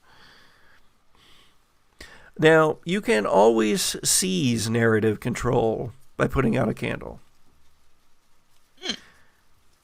Also, if you would fail on a critical roll, you could seize narrative control by sacrificing yourself and dying.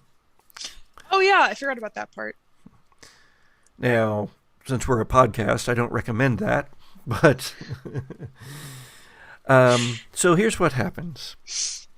So as you realize that you aren't able to see or hear the others anymore, you, Gage, kind of put Kelly to not arm's length, but you push her away enough that you can look around, and you see a couple of spots of light in the maze itself.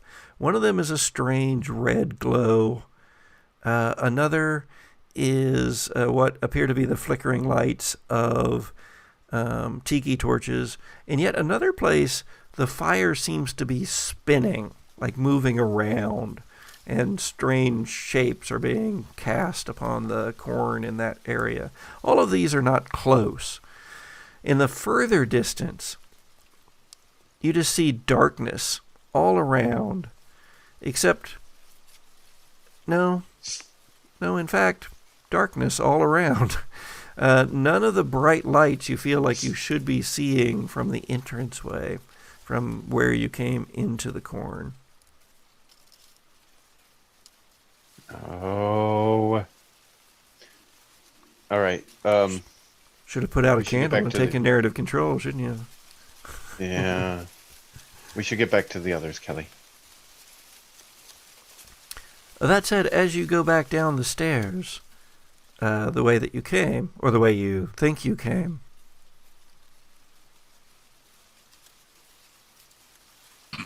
roll one more time for me. Oh my gosh. Wait, since I rolled a 1, I still lose 1, right? Yep. So we're now down to 5. 5 is what you're rolling. No 6s for me. 1, 6, 1, 1. Dang it! Oh. Okay. 4 dice. You start down the That's stairs. four, What do you Nicole. see?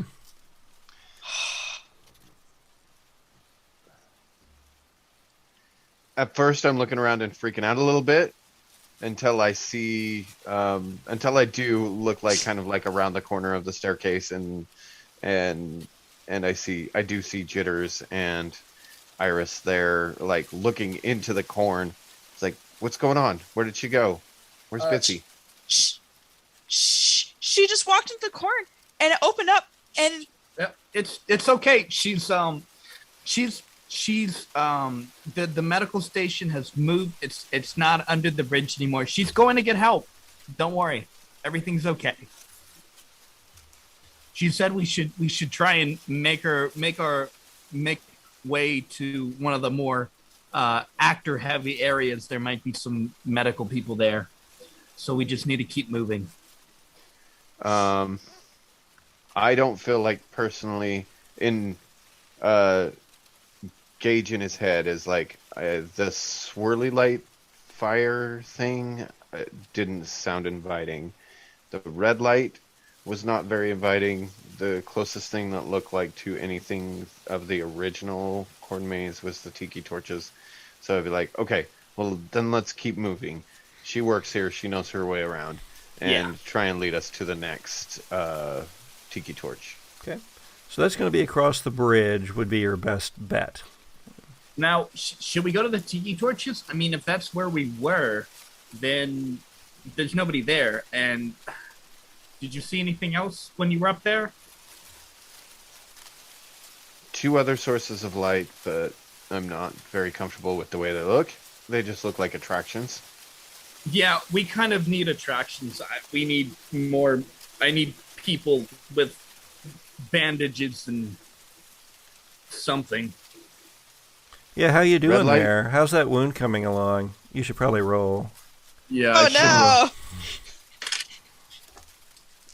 no! Not today. Not today. Yes.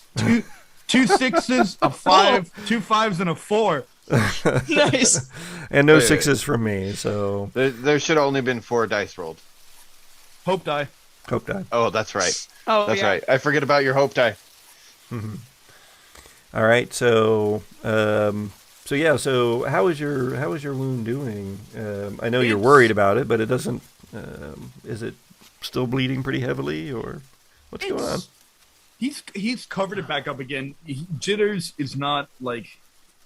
Is it growing corn? I wish I would have thought of it because that would have been fun. No, it's about the same. It's not so deep that he's like bleeding, like spurting blood, but he has some blood still coming out of him. He's still leaking his juices.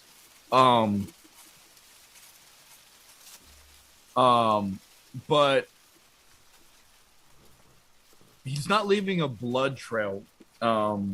He doesn't notice this, but whenever the blood hits the ground, it just gets like sucked in. Like if you were looking at like a like a time lapse photo of a flower drinking water,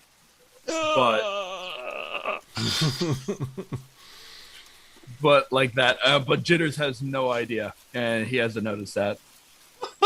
Oh yikes! Okay. All right. Well, come on up. I'll point out what I can see. All right. And So you if go they to the do top of decide the to come up on the bridge. bridge. I wonder if it's the same now. Oh no! He's gonna make us roll again. Gage, Yes. roll away. Nope. Oh no! Did roll 1-6, but if Yeah, you and I did not, and I rolled a 1. oh you did roll a Oh, 1. no. So if you wanted Yeah. to burn a virtue or a vice, you could. I mean, whatever's on top there. Yeah, my vice is gone, so it's my virtue, and You could try to turn that 1 into a 6. Just the only way that this isn't going to result in a candle going out. I just don't know how my virtue is going to play out at this point in time. Let's see. That is generous, huh?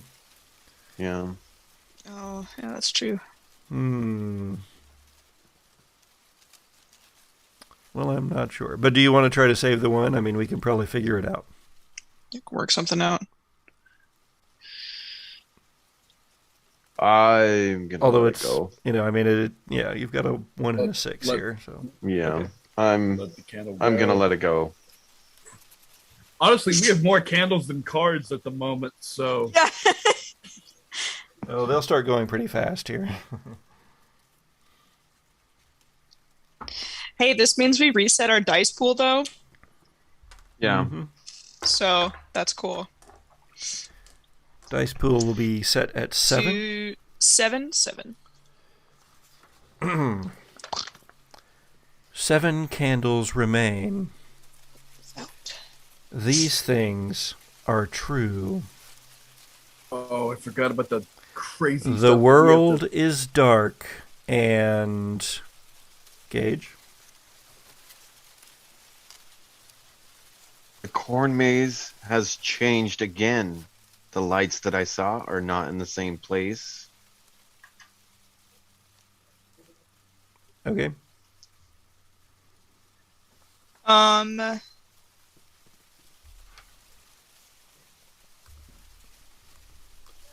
The clouds come out from in front of the moon. We get some moonlight.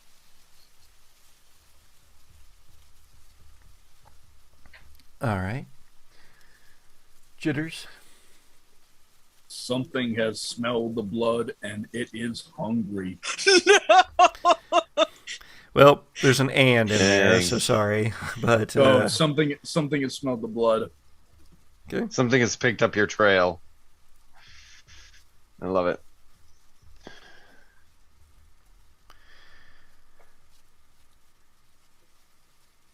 It is at the base of the stairs.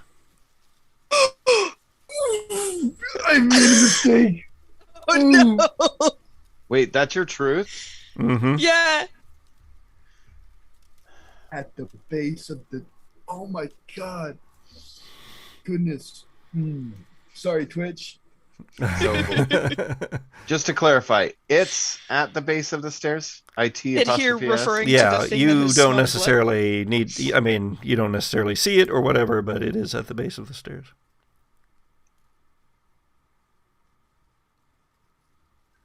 The thing that has smelled the blood.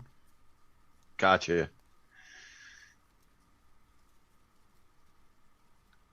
Oh. Could be Bitsy. We don't know.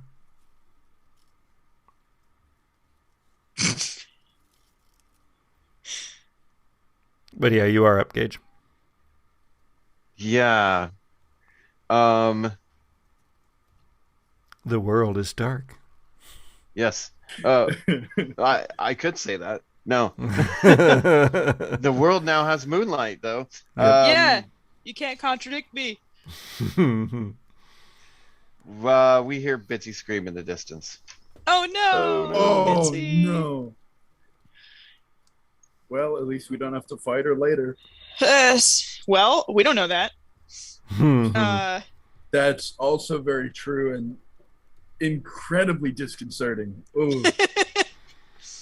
How about this? We do see all of the lights that Gage described. They're just not in the same places. Right.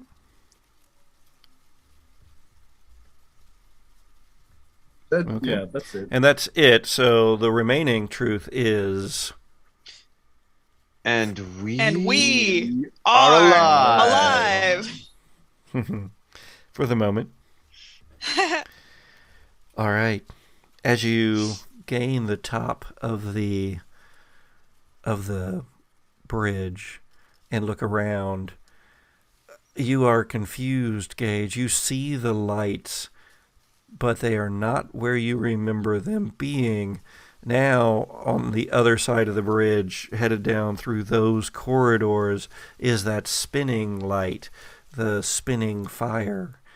And the red is behind you now, and the tiki torches are just, they're further away and nowhere where you thought they should be.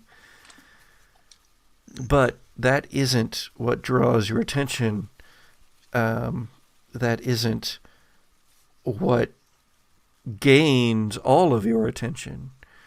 For two things happen almost simultaneously.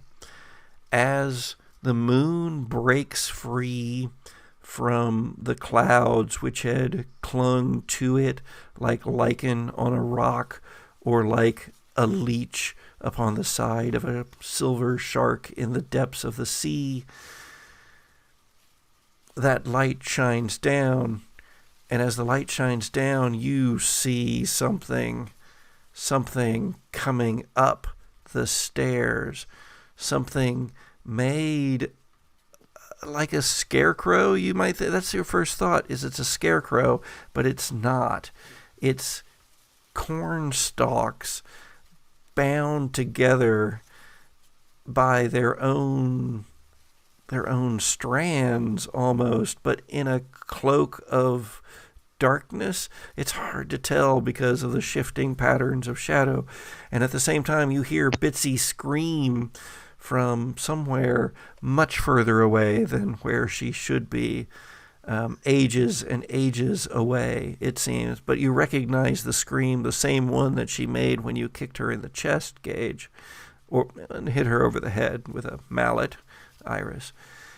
But this something is crawling up the stairs over the edge. It's not standing, walking. It's on 4 legs.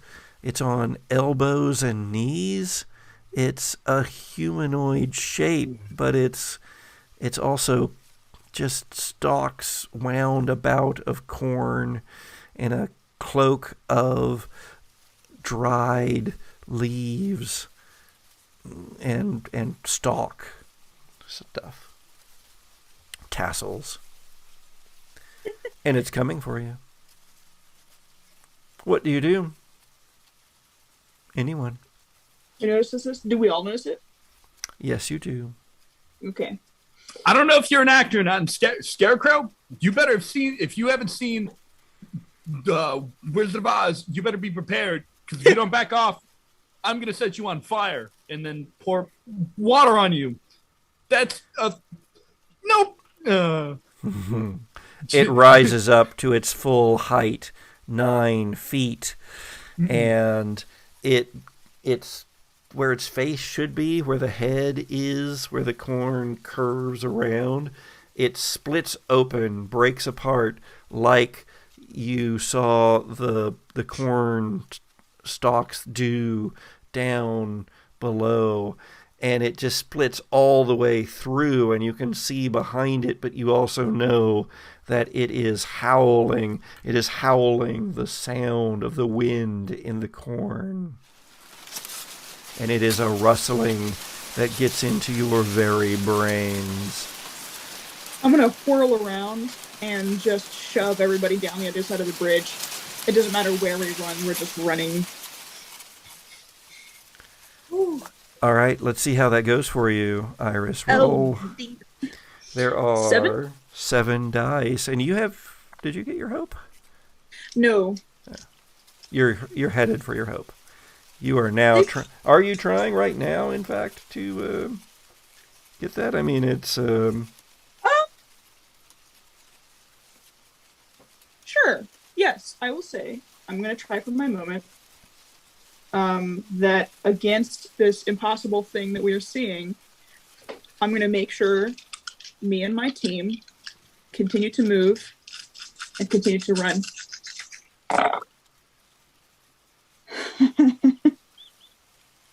Thanks, dice. It's 1-1 and no 6s. So you get to burn the hope. This is a weird one because you get to burn the hope before you roll. So what is underneath your hope or your moment? Virtue, which is team player. Would you like to burn that in order to try to get a 6 from that 1? This might be a bad time to have a 1. This is a very bad time to have a 1. Well, yeah, you don't have a 6 though, right? I don't have a 6. So the candle's going to go out. If I re-roll, there's such a low chance that I would get a 6 though, and that's the only thing that's going to make burning my virtue worth it, is if I would get a 6 on this roll. Right, but your hope will now be gone. You're not going to be able to rise against these odds. Right. You get a 6, you get your hope too. You get your hope dice too. Oh, do I? Yes. Because a 6 would make it a success. Well, in that case, I will burn my virtue, which is team player, and that plays in perfectly to what I'm doing. Okay. Which is trying to make sure everyone gets off this bridge. I'm making sure my whole team is running. Woo! That was big. Roll away.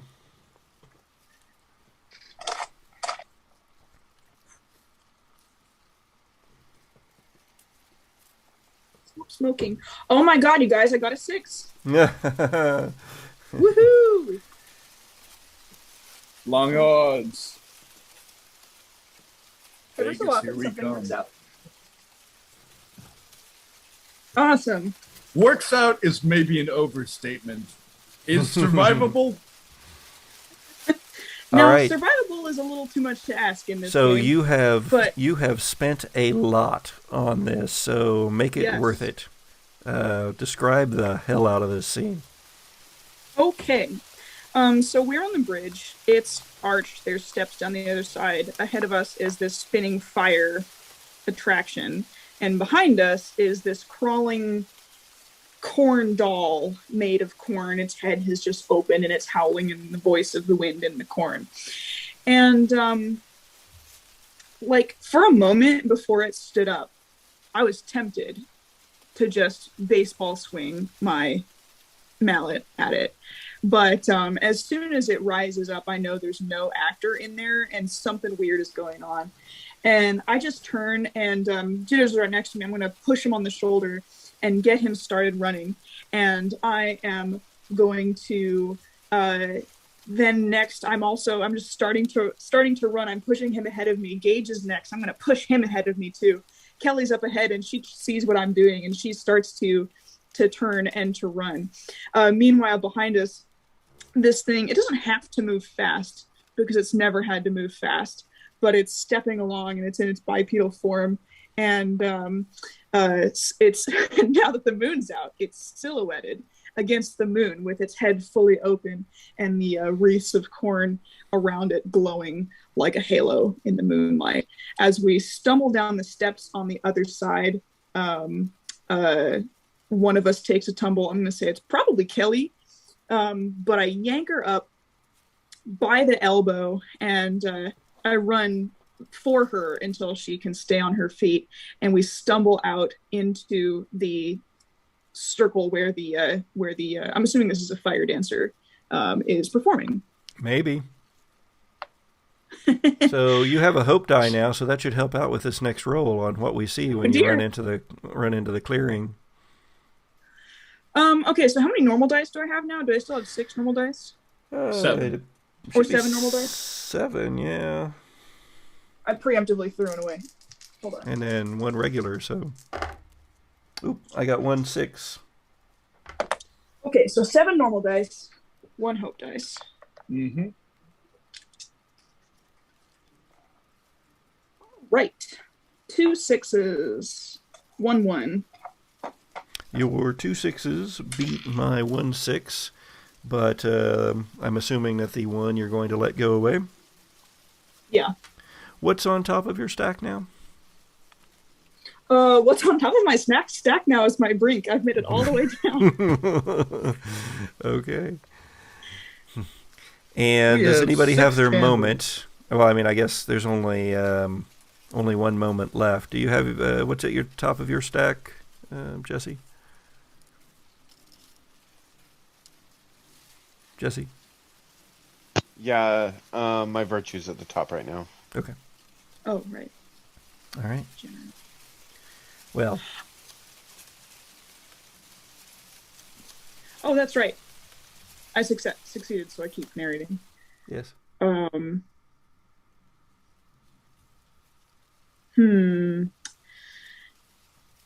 think, yeah, it is a fire dancer. And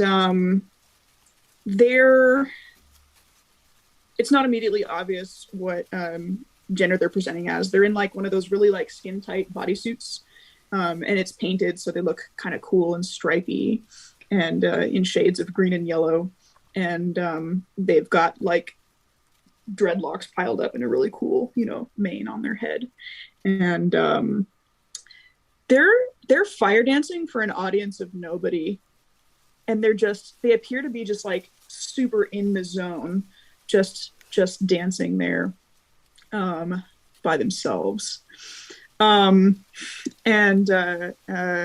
We run up to this fire dancer and we're like, please, there's something after us and we have to get to a medical station, and we're kind of babbling, talking over one another, and none of us is super making sense, and we can't seem to get this person's attention. They just keep like eyes half closed, just continuously moving in this never-ending whirl of fire.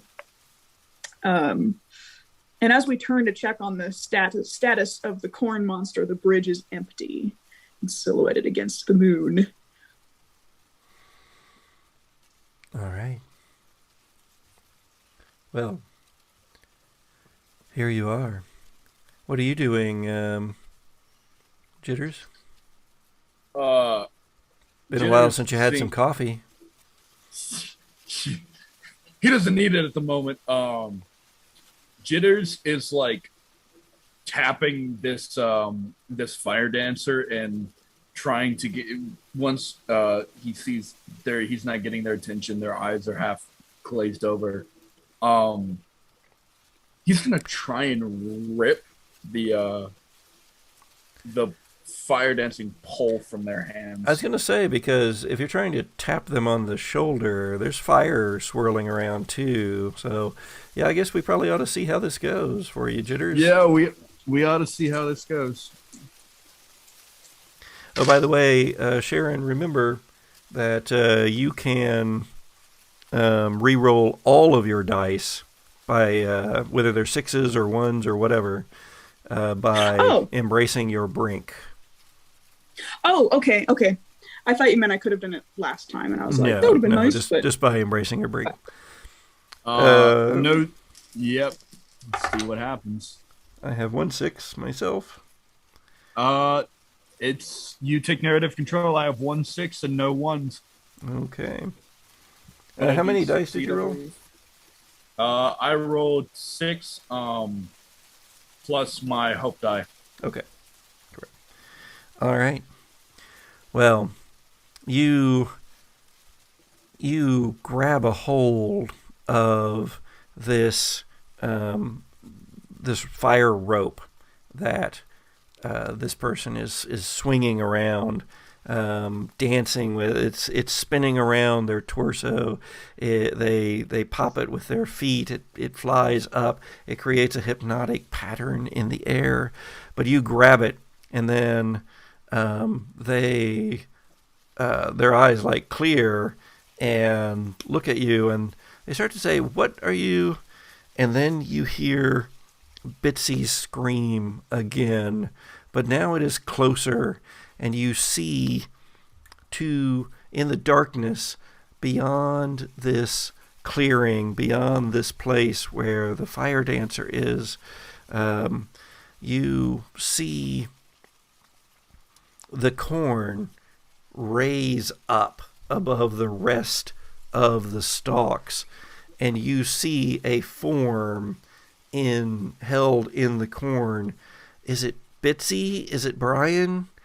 Is it Kelly? Is it is it someone Max? You don't know? In any case, then silhouetted against that moon, the treacherous clouds having revealed the light, the form is ripped apart, and the blood spray against the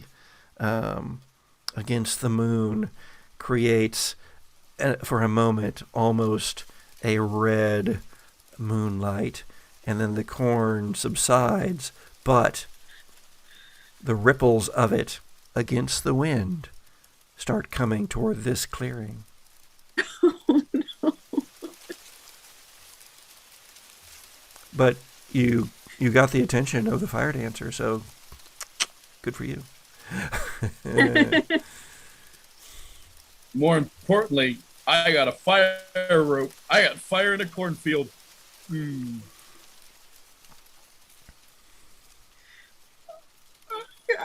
Guys, this is a bad move, corn maze. It just ripped them apart. What's happening? I don't know what's going on. I don't know what's going on. Shit. Listen, you guy, we need medical attention. We can't find a medic station, and our friend is hurt, and we're calling it quits. Whatever safe word you guys use, we're using it. We need to be escorted out. Jitters does something in the heat of the moment. He pulls his hoodie up, and he's gonna take that burning into that fire rope and slam it into the cut. Jitters, what the hell? Trying to full on fuse this. Okay then. Although I was curious to see what Gage was doing, I believe that's a roll for Jitters. Yeah.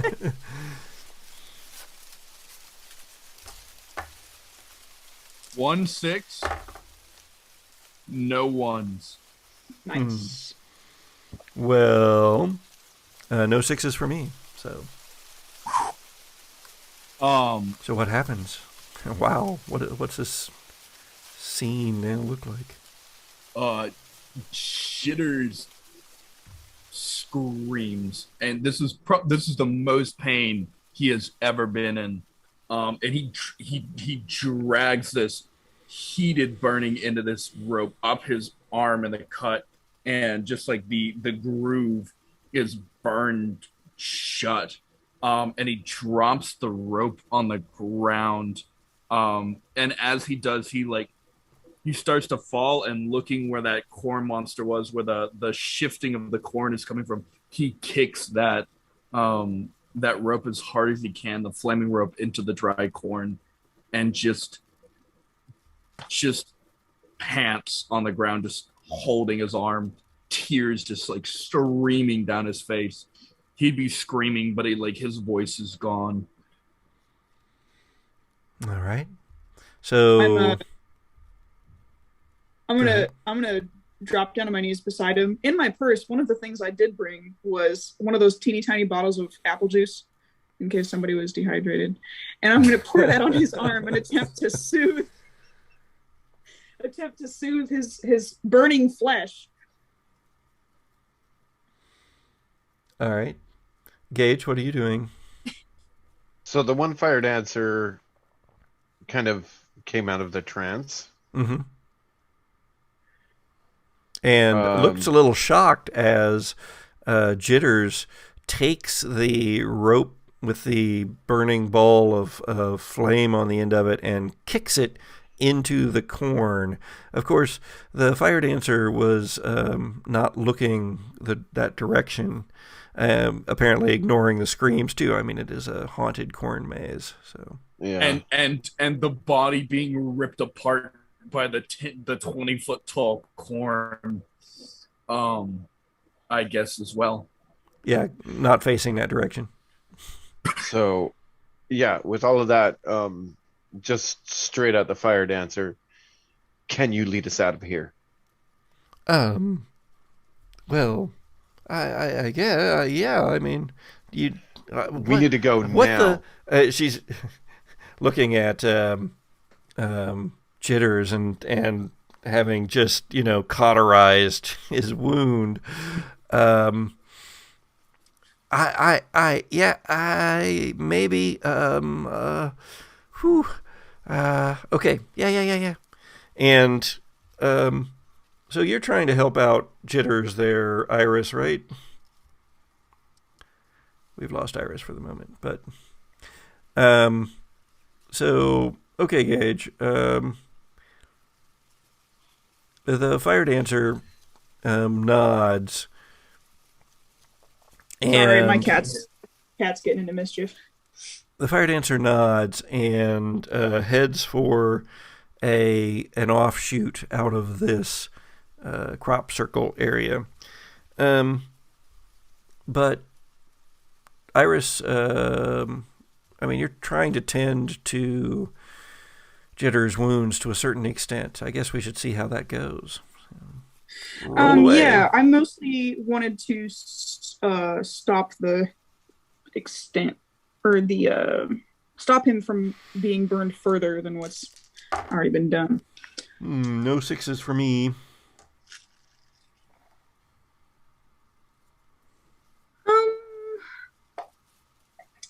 I got no sixes and lots of ones. Right. Well, you could embrace your brink and re-roll everything. You could let it go, and a candle will go out, and bad things will happen. Not that they aren't already happening, but... Yeah, they're already happening. I don't feel like this is the right moment for my brink. Okay. So I'm gonna let it go.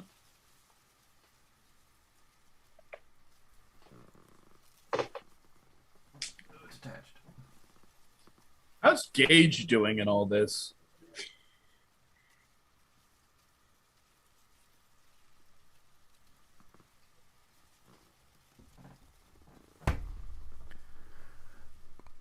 So Great. the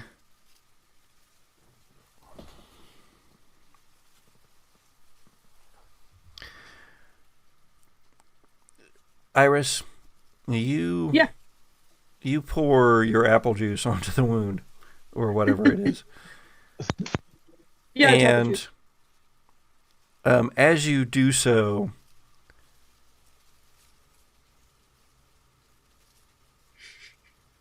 Jitter's arm begins to sprout. Oh no! Corn grows from the harsh earth of the burned wound, writhing out, growing from shoots to stalks to crusty late fall dry husks, and then the entire arm from the elbow down just falls off. Oh, no. It writhes for a few moments on the ground and then starts burrowing into the earth. Oh my god!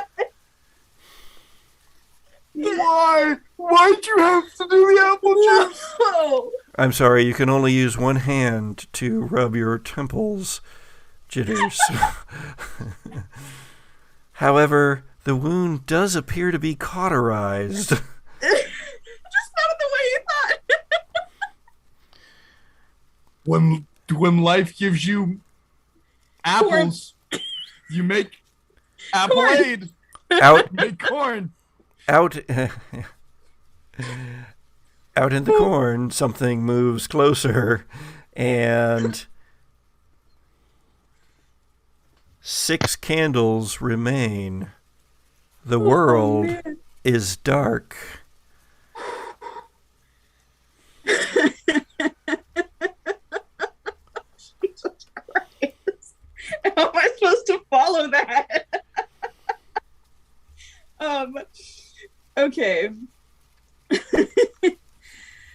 The world is dark. The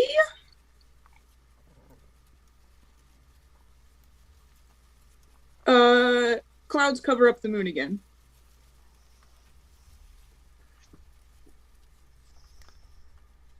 All right. And Jitters.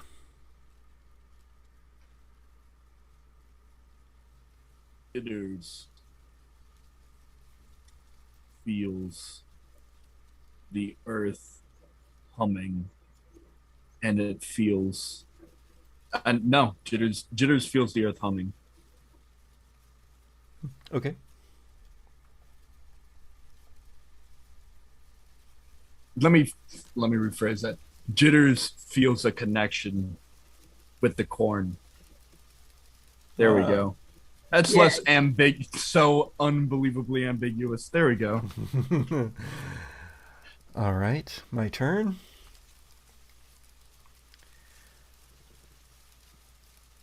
The ball of fire that Jitters kicked out into the corn goes out.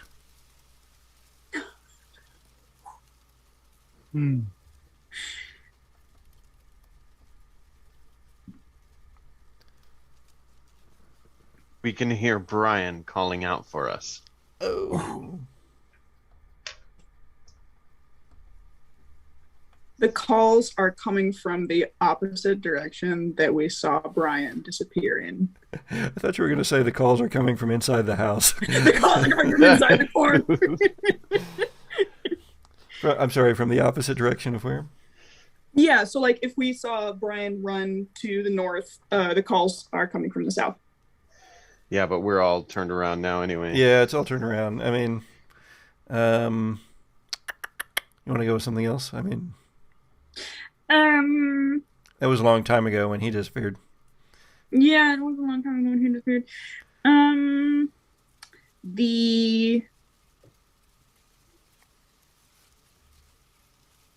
The fire dancer. You can always say stuff like "It's not Brian," or That's what I was implying. That's what I was trying to imply. Yeah, let's. You don't have to imply anything in truth, so you can just say it Yeah, outright. that's true. That's true.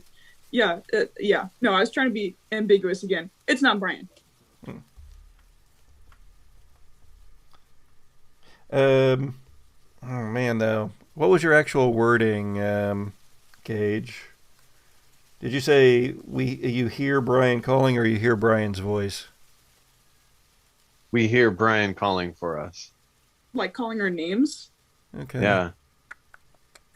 I guess that's interpretable enough. Okay.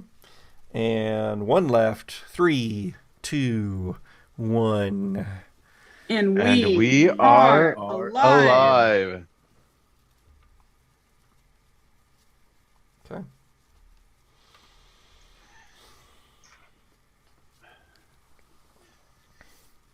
It is dark. The moon has once again been obscured by thick clouds that have rolled in.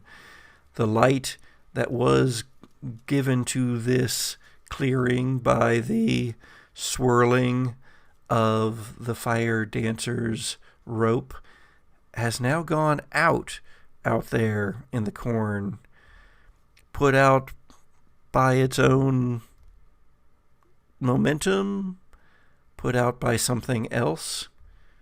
You don't know.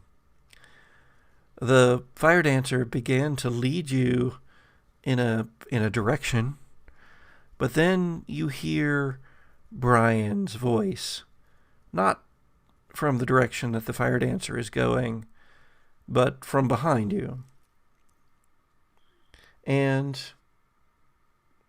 well, you're not sure. It might not quite sound like Brian. It might sound like the rustling of the corn. But it's hard to tell over the screams of Jitters, who is looking at the missing arm. And also up and out into the corn, as if it's waiting for him out there somewhere. That arm. In the corn. In the night. In the night. In the dark. I fling the water bottle around, the apple juice bottle on the ground, and I scramble away from it. And I'm like, "Oh God!" Jitters like stops screaming and goes quiet, and then like stands up and kind of brushes himself up. It's okay, Iris. No, it's not. It's not bleeding anymore, and that's what matters.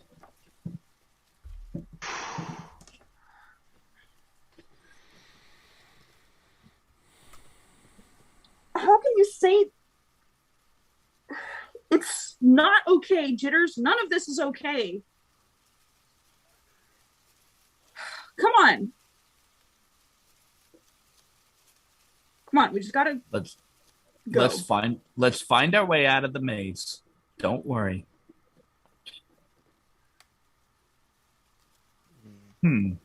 What has the fire dancer done up to this point? After I was like, "Can you lead us out of here? We need to go." Good question. It's really dark now, and there is just the light of the keychain, which may or may not be pointed in the correct direction. So go ahead and roll there, Gage. Oh boy. Oh, and we're down to how many? Six core dice. I have 4. No 6s on my end, though. 6 and a 1. Okay, you gonna let the 1 go?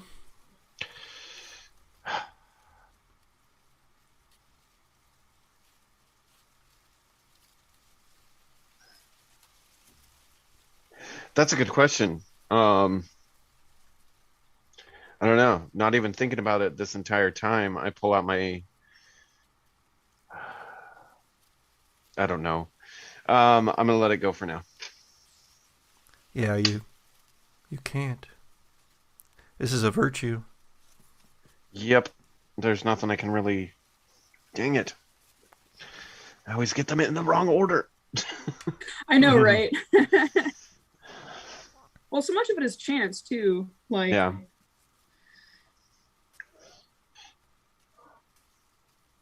All right. Well,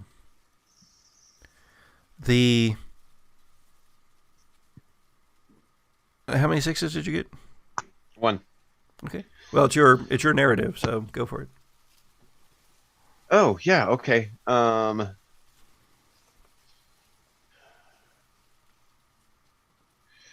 the fire's completely out. There's nothing left going of it. Nope. That was a truth. It went out. Okay. I just wanted to make sure I heard that right. This isn't to say it couldn't be relit, but it is completely out. Yeah. And in the corn.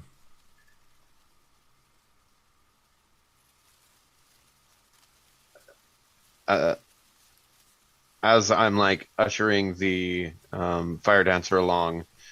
All right, let's go. I hearing Brian call out. Brian?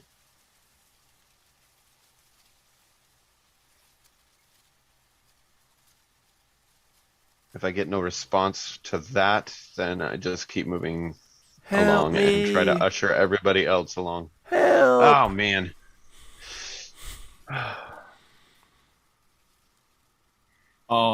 Jitters is like, I'm assuming the voice is leading us towards the corn. Yeah, I mean, there's paths that you could take in that direction, but it's going away from the direction that the fire dancer is presumably leading you out. Brian, wherever you are, stay on the path. Don't touch the corn. Jitters is going to reach out with his one remaining hand and put it on Gage's shoulder. That's not Brian, Gage. The corn. He's in the corn. We need to get out. He'll find us on the way out. Let's go this way, where the fire dancer was going. Yep, let's go. And right. I turn him and push him along and grab Iris and be like, we gotta get out of here now. Yeah, I know. Wait. What ended up happening to Kelly? She tripped? Yeah, she's still with us. Yeah, No one's mentioned her for a while. No, but Jesse just did, so let's find out. Oh, no. I know she got off the bridge with us, and that's the last thing. So that's me rolling again. I need fives as my power dice. You're at Oh no, 5 dice, that's it a bad appears. face. That's a sad face. Oh no. And another candle goes out. Yeah, that's 3 1s. Oh dear. Ooh. Can your generosity come into play here? How How generous are you? Are you willing to reach into the corn for her? Can it be a metaphorical generosity? Like, if your feet hurt, I'll carry you. I don't know. I imagine that, thinking about Kelly in that moment, I would like halfway run back the path just to check. But I don't know how that is generous. Giving of yourself, that's generosity. Yeah. Risking yourself, that's generous. It plays into your, your virtue or your vice doesn't go away either, and so generosity can also be. It's still part of me. Combined into that. Mm-hmm. Okay. So if you want to, if you don't want to, then you can continue saving it. I'll burn it. Okay, 3 dice. Oh. Nope. 2 more 1s. Okay. And a 5. Oh dear.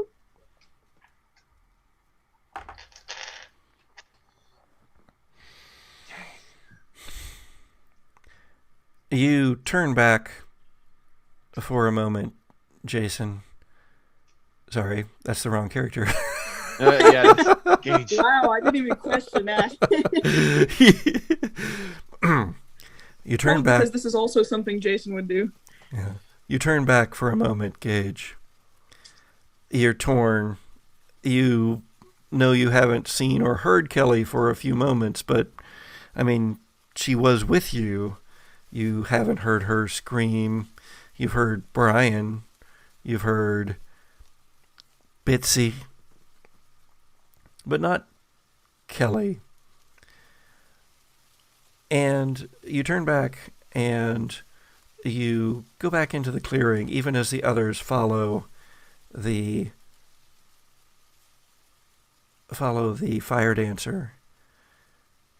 But as you do so, here in the shadows in the dark, a form rises up in front of you, and it has the rough shape of Kelly.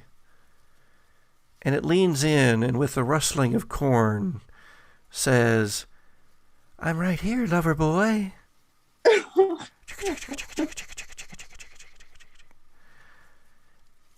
As ahead of the others, the fire dancer is pulled into the corn. Ah. I did this. I made terrible mistakes. Oh. Yeah. 6 candles remain. The world is dark. And these things are true. Wait, you didn't actually It goes the other snuff way. the candle. Did I not? Yeah, wait. Yeah, I was going to say. It should be 5. Oh, Yeah. It should be 5. I'll do it again. I'll say it right. I'm definitely gonna play this on Halloween night. This is fantastic. Isn't this a great game? It's such a good game. It's so fun. Oh, this is fantastic. I would have been all over this in like middle school. Oh my god! I spent so much time on Ouija when this was like right next door. Right? What was I doing? What was I 5 doing? candles remain. Yeah. 5 candles remain. And these things are true. The world is dark. Engage.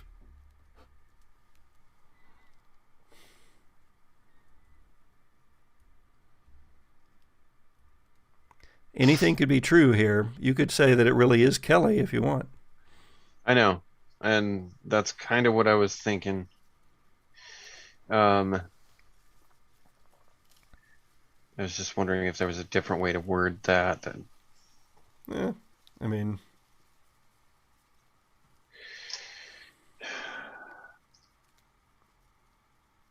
Yeah, and that is Kelly, and she seems to be okay. Nope. Other than, sorry. dang it, no, No that is conjunctions. Kelly.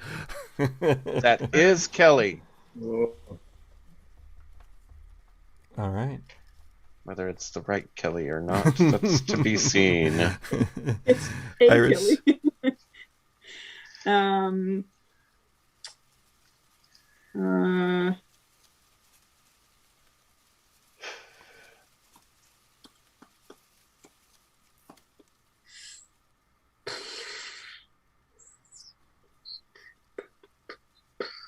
It gets harder as this game goes on.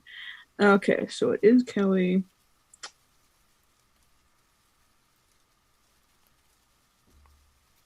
Nearly anything can be true. I know. This is the speaking of truths. The path ahead of us leads to, as we go along it, leads to another 6-pointed intersection. Oh yeah, because we don't need more of those.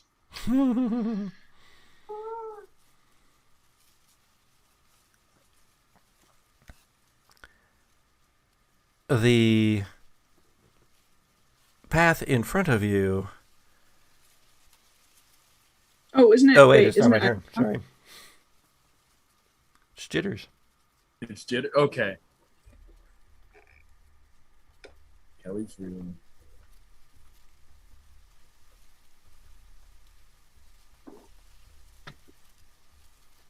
This path at the junction has a table and 2 lit tiki torches.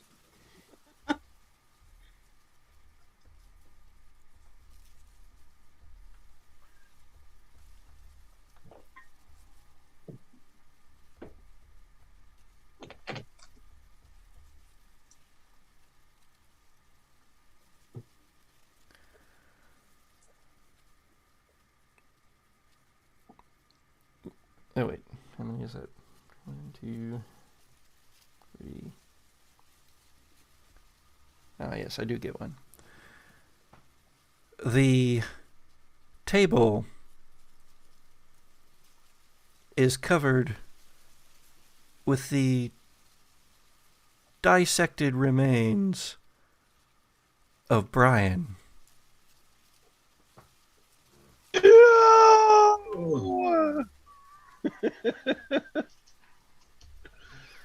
Yuck. And Oh, wait a minute. Conjunctions. Oh, no. No. He's got special.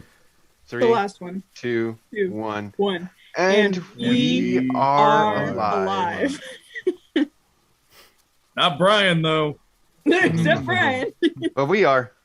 But we are. That's what matters. In the end, that's what really matters.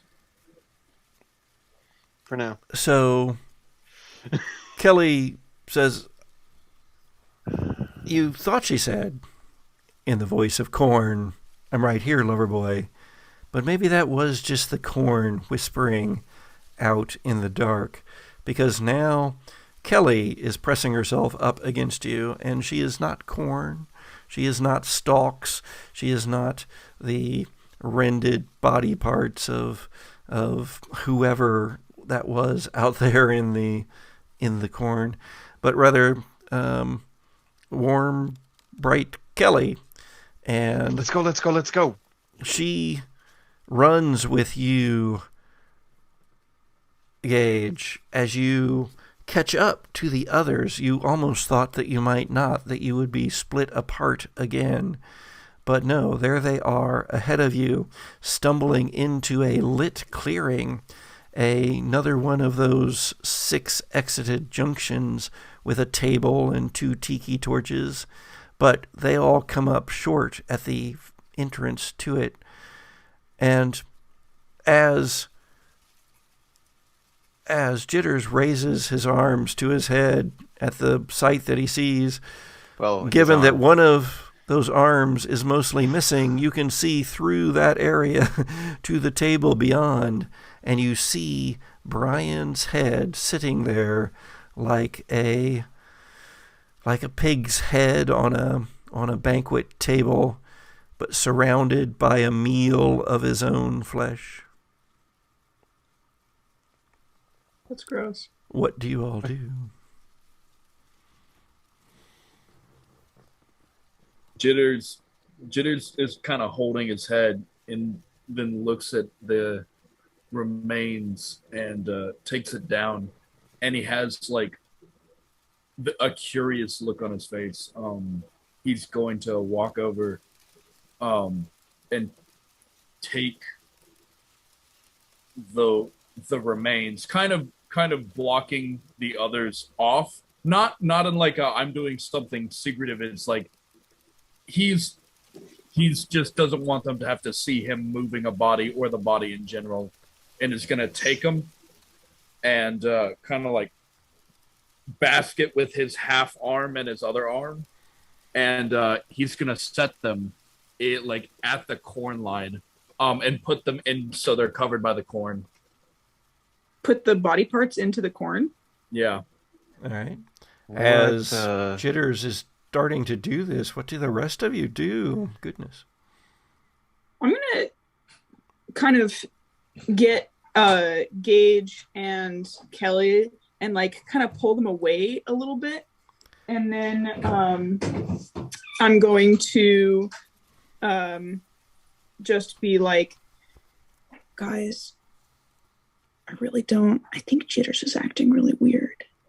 And I don't really know what to do about it. But, like, he's freaking me out, man.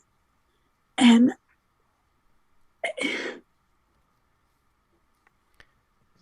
Jitters places a finger on top of Brian's head. Can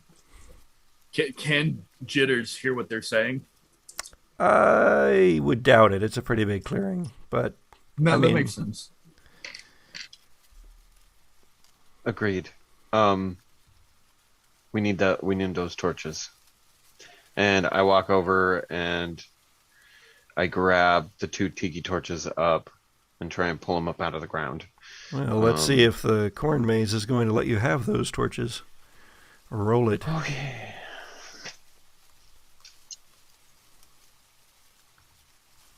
It looks like we lost Sharon. Yep.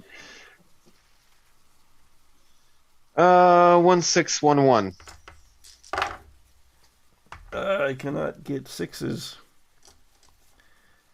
Okay, what's on top of your stack? My moment. At long last, when somebody else helps right? you. Okay, Forever ago. I will take away one of those dice. So there are 4 left in the common pool. And you didn't roll any 6s? Hold on, we're having technical difficulties. Let's go ahead and take a break while Sharon is working on her tech. I know it's a little bit before we were going to, but this has taken a little longer than we expected, so...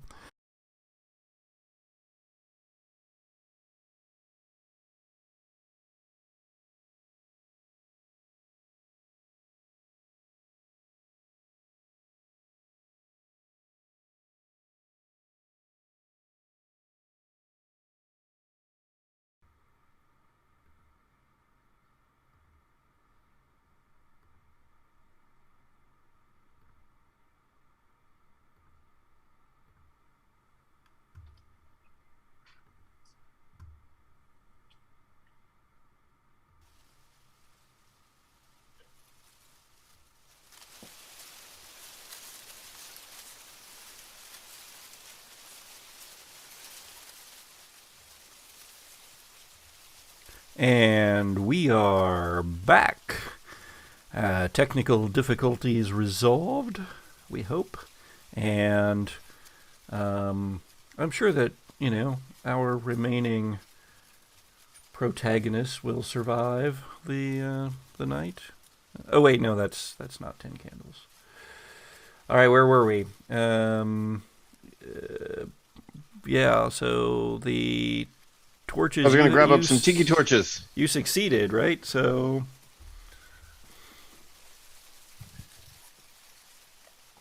remind me of your roll again.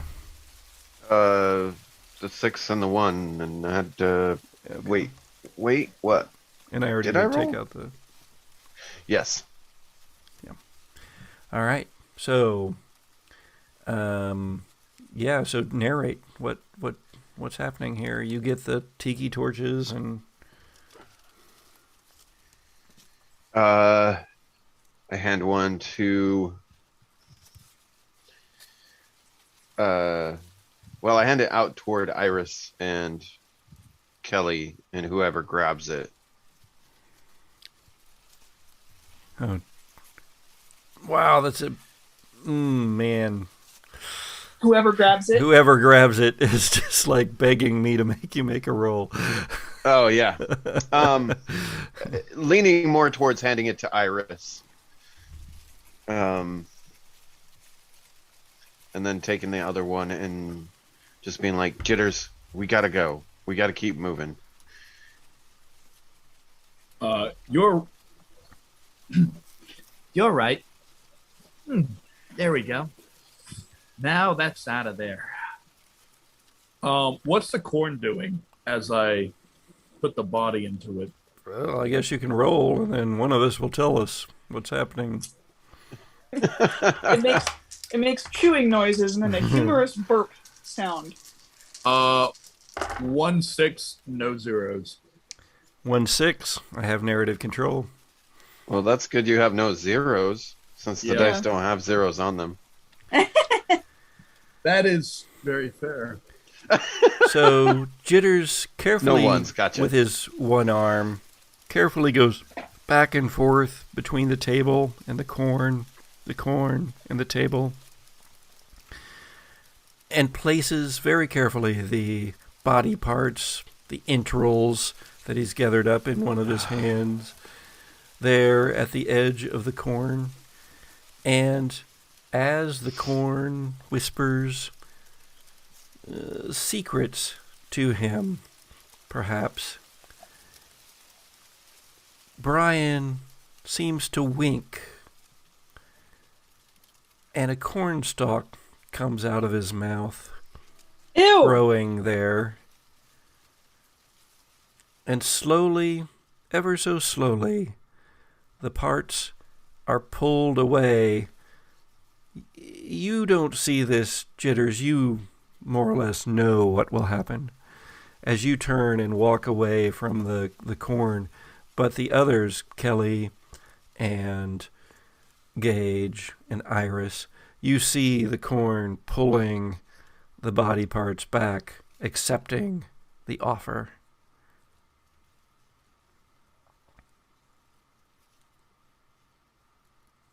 Let's go. It's time to go. Gage, Irish, you have the twitches. You should lead the way. Yeah, that's oh so wrong, and I think I we don't- should have one person with a torch at the front and one person with a torch at the back. That sounds like a Engineers. good idea. You and Kelly can be in the middle. All right.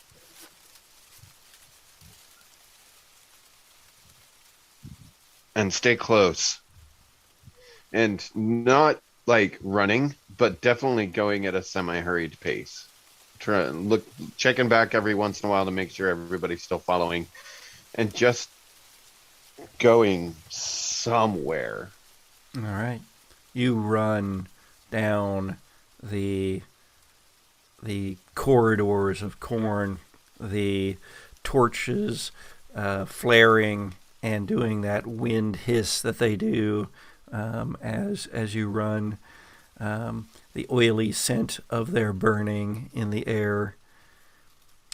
Between you and Iris also comes Kelly, trying to keep up with Gage as best she can, occasionally looking to either way. What happens next, though, since you're leading, Gage, is up to your role. It's up to my roll. I have 5. You have 4 core and a hope die. I have 5 I have dice. no I couldn't hope. roll a single 6. I have no hope yet. Okay. It's not your night, is it, Patrick? Well, What'd you I get? got neither 6s nor 1s. Oh, goodness. Oh dear. Well, that doesn't allow you to burn that vice that's at the top of your stack. So, My moment.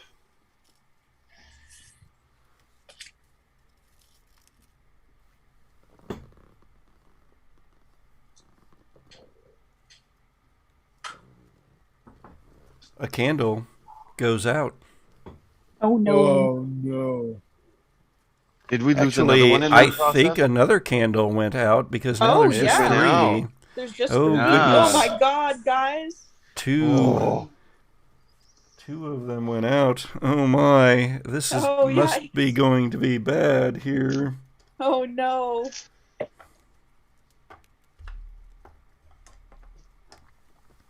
You're running, and you come into another one of those clearings, and there are movie screens here, and on them are playing, maybe once they were playing horror movies here in the heart of the corn maze.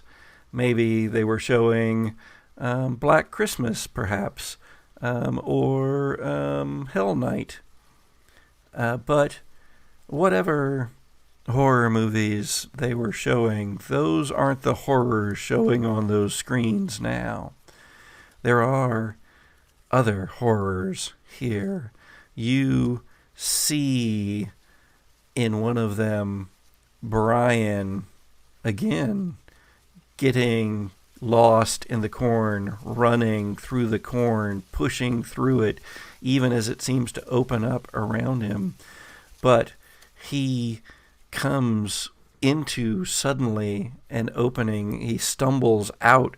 Our view is of his face as he looks first at the ground and then looks up, and we see the dawning horror in his eyes, the widening, as he sees something that our camera does not. On another scene, on another screen, we see the fire dancer being pulled by stalks of corn out into the corn itself. There, rended limb from limb. We see in another a tall, burly man, not wearing anything but overalls, bare-chested, but with a chainsaw in his hand. And our camera view is just looking at him as his eyes go wide, as he lifts the chainsaw up and runs forward, not in his moment of panic, remembering that there is no chain on that saw. And then silence there, our screen being splattered with blood, as the screen is splattered with blood where the fire dancer went, as the screen is splattered with blood on the screen where Brian was, as we see on another, yes, that's right, our young creepy girl, Bitsy, as she is lifted high into the air and torn asunder too, and blood splatters that screen, and then all the screens are covered in blood, but the blood isn't staying on the screen, it is pouring down it and out of it and through it and onto the waiting corn around this clearing, on the tamped down stalks that provide the floor of this clearing, and the corn sucks it up and begins to move and whisper and gyrate, and another candle went out. No! Oh my god. And all around things begin to come toward you. There are 2 candles remaining. The world... Wait. There are 2 candles remaining. These things are true. The world is dark. And we... No, there's still one truth to be said. I believe this all goes back to a failure on Gage's part. Yeah. And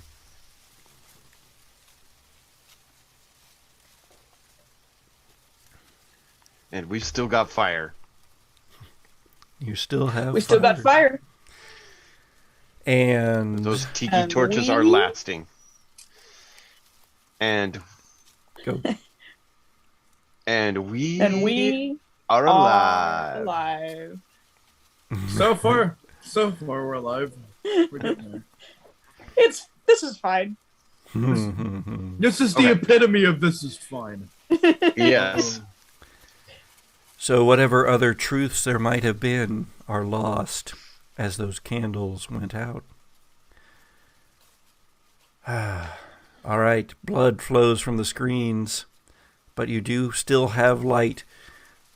2 last remaining flickers of light in the darkness that has now fallen all across this corn maze on Sauvie Island on this Halloween season night. What do you do? Things are coming. If we're still following my lead, I'm going kind of across, trying to avoid the screens as much as I can, unless I can reach out and light one of them on fire as we pass by it. You could possibly do so, but it is coated in blood. It is still flowing with rivers of blood, perhaps the blood of all the people who were here in the corn maze or on the island tonight.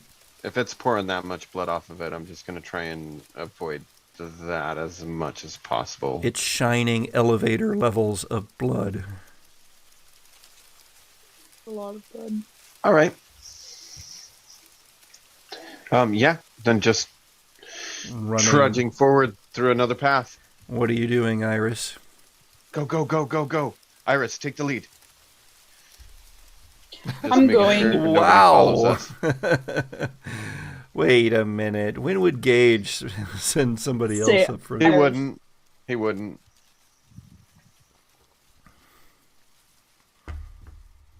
Alrighty. Jitters is gonna push Kelly into the corn.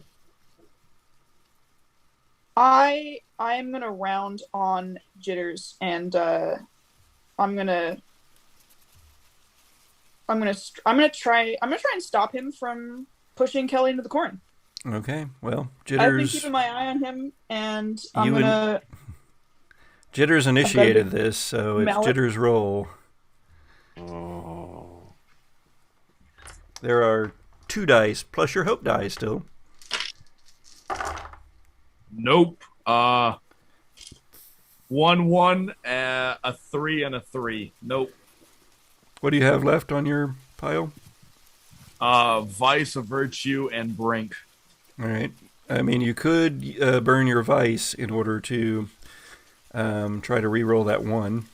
That actually does make sense. I'm gonna burn my vice paranoid. Oh.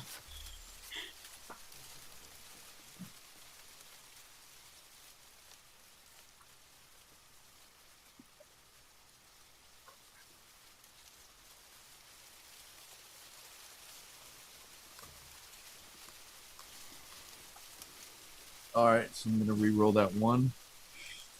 So rolled another 1. Nope. All right. Well, we know what happens now.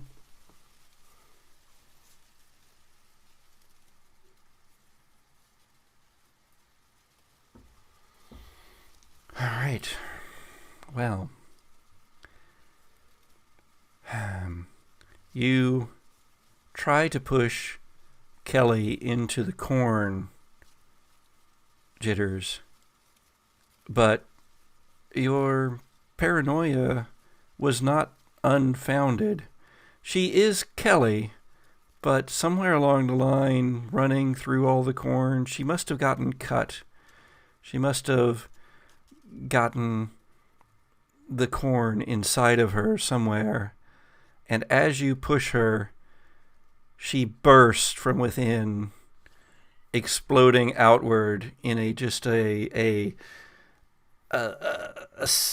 tornado almost of corn, a great twining of stalks and ears. Cornado. A cornado. Oh. Sorry. It's a horror and humor podcast. In a cornado of entrails and ears of corn and stalks and tassels splattering you all over. But before she dies, she leans hard against you and says into your ear, "You cannot run from it. I've tried." And then she is no more. And you are left covered in that gore.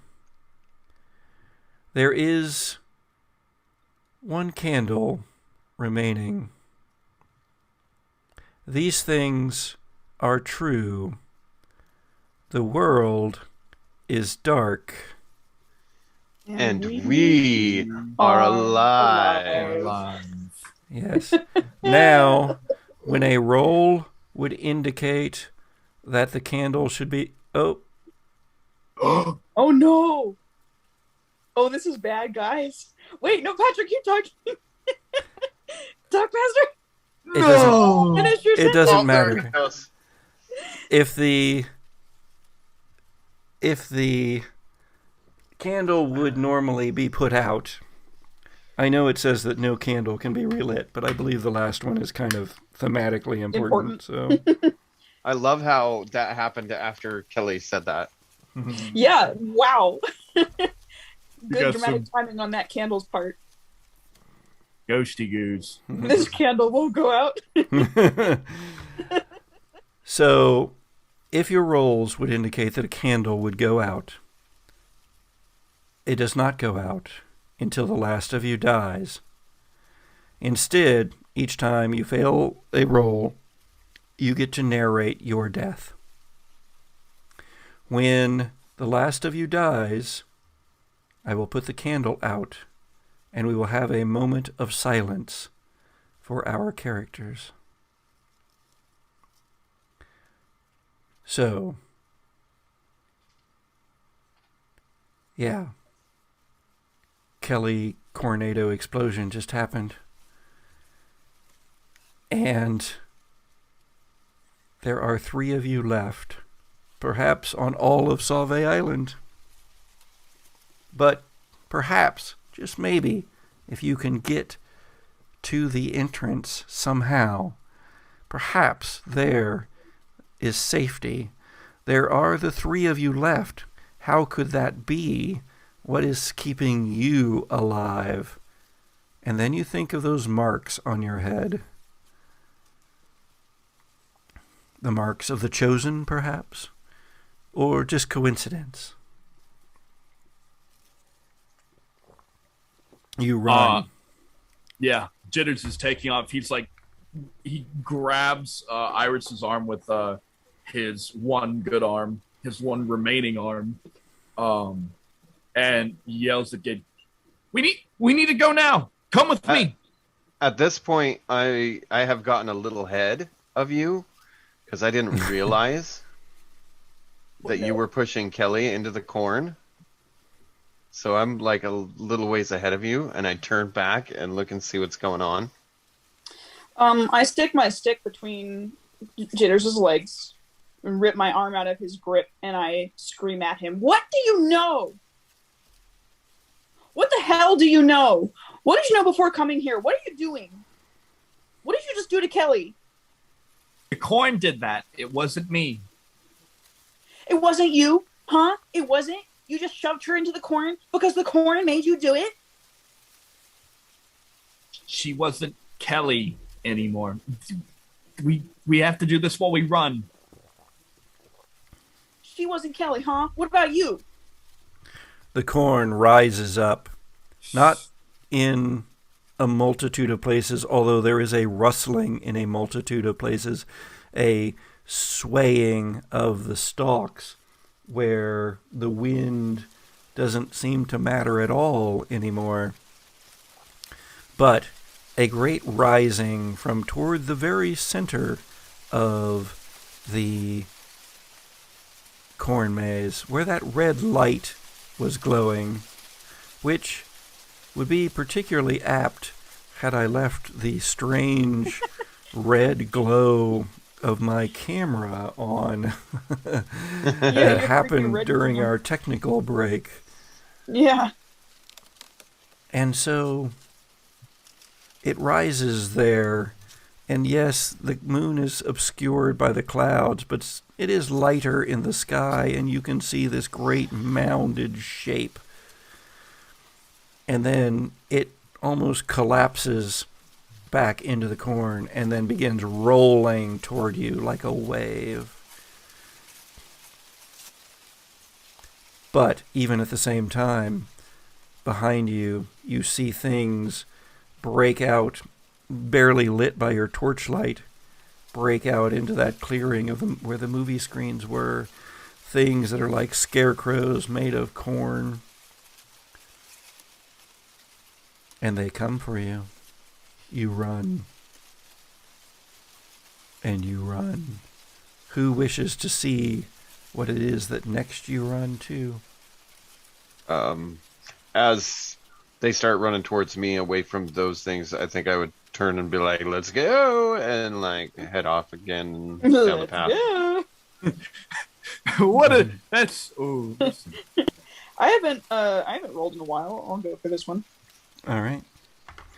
There is always one dice remaining, one bit of hope.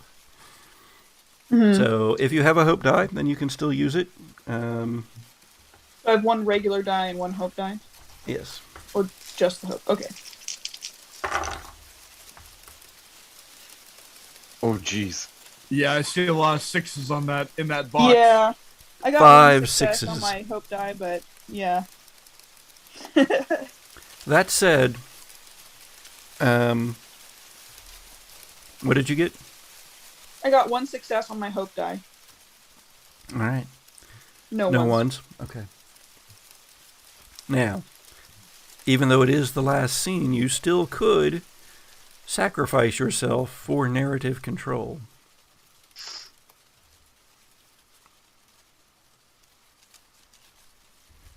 Or it will come soon enough. Yeah, it'll come soon enough.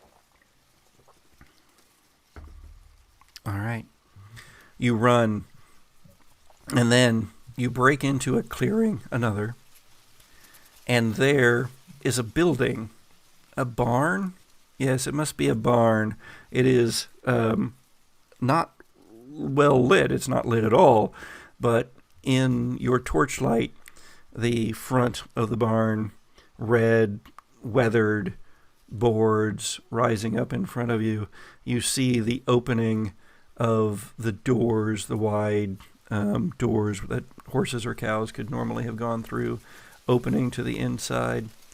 And it seems like there may be no end ever to this corn maze, but perhaps there might be refuge, a place to board yourself up against that which comes.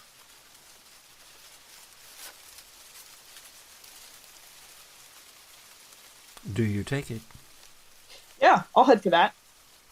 All right, so Iris, with one of the torches, pauses only for a moment, seeing that, looking back behind, seeing the things that are crawling, leaping, striding, moving through the corn, moving down the path, seeing the wave of the larger thing behind. And she just runs right into the barn. The doors are, like I said, open, but they can be pulled closed. What do you do, Gage? A lot of it depends on how quickly I notice Iris doing that, and whether it was as, you know what, I imagine that I might have gotten a little bit and then like kind of did the skid stop, maybe slip a little bit, and like fall and like scramble back to my feet, grab the torch up again, leaving a little trail of fire where some of the oil had spilt out around, and then running into the dilapidated building with Iris. All right. Well, what do we see inside, Jitters? Or do you follow? No, Jitters is going to follow. Okay. So you follow them in. What do we see? So we see... Nope. You get to roll. Oh, I do get to roll. I only got 2 6s. I still will win because I got a 5 on my... I got a 5 on my hope die, and a 1. So I guess we're losing whatever dice we have left. Oh no. Oh no. Well, no, because it's the last candle. No. So No, the 1 will still go away. Oh, that's So we're down to just hope die. All you're down to is hope die. Yep. I fear that this means that the end may come soon for the person who took off most of his protective mark. Anyway, yes, so you run into the barn, leaping over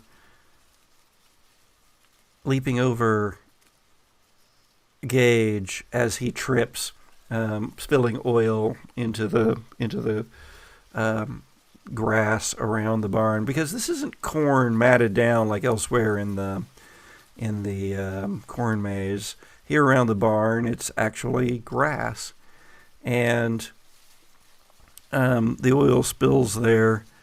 Doesn't catch, but you, Jitters, run on past and are close behind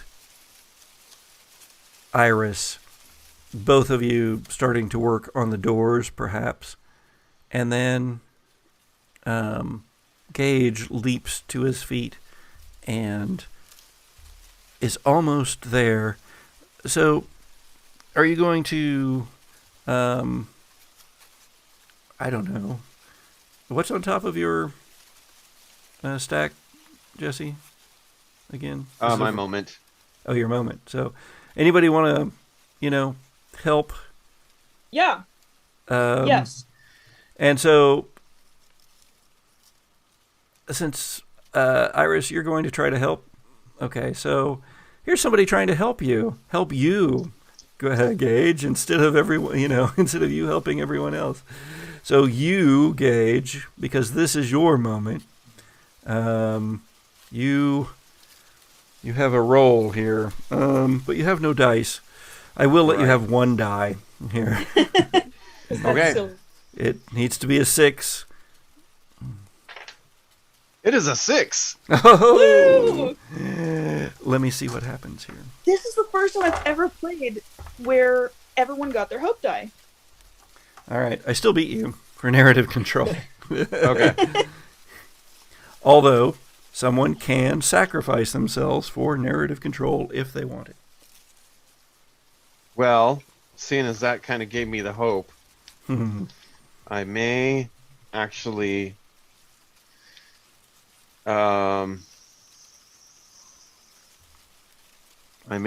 pull out something in my inventory.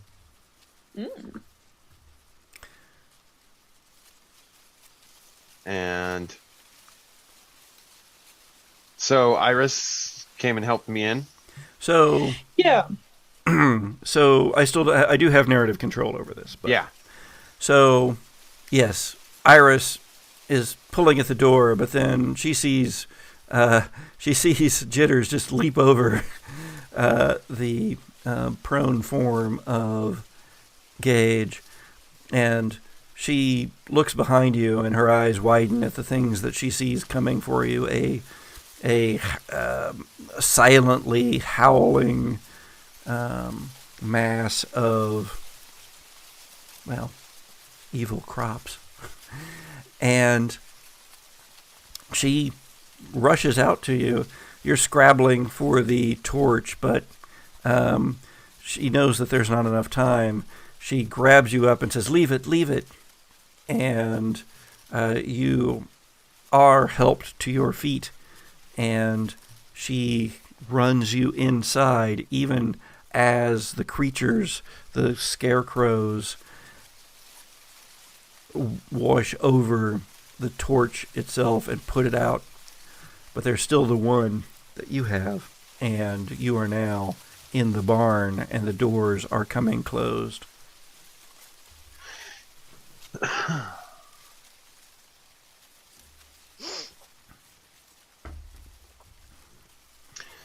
Inside the barn, as we slam the doors and lean up against the door, I'm looking at it to see if there's a way that we can find a 2x4 or something to wedge it in there to secure it. Well, Are there those hooks that you would drop a bar into? Yeah, that's what I'm you just saying. flip us all off by making the hook sound? No, Is it's No. Okay. Like this, these hooks that sit like this, and you drop the bar into them. Sure. Yeah. Well, I mean, there might be, I suppose. So. Well, if there are, I was going to try and do something, but if there are not, I was not going to do anything. So. Well, if you had something specific you were going to do, then Iris, then you get to roll it. So. Okay. Well, what I was going to do, I have this handy dandy long stick, and I was going to drop it into the hooks like a crossbeam. I got 0 6s. Wow. Ooh. I also got 0 6s, but not a 1 either. Well, it doesn't matter because all you have there is your hope die. So. Yeah.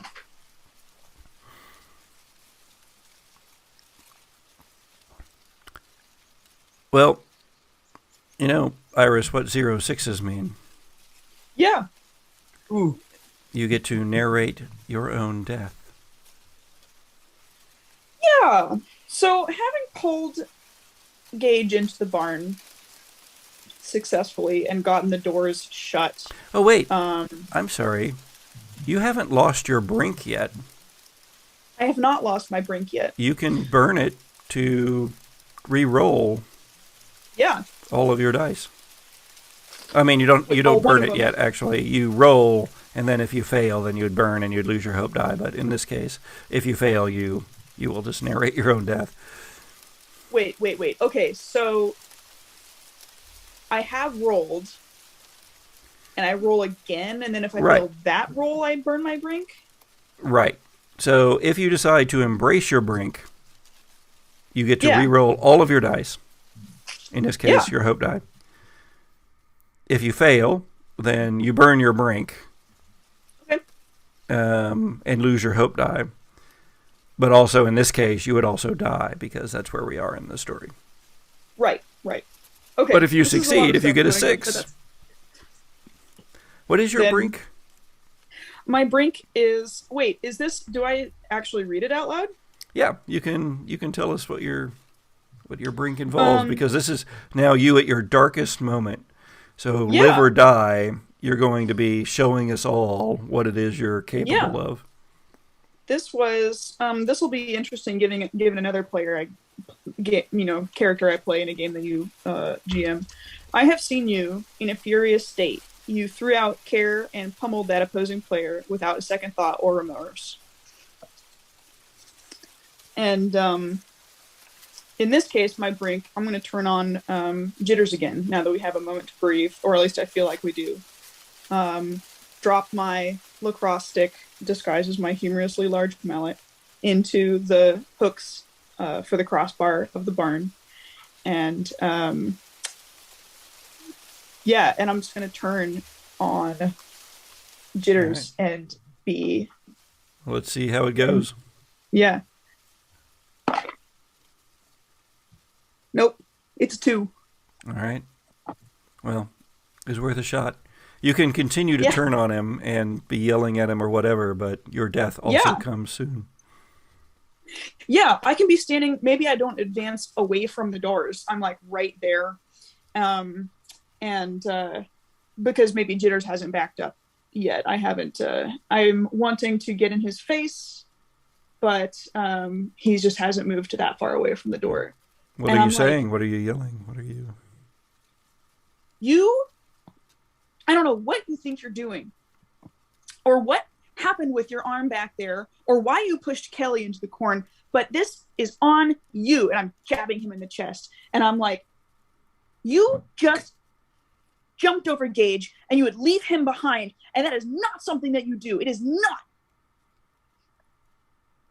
And since I have failed my roll, this is also leading into my death, right? Mm-hmm. Okay. I couldn't give him a hand, Iris. Shut the hell up.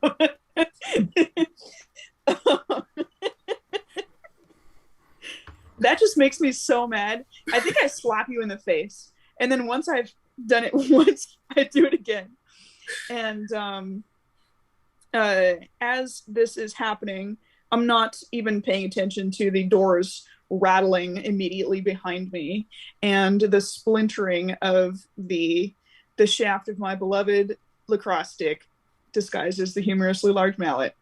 As the door cracks, it comes inward just enough that a strand of corn can reach in and grab me and pull me backwards against the door. And it's one of those things where I get pulled out through a crack that's too small for a human body to fit through. So I crunch as I go backwards out through the door. Ah! At that point, I'm reaching up under my jacket and pulling out this gun, and I just start firing through the door at whatever I can possibly hit. Like 4 or 5 shots, just pow, pow, pow, pow, pow. Oh my god! While he's doing this, Gage did fall in the tiki torch oil, right? A little bit. A little bit. Well, I didn't fall in it. All right, so Or did I? what's on top of your stack? Me? Gauge. Yeah. Yeah. My brink. Okay. So you can embrace your brink, which is I am currently that you have a gun. They have seen me pocket a gun. Ooh. And why Gage has a gun, perhaps now we'll never know. But but you're firing out there, so whatever it is that Jitters wishes to do is perhaps dependent upon what you roll, Gage. 2. 2 6s, but irrelevant because this is going to be your doom. But I do want to hear what Jitters was planning on doing right then, because that may play into your death. Okay. Although you get to narrate it in the end, so it will be whatever you choose to go with. Jitters. I was attempting to do some rolls so I could use my virtue solutionist, which I think is perfect. Jitters knows the fire needs a bigger source to set the barn on fire, and so he's going to reach out and he has a lighter and light Gage on fire, pressing it right into where the torch fluid spilled on him. What the hell is your brink? Jesus Christ. Wow. You know, Jitters isn't William Kitteridge. Oh my god, you guys, William Jitteridge. Sorry. I'm sorry. Oh no. All right, so at least you won't die to the corn. well, So I maybe died. or maybe not, because this is what Jitters is attempting to do, Gage. Yeah. But Okay. Jesse, you get to narrate Gage's death, so that could be it, or it could be something else, even as Jitters tries to, take you out. Like you No, on fire. I love this scenario. To be fair, Jitters would then continue with kicking him up against the barn, so his flaming body would light the barn on fire. This is fine. So after I fired like a few shots out through the door of the barn, you can see like holes through the door now. I just kind of like glance back towards Jitters and see him coming towards me, and I just whip around and point the gun right in his face. And as He I'm has his sitting lighter there- out, by the way, and he's just like holding it out and just smiling. Jitters has some issues. yeah, Jitters is with the corn now. We all corn down here. I'm pointing the gun at Jitters and tensing like I'm gonna squeeze the trigger.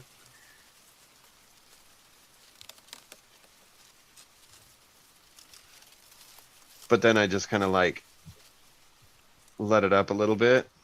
You know, now that I think about it, you could actually pull the trigger. That is embracing your brink. Oh, I'm getting there. Oh, sorry. Okay. What do you do, Jitters? You could shoot him and then I know. re-roll your die and not die. Jitters looks at you and it's just, we're not all gonna be able to make it out of here. I can make it out of here. Gage, you can help me get out of here. We both can't get out of here, but there's no reason anyone else has to come back here. I don't believe you. And bang. and just points it right back at him and squeezes off. All right. Well, you can re-roll that die. Oh, jeez. Why it's not gonna live in? Oh, yeah, that's a 1. Okay. And narrate your death. Yeah. I imagine that.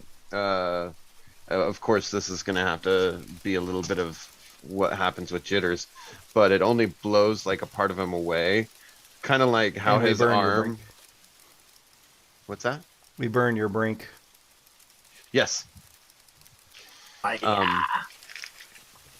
only blows like part of him away, like with his arm, and the cornstalks growing out of it, and stuff like that, and like maybe you see some kernels like fall out of his face where the bullet like hit him, but he's still coming at me with the lighter. And he happens to touch it to me, and I go up in flames, and just screaming. I like slam into the door and burst back out into the night, into whatever creatures I can find, just screaming on fire. All right.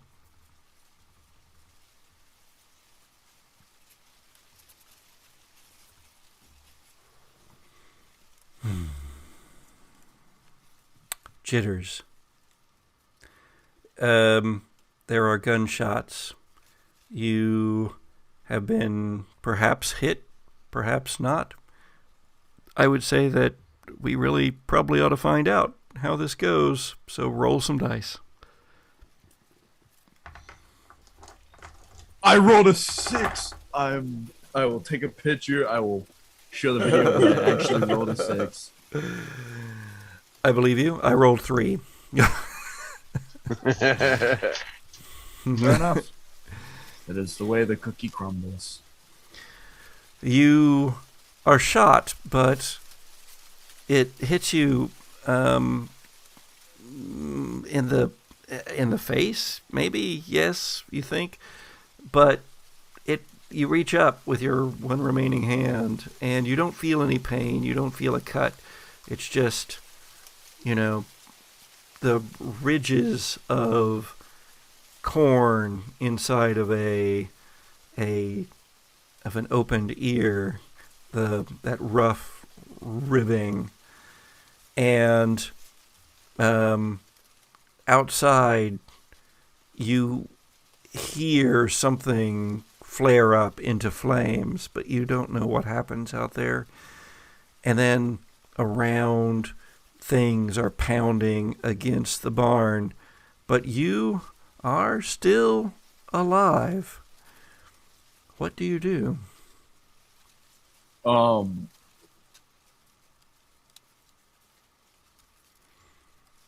Did he give you your chance? What were you planning on doing with that chance? Jitters is going to grab the tiki torch and use it as a crutch, kind of helping himself up, and is going to start moving towards the back of the barn to try and crawl out a window. All right. Well, let's see how it goes. Roll them. I got a 5.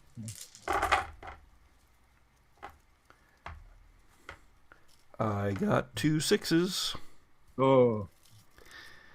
You burst out. You clamber out through the back window. There does appear to be most of the interest of the creatures made from the corn is in the front of the barn there, where it's just a mass of, it seems like the cornfield itself has moved up onto the barn almost, but in the back there is some manner of clearing, and you can race backwards from it. There's a road, you see. It's not part of the cornfield. It's something that comes up to this barn and accesses it. There's a ditch even, and there's fences on either side, and you can start running down it. And you are running. And then you find yourself bursting out of the corn maze, stumbling into Dr. Brimstone's traveling menagerie and circus. The lights are bright. There are fire dancers and jugglers. There's candy corn. I can't. There's cotton candy and the smells of other foods. Everything looks so normal. People wandering around. People that you know. Others of the sorority, of the fraternity. What do you do?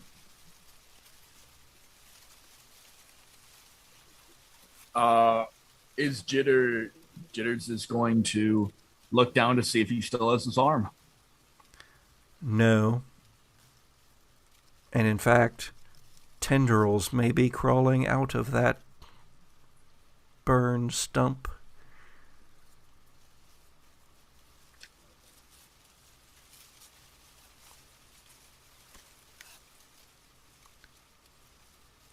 Jitters is something moves in the corn behind you.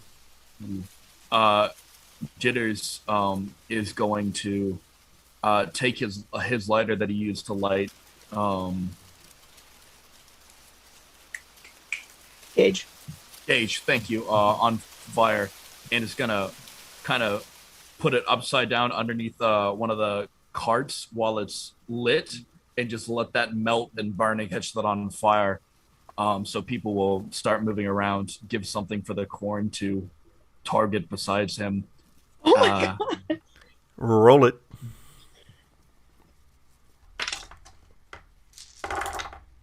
Can I burn a virtue? Is that what you have up next? Yep. I can't see that you have any virtues left. But yes, go for it. His virtue is solutionist. He has a problem. That is true. He needs a solution. He has the problem. Corn chasing me, make it chase other people.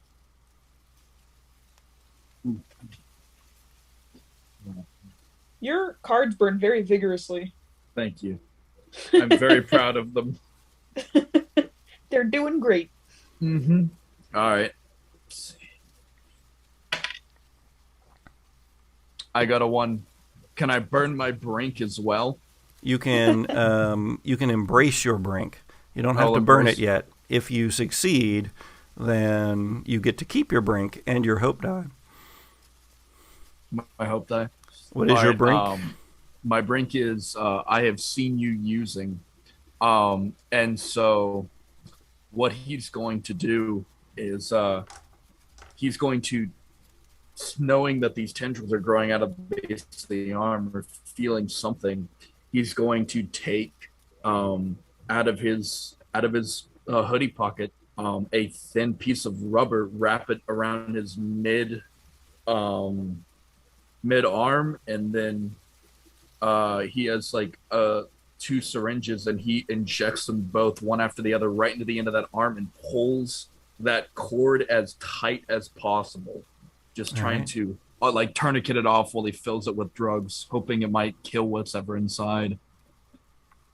Reroll. A 3. Narrate your death.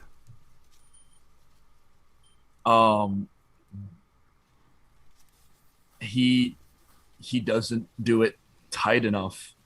And as he had moved away from the scene, he's now kind of in the corner, kind of a corner of this carnival, and he falls to the ground and he starts like panting really fast. And then after a few gurgles, he is dead. And you see tendrils of corn leaves move out of that stump of his arm and start pulling him into the corn from the shadows of this carnival. And so you died by your own overdose? And so ends Jitters. All right. What we see, the camera sees, as Jitters overdoses.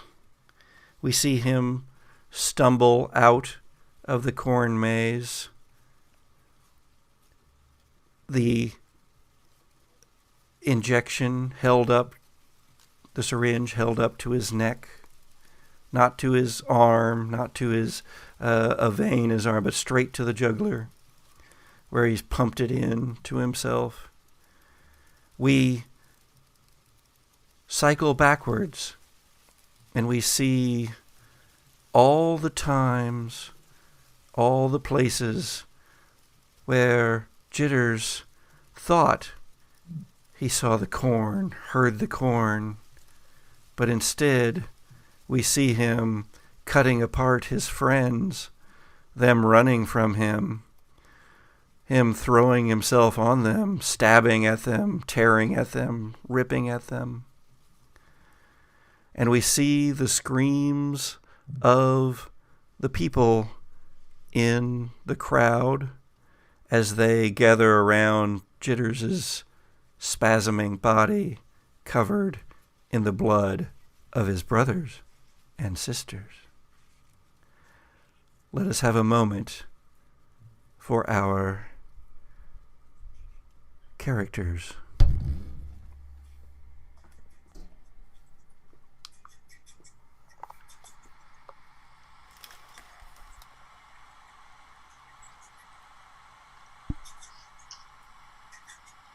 No, I really can't come in tonight. I told you, I had planned this out months in advance. The frat was really giving us this chance to, like, host this really wonderful thing over at Sauvie Island, and I'm a big part of that, and I don't ask for much time off, and I know we're short-staffed, but I really got to get away tonight. I mean, we've got everything going on with Delta Alpha Kappa, and, you know how some of them look, so, you know, but yeah, I'm not going to be able to make it in, and I'm really sorry, but, you know, you can count on me any other time. I'm just looking to have fun. I need to let go. School's stressing me, and I'm doing my best if I can at the job, so, I'll see you tomorrow.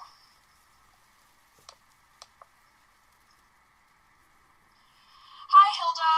Where are you? Why aren't you answering your phone? First of all, I wanted to say that's super weird of you. Second of all, I just wanted to remind you, I did decide to go out to the corn maze with the guys, and I know I'm probably going to stay out late, but it's just over on Sauvie Island, and so I just wanted you to know that it might be back late, and don't call my mom like you did last time, you weirdo, because I am going to come back, and also I think I still have your books. I think they're in my car, which I will have with me now that I think about it, so I'll return those to you tomorrow, okay? So don't freak out about it. Good evening, Nighthawks. It's time for my daily check-in. As you all know, I've kind of outside of the mysteries that plague this world. But tonight I'm presented the lucky opportunity to go to Sauvie Island. As anyone that's in the know knows, there's been a little bit of some stuff going on out there, and luckily I managed to get some drone footage of the cornfield, and let's just say I'm moving from research into field analysis. I'll check back in with you later, Nighthawks. Remember to follow, subscribe,